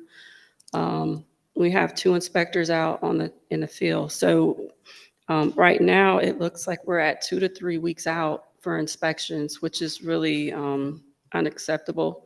It's not an industry standard. And so we do have that third party option for people that have it, but that's not always an option for someone, whether they're elderly or not. So we really want to beef up our security, and so to protect the health, safety, welfare of our citizens, that they may not be able to get a third party inspector in place. So we really need that support. Thank you. Quick follow-up, and that is a really hot button item when it talks to permitting about those inspectors. Also, I had several residents have brought up, and I think one met with the city manager and they wanted to do something. They wanted to recommend, is there any way that we can probably develop some type of amnesty program for some of that low-hanging fruit or some of that small things like a ceiling fan or something else for residents? Because if you look at the permitting process, everything you need a permit for, some of them, it's overwhelming for some of our residents. And I've seen some cities do what you call an amnesty program for a short window that people actually get things done and know you're doing it instead of just doing it and saying, don't look at me. So I just wanted to bring that up, and we can talk about that more if that's something that staff wants to look at. And in reference to the salary, we really want to make sure that we are often have a competitive salary. I'm not sure what the comprehensive study was doing it for that particular level, but that's something I hope staff will look into, is making sure we are really competitive. Great report. I yield, Madam Mayor. Thank you, Madam Mayor. It's got a tall order here to fill, but I do think that it definitely is, these are some attainable things that we have here. And I know the biggest thing is the backlog of the work and then staffing. We got to put a lot of different people in a lot of different places. Have we considered just bringing in a third party company like Safe Build, and they basically will address? Yes. So exactly. Okay. Yes. And it would coincide also with what Councilmember Bailey was talking about, where you do bring those interns in, but while you're working, you're interviewing, you're trying to fill those positions. Safe Build comes in and they basically, they will handle all of the backlog because they have your plan reviewers, they have your inspectors. I know Union City and the City of Atlanta utilize their services. Those are one of the firms that we're looking at. Okay. Yeah. Thank you. I yield, Madam Mayor. So, inspections, like 2 to 3 weeks is like really not good. And while we're talking about emergency support, like what is the plan, this is Mr. King, around hiring additional inspectors? Like 2 to 3 weeks is a long time. And I see the discussion about hiring somebody from emergency, but what is the plan to get us unstuck around that? The time that it takes, yes, there have been success stories, and yes, there are people who have good experiences, there are people who have not so good experiences, and there's not consistency. What are we doing around the timeline and the time that it is taking? I know one of the things that was discussed a while back is having all of the departments who are involved in this permitting process, fire and electric, like all of them commit to what's needed. Because, and I've experienced it myself, you go through a process and you get something and then they come back and tell you something differently. And it depends on kind of who you talk to at times. So like, what are we doing to streamline the process? We talked about other places have like online, all of the things you need for different types of permits. And I know we've added some things to online, but like if going through the process is taking way too long, there's not consistency in what people are being told or what they're having to do. And this isn't 100%. Let me say this, it's not everybody. There are some bright spots, but lack of consistency such that we get to a point where everyone has the same experience is missing and needed. And inspectors, like, we're not going to solve this with emergency procurement. Like, we talked about hiring additional staffing. Like, do we need more staffing? Like 2 to 3 weeks. Like, that's time is money. Money is time. But even that, you have people who have had their homes burned and have been trying to get into the house. I think somebody came and spoke in public comment about that and how it takes so long. I walk people through different processes. Like, these things are a good things to know about, but how do they translate into moving the needle of actually improving the permitting, planning permitting experience consistently? And I think you mentioned, I don't know if one of these positions is supposed to, you talked a while back about a concierge type service, like having somebody, once they submit their documentation, their staff that actually walks them through the process and like follows up. The automated system doesn't really give information. Sometimes the information that goes in the system isn't accurate. Like, how is this going to translate into improvement in actual experience and processes and accountability? Do we need more inspectors? That's a key critical component that we should hire for like yesterday, right? Like, but that's not in here at all. Hiring inspectors is. Which one? Maybe I didn't know the terminology because I didn't see anything about hiring inspectors. Maybe it's a different term now. There's several layers in there. Yeah. One, there's the project manager, which is supposed to help connect the dots between the various departments. That's the need of that person so that we can, synergy between the fire, between electric, between water and sewer. That person is the person who helps connect the dots. There is the aspect of, I mentioned, and she mentioned earlier about the safe built, which Councilmember Cummings mentioned as one example. There's also another, there's others I'm not going to mention on this particular point because they're being contacted. But as it stands right now, they have those types of individuals. That inspectors are part of those consultant teams along with the permitting individuals. And so when you bring that on board, you bring a bevy of services, staffing, and infrastructure that comes to bear to what you need. And so the inspectors are part of that package. And so that's one of the things that we're looking for, but it's not just the one particular job, but it's a package. It's basically a component of things that come within that consultancy package. And so that's what she's going to be getting. And so that'll come in the various areas, still with the support for permitting division, support for having some, maybe even doing some weekend work even potentially as well. And so that's what resource we're coming to bear.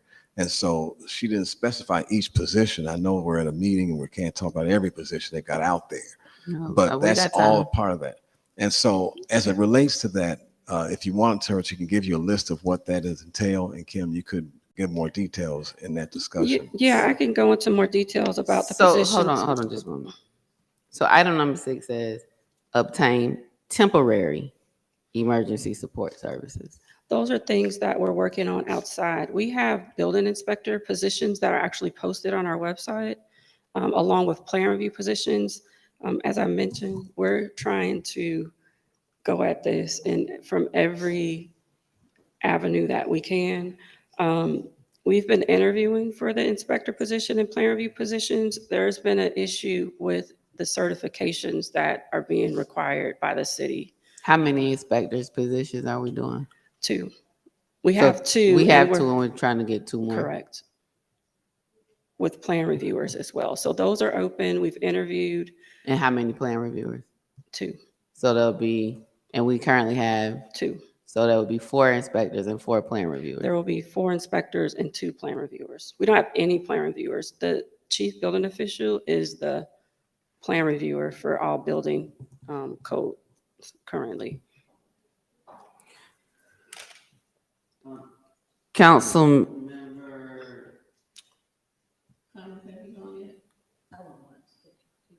Councilmember, I'm just trying to go through. Councilmember Cook, have you gone? No. Okay, and Councilmember Robinson. So I'll go Councilmember Cook and Councilmember Conley and Councilmember Robinson.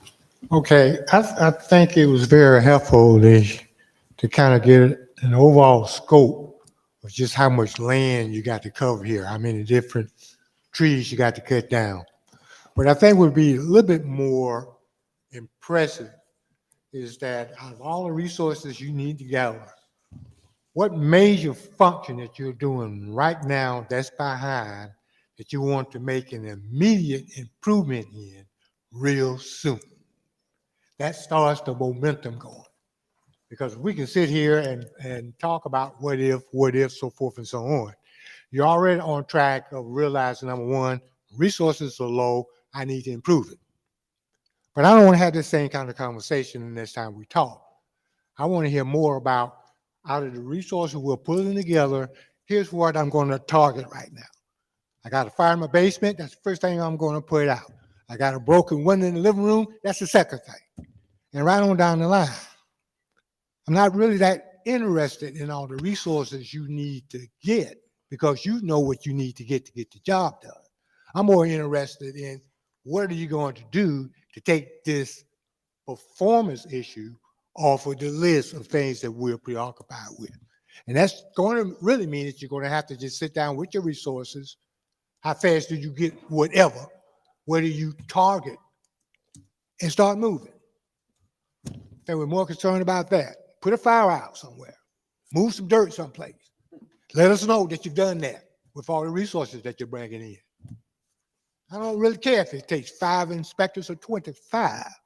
What I want to hear is we're no longer hearing complaints about follow-up inspections, whatever that takes to do that. You know, and I'm not trying to be Absolutely. knowing. We all want to be there with you, sir. You know, but I'm just saying, let's just get the show moving. Let's just move.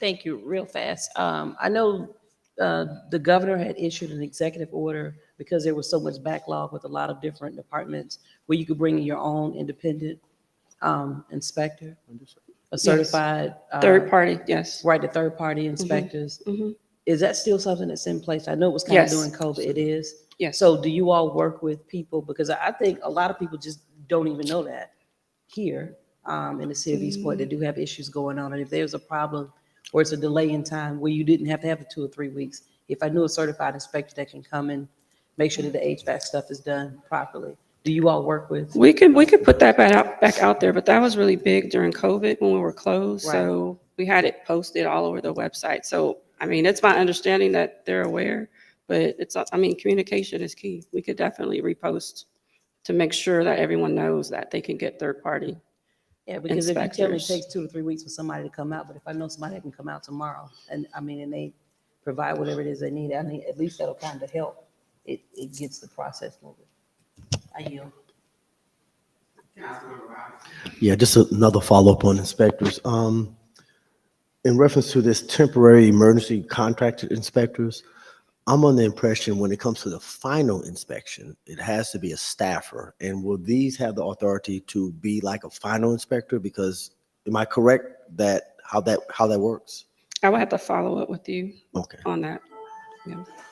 Because some developers have told me that they're waiting for inspection and they had independent inspectors, but that last one, the city says, well, they have to put their eyes on it, which is fine. But I was just wondering with this with these temporary ones, will they have that same authority based on what I heard? I'll follow up and Okay. get that to you. Thank you. I yield, Madam Mayor.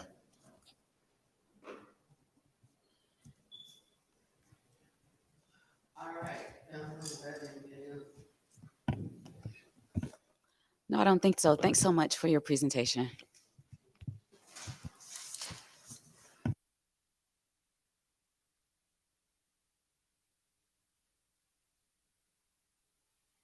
I'd like to make a motion for a possible action and discussion for Patsy Joe Hilliard recognition.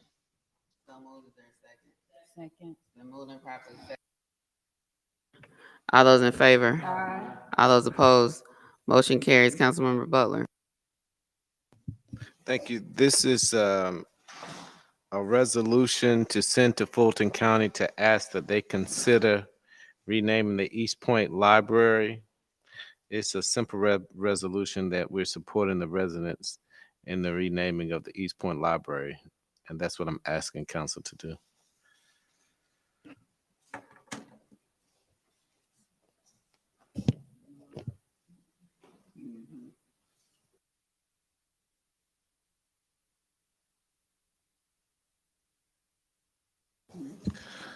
That being said, I make the, Before we have a serious discussion, I'm still hanging on some comments that was made last time this topic came up. And it kind of bothered me quite a bit, the opposition we got and the rationale for it. And I think before we go too far, I want to air this, and if there's nothing to it, then we quickly bury it and we move on. But as I heard the comments, it had a lot to do with the city needs some type of grandiose structure that's named after the city of East Point, as opposed to in the individual. The kind of, well, I don't really need to tell how that struck me, but is there anything related to county or state protocol that will challenge the suggestion we already have on the table that you know of? based on the libraries fall under the Fulton County Commission jurisdiction, so they govern those. And so there's support from Marvin Arrington and others to do that. But in order to do that, they asked for some signatures. So the water community, along with Hakeem Hilliard, went out and got the signatures that they required. So I'm asking what we do is submit a resolution letting the county know that we support this initiative also. It's, you know, it's nothing formal. It's just, okay, here's a resolution that the city council values the contribution of the mayor, and we would like to see that done too. But it's their decision.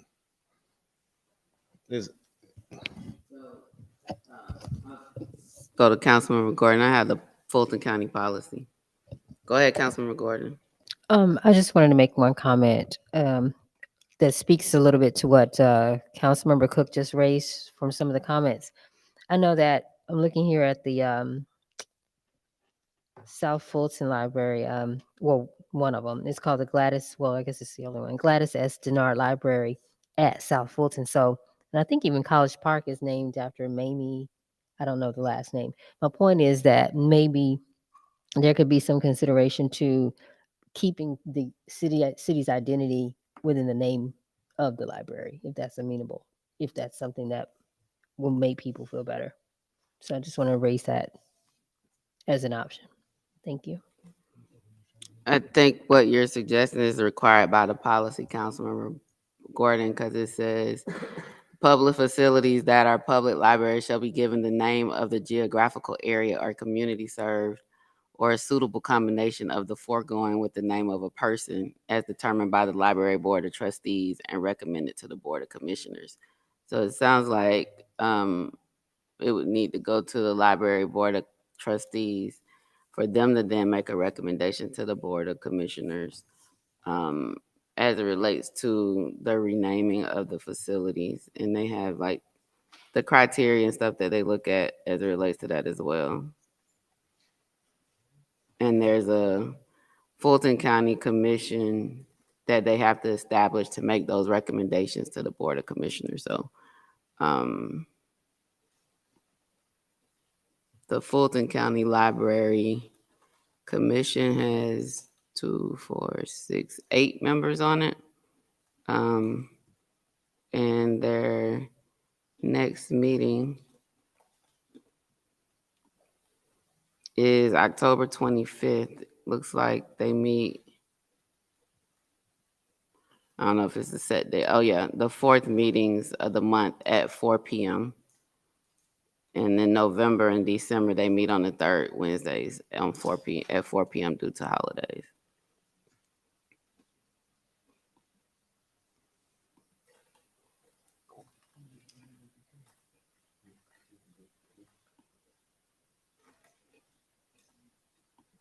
How many names are on the petition that's been signed? Madam Mayor, that's not, I'm not involved in that part. I signed the petition along with my neighbors. They submitted that information. And so I'm asking that the council does a resolution to support that. It's very simple. It's nothing draconian about it. It's just a resolution. We do resolutions all the time in supports of grants and other things. So whether we support it or not, I make the motion that we vote to approve the resolution to submit it to Fulton County as written in the documents that you have. I second. Discussion. Oh, any discussion? Yes, Madam Mayor. Your light's on. Oh, I'm sorry. It was on from earlier. You read through it that the county had the naming policy, that the library director appoints the committee, I guess. And I've also had an opportunity, because I've been doing some research, to speak with the 2 county commissioners that I know and represent, and they indicate that that process is underway and that this resolution, if you will, would be ministerial in nature to support their ultimate effort to rename the library after the former mayor. All right, any further discussion? All those in favor? All those opposed? Motion carries. Next up, discussion on alcohol consumption hours at businesses. Councilmember Shropshire, motion to open the. Thank you. I would like to open the floor for discussion and possible action. Second.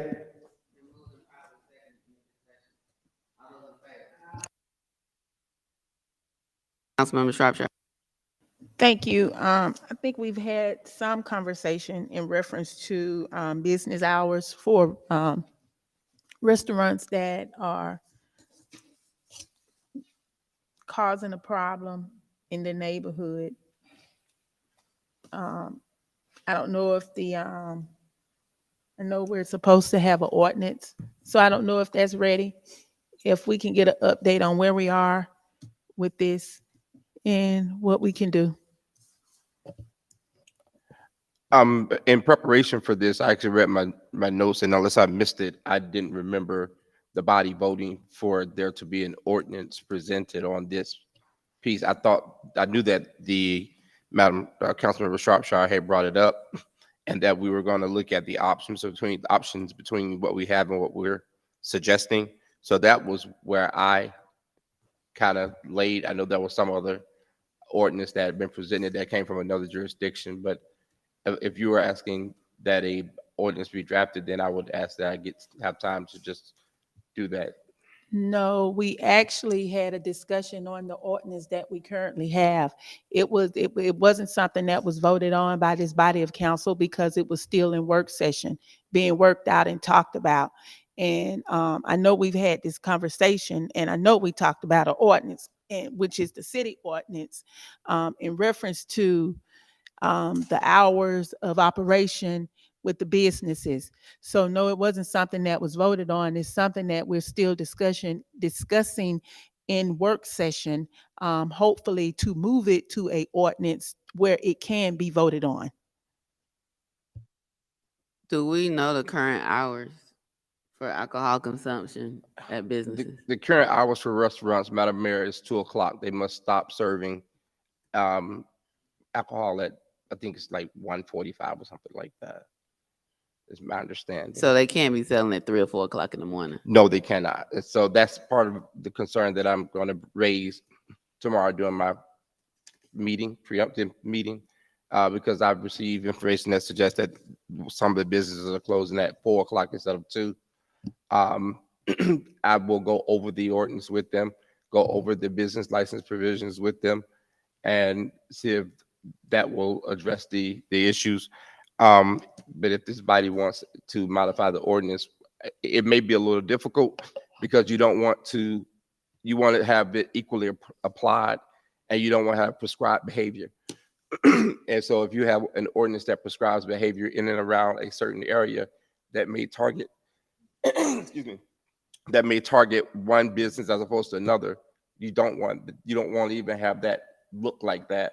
Yeah. When it should just be equally applied. No, totally agree. But I think the question becomes whether or not, so should all businesses be closed at 2 a.m.? Because that's different than all businesses should stop selling alcohol at 2 a.m. So do we regulate? And I just saw something, what was that ordinance that said they could operate from 4 a.m. to 7 p.m.? So I don't know if we regulate the hours in which businesses can stay open. That's one question. Then the other is, for alcohol, I mean, it's last calls everywhere, like based upon whatever the local ordinance is in that, where that business is located. So it's not about one particular business. It is, what is our current time, and should we extend that time? And that would apply across the board. So if we changed it to midnight, everybody had to stop selling at midnight, right? So like, this isn't about a specific area, but one, do we regulate how late businesses can stay open? I don't think we tell them they can only operate between 7 a.m. and 2 p.m. And then the other is, what's the last call in East Point for alcohol at restaurants? And does that usually not become an issue because most restaurants are closed by 2 in the morning? So I think it's not about targeting a specific area, whatever. The ordinance would apply across the city, but can we do our ordinances say what time businesses have to close in the city, just operating period, or restaurants or whatever type businesses? And then 2, what is our last call time in the city of East Point? Because we need to have a conversation around whether or not we need to extend it. And a lot of these items rolled over to the agenda from work session because we didn't have the work session on Monday. Correct. That's correct. Madam Mayor, it appears that the current ordinance that we have as relates to that which prescribes businesses that hold a license, and I'm just doing some quick research here.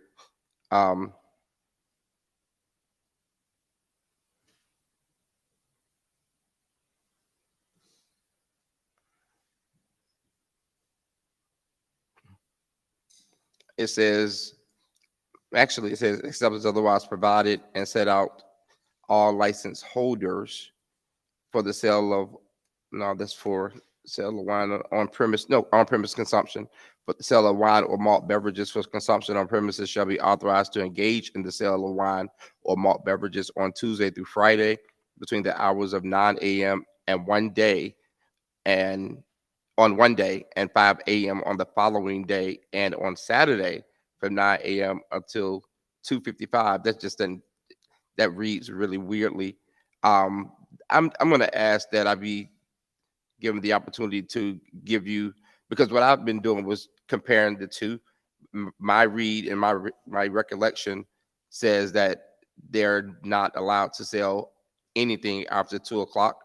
But I don't want to state that without having some reference to give you, as relates to the comment that I made as relates to the targeting. It really does lend itself to the drafting, not the to the application, not the drafting. The drafting just has to be very, very specific enough to withstand any attacks, and we don't want to draw an overbroad statement from the courts.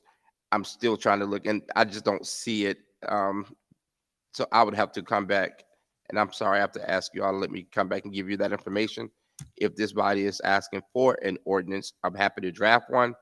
I just don't think the ordinance that limits or prescribes hours around a certain curtilage of residents would get the target behavior. That's what I think I'm hearing. No, Am I hearing it wrong? no, we've never asked for a geographic area in the city. It is to be applied across the board. But I agree with you that we start with the ordinance that we have and know what time is allowed. And I think that's what we talked about the last time. What's the current ordinance? What's the time? And do we want to change that time? It's not really drafting a complete new ordinance. It could just be amending what's there. The language you read just sounds very confusing outside of the specific time period. So there may be a need to amend that ordinance. And if that is the right one, I understand you want to look further in it. So at the November work session, we need to have the existing ordinance or ordinances to be able to look at. And again, this has never been about a specific area. It's anybody who sells alcohol for consumption on premises. This would be applicable to. I just think some businesses close earlier than others, which is why they're able to not really, I guess, do a last call because they close. Right. Yeah, I agree. I referenced that because my notes from what Councilmember Shropshire stated was that the neighbors in and around certain areas were being disturbed. But I appreciate the mayor's clarity on that. So I will go back. I will find the actual ordinances. I will do a compare and contrast and give you all a memo on it. Thank you. For work session, Madam City Clerk. Next item, Councilman Shropshire. Shred Day, number 30. Thank you. I put this item on the agenda because we had people asking about Shred Day. We partnered with GenCare to do Shred Day. And usually we just advertise and they pay the fee. This year they asked if we could split the cost. They pay half, we pay half. The cost is like $700, very small. They've already engaged with someone. I think they want to do it like the 21st of this month. So that's why this is here, asking for, I should have opened the floor for discussion and possible action. Yeah, that's fine. Y'all let me talk. Go ahead. Want to make a motion to open the floor for discussion and possible action. Second. Moved and properly seconded. Any discussion? All those in favor? All those opposed? Motion carries. So continue. Thank you, but I think I put everything out there, so I'm asking for, if we could just go ahead, if we can approve it, to just pay half the cost for Shred Day, where people go over and get all their paper shred. We did it last year with them. So it's 350. Councilmember Cook and then Councilmember Robinson. Thank you, Mayor. Quick question. This came up and we canceled this particular year, but the shredder, will the items be shredded on site? Yes, it is. Because It it's is. very critical. Most people Yeah. turn it down if they're Yeah. not watching it. They can actually stand there and watch it. We Okay. did last year. Great, thanks. Thank you, Madam Mayor. Quick question to my colleague. Where would the location be? Will it be at the same location it used Last to year, be? it would be at GenCare. That's where it was last year, right in the parking lot. And can we do it more than one day or just one day? It's just one suffice? day. Just one day? Mhm. I yield, Madam Mayor. Well, I think it's a great idea because, not cyber, I'm sorry.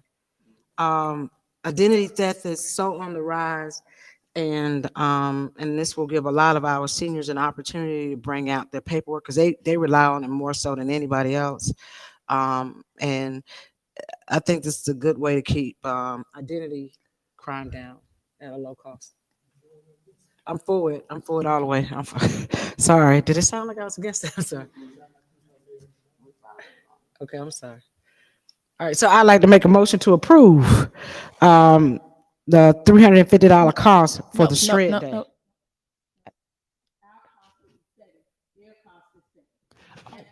Oh, I'm sorry. Me too. I'm sorry. Oh, 50%. Yeah, 50%. I'd like to make a motion to approve 50% of the cost for shred day with Gen Care, partnering with Gen Care.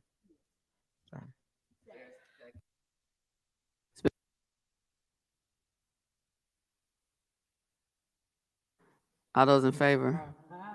All those opposed? Motion carries. Next up, neighborhood walkthroughs. Councilmember Shropshire, motion to open the floor.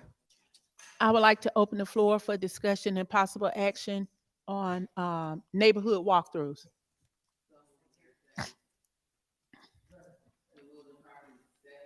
Any discussion? All those in favor? Aye. All those opposed? Motion carries. The floor is open. Councilmember Shropshire. Thank you. So we got a request from a resident to do a walkthrough through their area. And I know we can do it, but if you want to involve staff, it has to come before council and be voted on.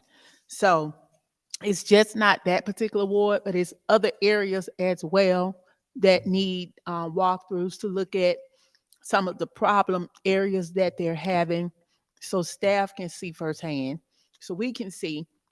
Because I know many years ago when we first got on council, we did a walkthrough through Center Park. And what was so surprising is one of the streets that you go down, there are some apartments that has really, really overgrown. And the street is closed. You can't even get to it. But if you stand at the top of the hill, you can see the apartments. So that is something that we need to do. And I would like to make a motion that we approve. Can we approve? We approve to do the walkthrough with the city manager and the staff to just look at some of the problem areas in these neighborhoods. There's a motion. Is there a second? Second. It's been moved and properly seconded. Discussion. Councilmember Butler. Yes, Madam Mayor. I think I do have some concerns about this. The first one is that if you ask the city manager and he volunteers his staff, that's an operations. That nothing you have to, because we're not voting to use city funds. And the person that wants to do this walkthrough is currently a candidate for office. And so it seems like it's a little, when we had a person on council to do the walkthrough, there's an issue, but then now there's somebody who's running for office, and now we want to do a walkthrough when we won't even allow the person for council to do a walkthrough. I have some heartburn about that. So how do we reconcile that?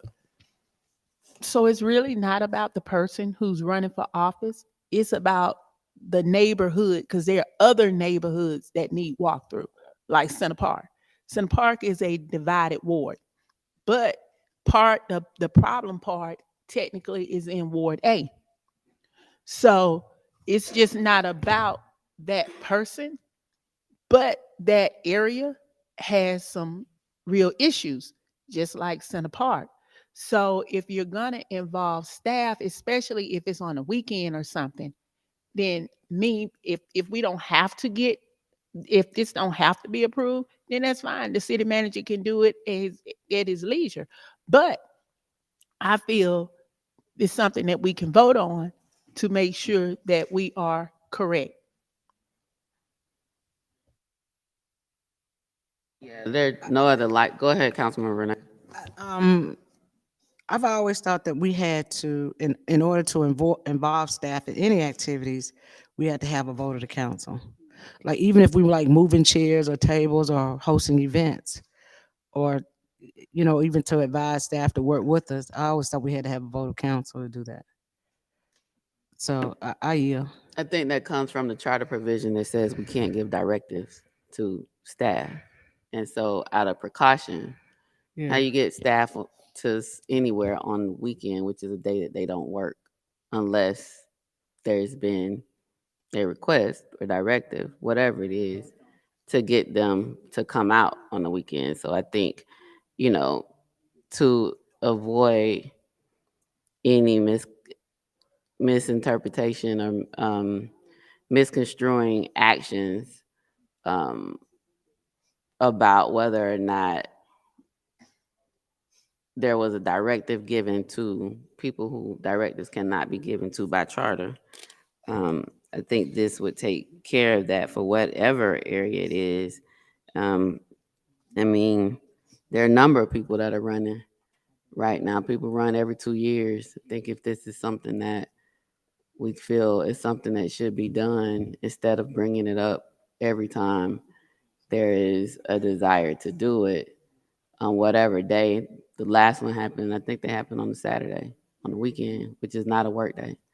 But this would prevent having to bring them back to council each time that one would need to be done or want to be done. Councilmember Butler. Thank you, Madam Mayor. Councilwoman Schleicher brings up a very interesting point. Now, I'm going to just throw this out here because I hadn't thought it all the way through. But number one, why shouldn't the work-throughs take place during the week, during regular work days? Second thing is, if city council person is getting enough feedback from a group of citizens that says, we got issues here, what is the city's going to do about it? You're on the hook there. You got to do something that's intelligent. And it doesn't have to be all that complicated. Now, the mayor's making a valid point, and that's our relationship with the city manager. But life ought to be so simple where I could go to the city manager and say, listen, I'm getting a lot of heat from neighbors in a particular area because of a specific problem that the city's going to have to address. Why don't at least you and I go out there, check things out. You make a decision on how much more of your staff that needs to come out there. But what we don't do is get caught up in administrative protocol and nothing gets done. And I'm saying everything doesn't require a whole army. But, excuse me, but just a one-on-one. You know, I tell the city manager, I'm not going to take you to lunch, but I need to have you go with me as I check out the vacant lot next door to a good customer, good citizen. City manager then figures out what he's going to do next, because either he's got me on my case or he gets his staff together to solve the problem. What do you think about that? I see heads nodding, but they're going this way too, you know.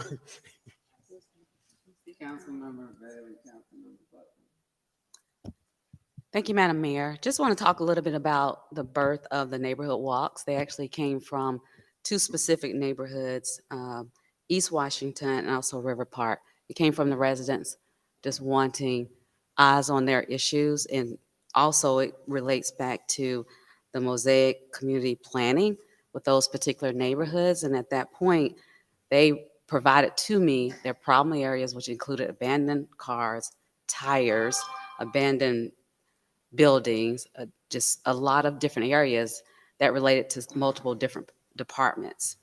As a result of that, I spoke with City Manager Darren, and we just discussed how to go about doing that. And at that point, we scheduled the neighborhood walks from the information that the residents gave us. So it was on their work day. The president, I believe, came in River Park, and a couple people. So it wasn't a lot of residents, but we had their information in terms of what they wanted us to view.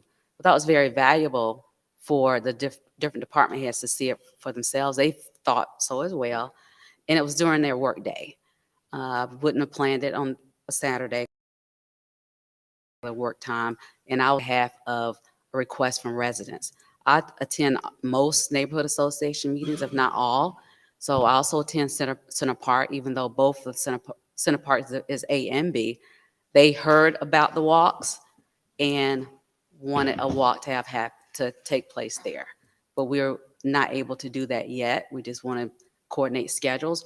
But I would recommend, I don't ever want to require or suggest or even give a directive for city employees to work on a Saturday. I think it's very important for them to have a balance as far as family. And that's why I just left it. I talked to the city manager regarding a time frame from which to do that. It's not required necessarily on a Saturday. So I just want to give that point of clarification in terms of the birth of the neighborhood walks for those particular areas where they took place. Councilmember Butler, Councilmember Shropshire. And I'll follow up with that. Marie Terry, who is a friend of mine, I like her very much, attended one of those neighborhood walks. And then Marie Terry came to me and asked for me to do a neighborhood walk. And I just thought that was not appropriate considering my colleague started these neighborhood walks and that she's in an election. Marie Terry is in Ward B, running for Ward B against my colleague, Josette Bailey, and asked me to do a neighborhood walk after she attended Councilwoman Bailey's neighborhood walk. So we have 8 people here that are going to vote. I just mind counts that's kind of messy. And I don't think the intentions were as innocuous as people are trying to define them to be. Councilmember Shropshire. Thank you. Correction, the first neighborhood walk was on a Saturday. That was posted on social media. But that's neither here nor there. There are areas in this city that are problem areas. Now, if I'm approached, regardless of who it is that wants this to happen, then I'm going to put it on the agenda to make sure that we are in order in doing what is correct. But just for clarity, the first one in East Washington was on a Saturday. It was not during the week. So at this point, I call for the question. All those in favor? All those in favor? In favor of the motion to have approved neighborhood walks being conducted by council with the city manager and whatever staff he designates. That's the motion.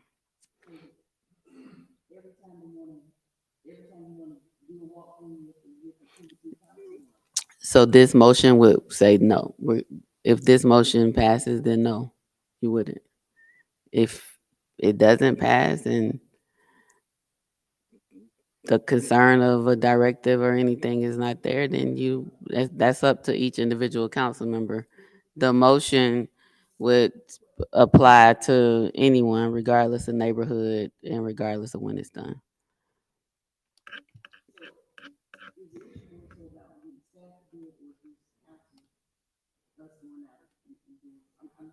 So council by itself, any person can do anything as an individual. Once you start involving staff, there's a provision in the charter that talks about not giving directives to staff. And so this motion would never put that in question, but that's up to you all.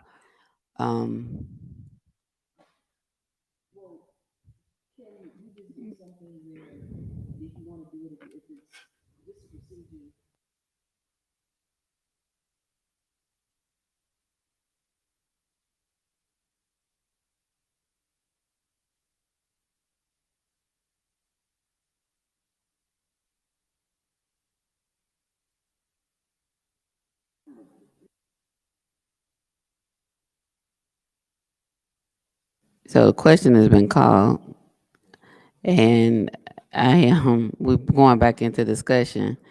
So I was trying to clarify the motion on the question. I hear you, Councilmember Cummings.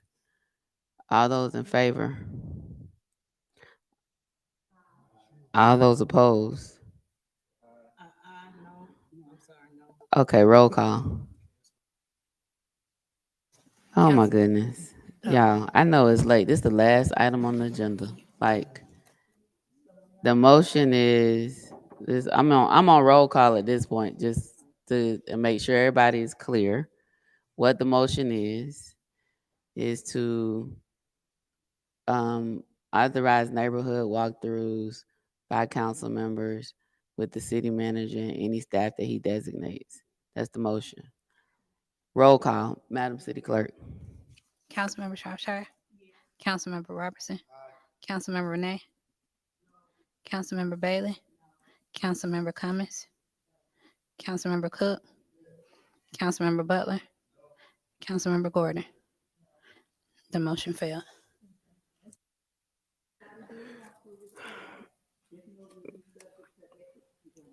All right, next Point of up order. is comments. Point of order from- 7. Okay, let me pull up my rules. Hold on.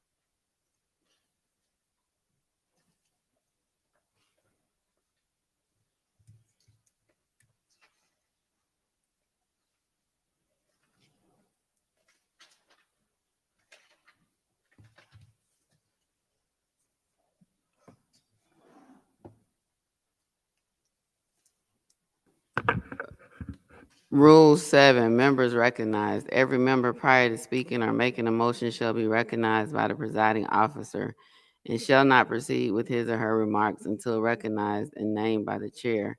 When 2 or more members request recognition, the presiding officer shall name the council member who is to speak first. Council members shall confine remarks to the subject under debate, avoiding personal comments directed at other members and/or refraining from impugning the motives of any other council member's comments or vote. No council member may interrupt another council member except to rise to a point of order, which was just made, and that was made while I was calling for comments for council. So, the council member who made the point of order is the one that I recognized. I'm not really sure what else we need to do with this rule, but each member prior to speaking or making a motion shall be recognized by the presiding officer. Maybe this is about the additional comments that were made after the motion, which had ended, and then the point of order was called. So, I recognize Councilmember Bailey.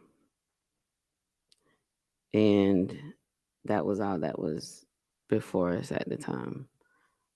I'm not even sure where else this needs to go. So that's my decision. Is there any further action? All right, comments from council. Comments from council. Councilmember. Thank you, Madam Mayor. I just want to talk about the Neighborhood Assessment and Revitalization Plan. This is in collaboration with the Office of Equity, Inclusion, and Empowerment, along with the Mosaic Community Planning. Well, they're going to hold a series of community meetings. The first one being October 26th, River Park Neighborhood Association, East Point Church, 2950 Sylvan Road at 7 o'clock. So it's just doing their neighborhood regular association meeting. And then also East Washington Neighborhood Association meeting November the 19th at New Grant Chapel at 3 o'clock.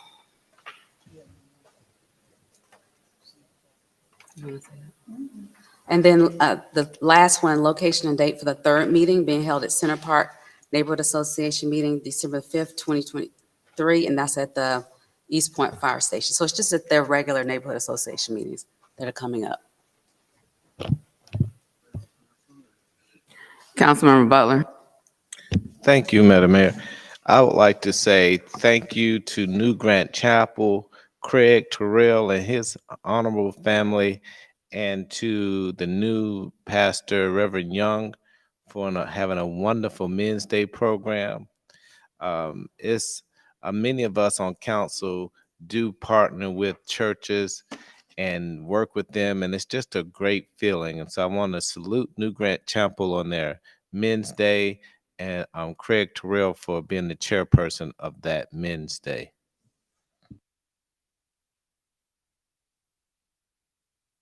Any other council comments?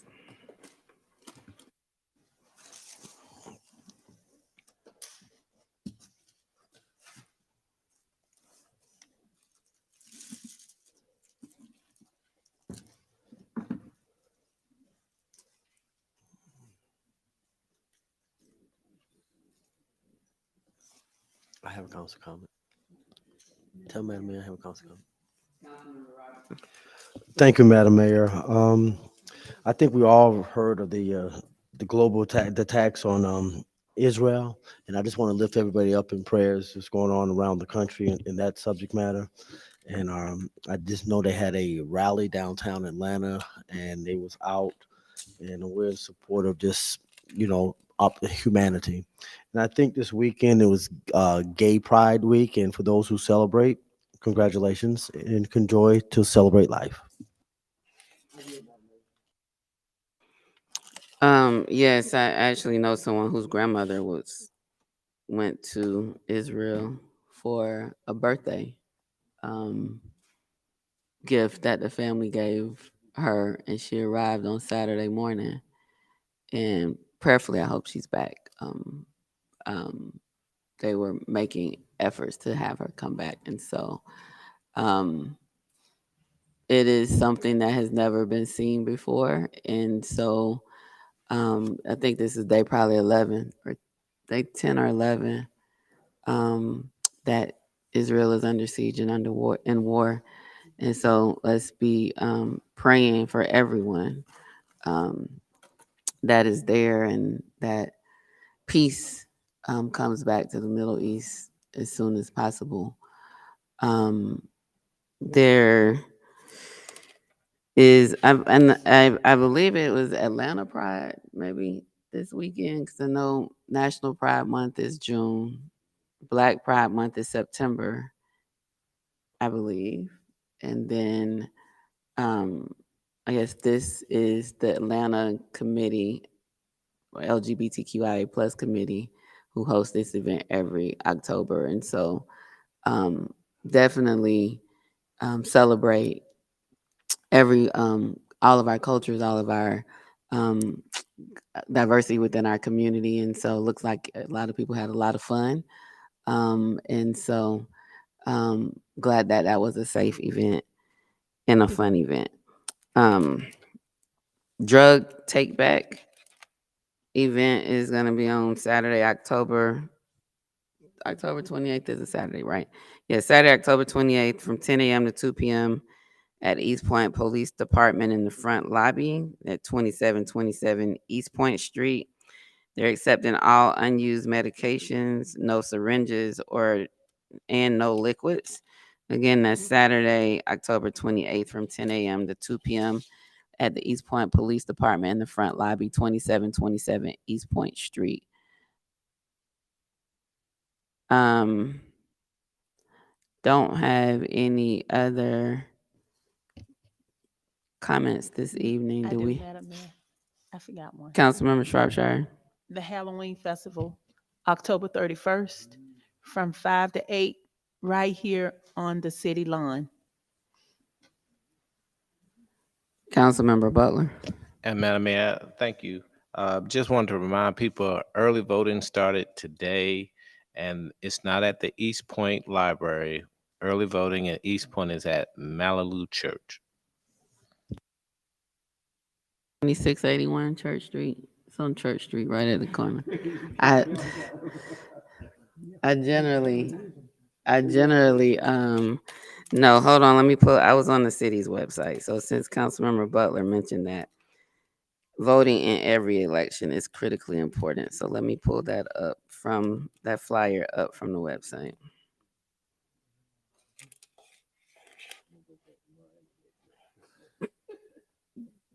Don't say that too loud.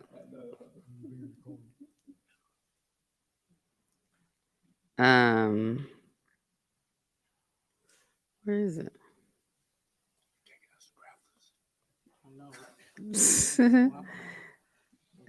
Hold on. Oh, here it is. Here it is.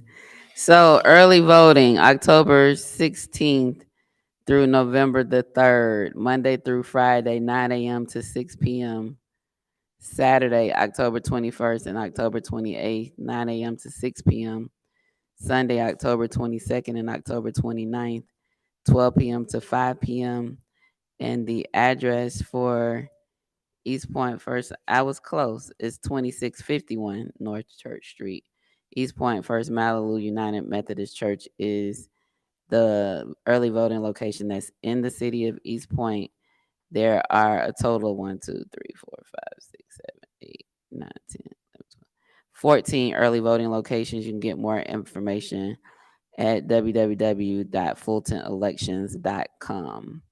And election date is November the 7th, that Tuesday. And we have 7 polling locations in the city of East Point for early voting. You can vote at any of those 14 locations.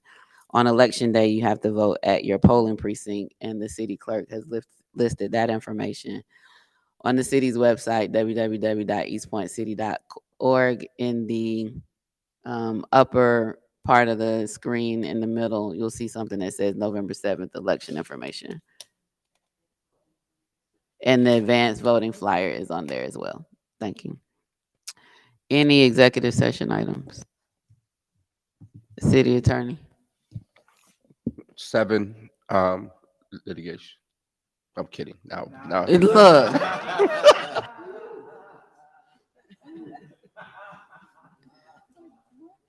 Do you have any? City manager, No, Madam Mayor. council, can we get a motion to adjourn? Adjourn. It's been moved and properly seconded. All those in favor? All those opposed? Motion carries. Good night, East Pointers.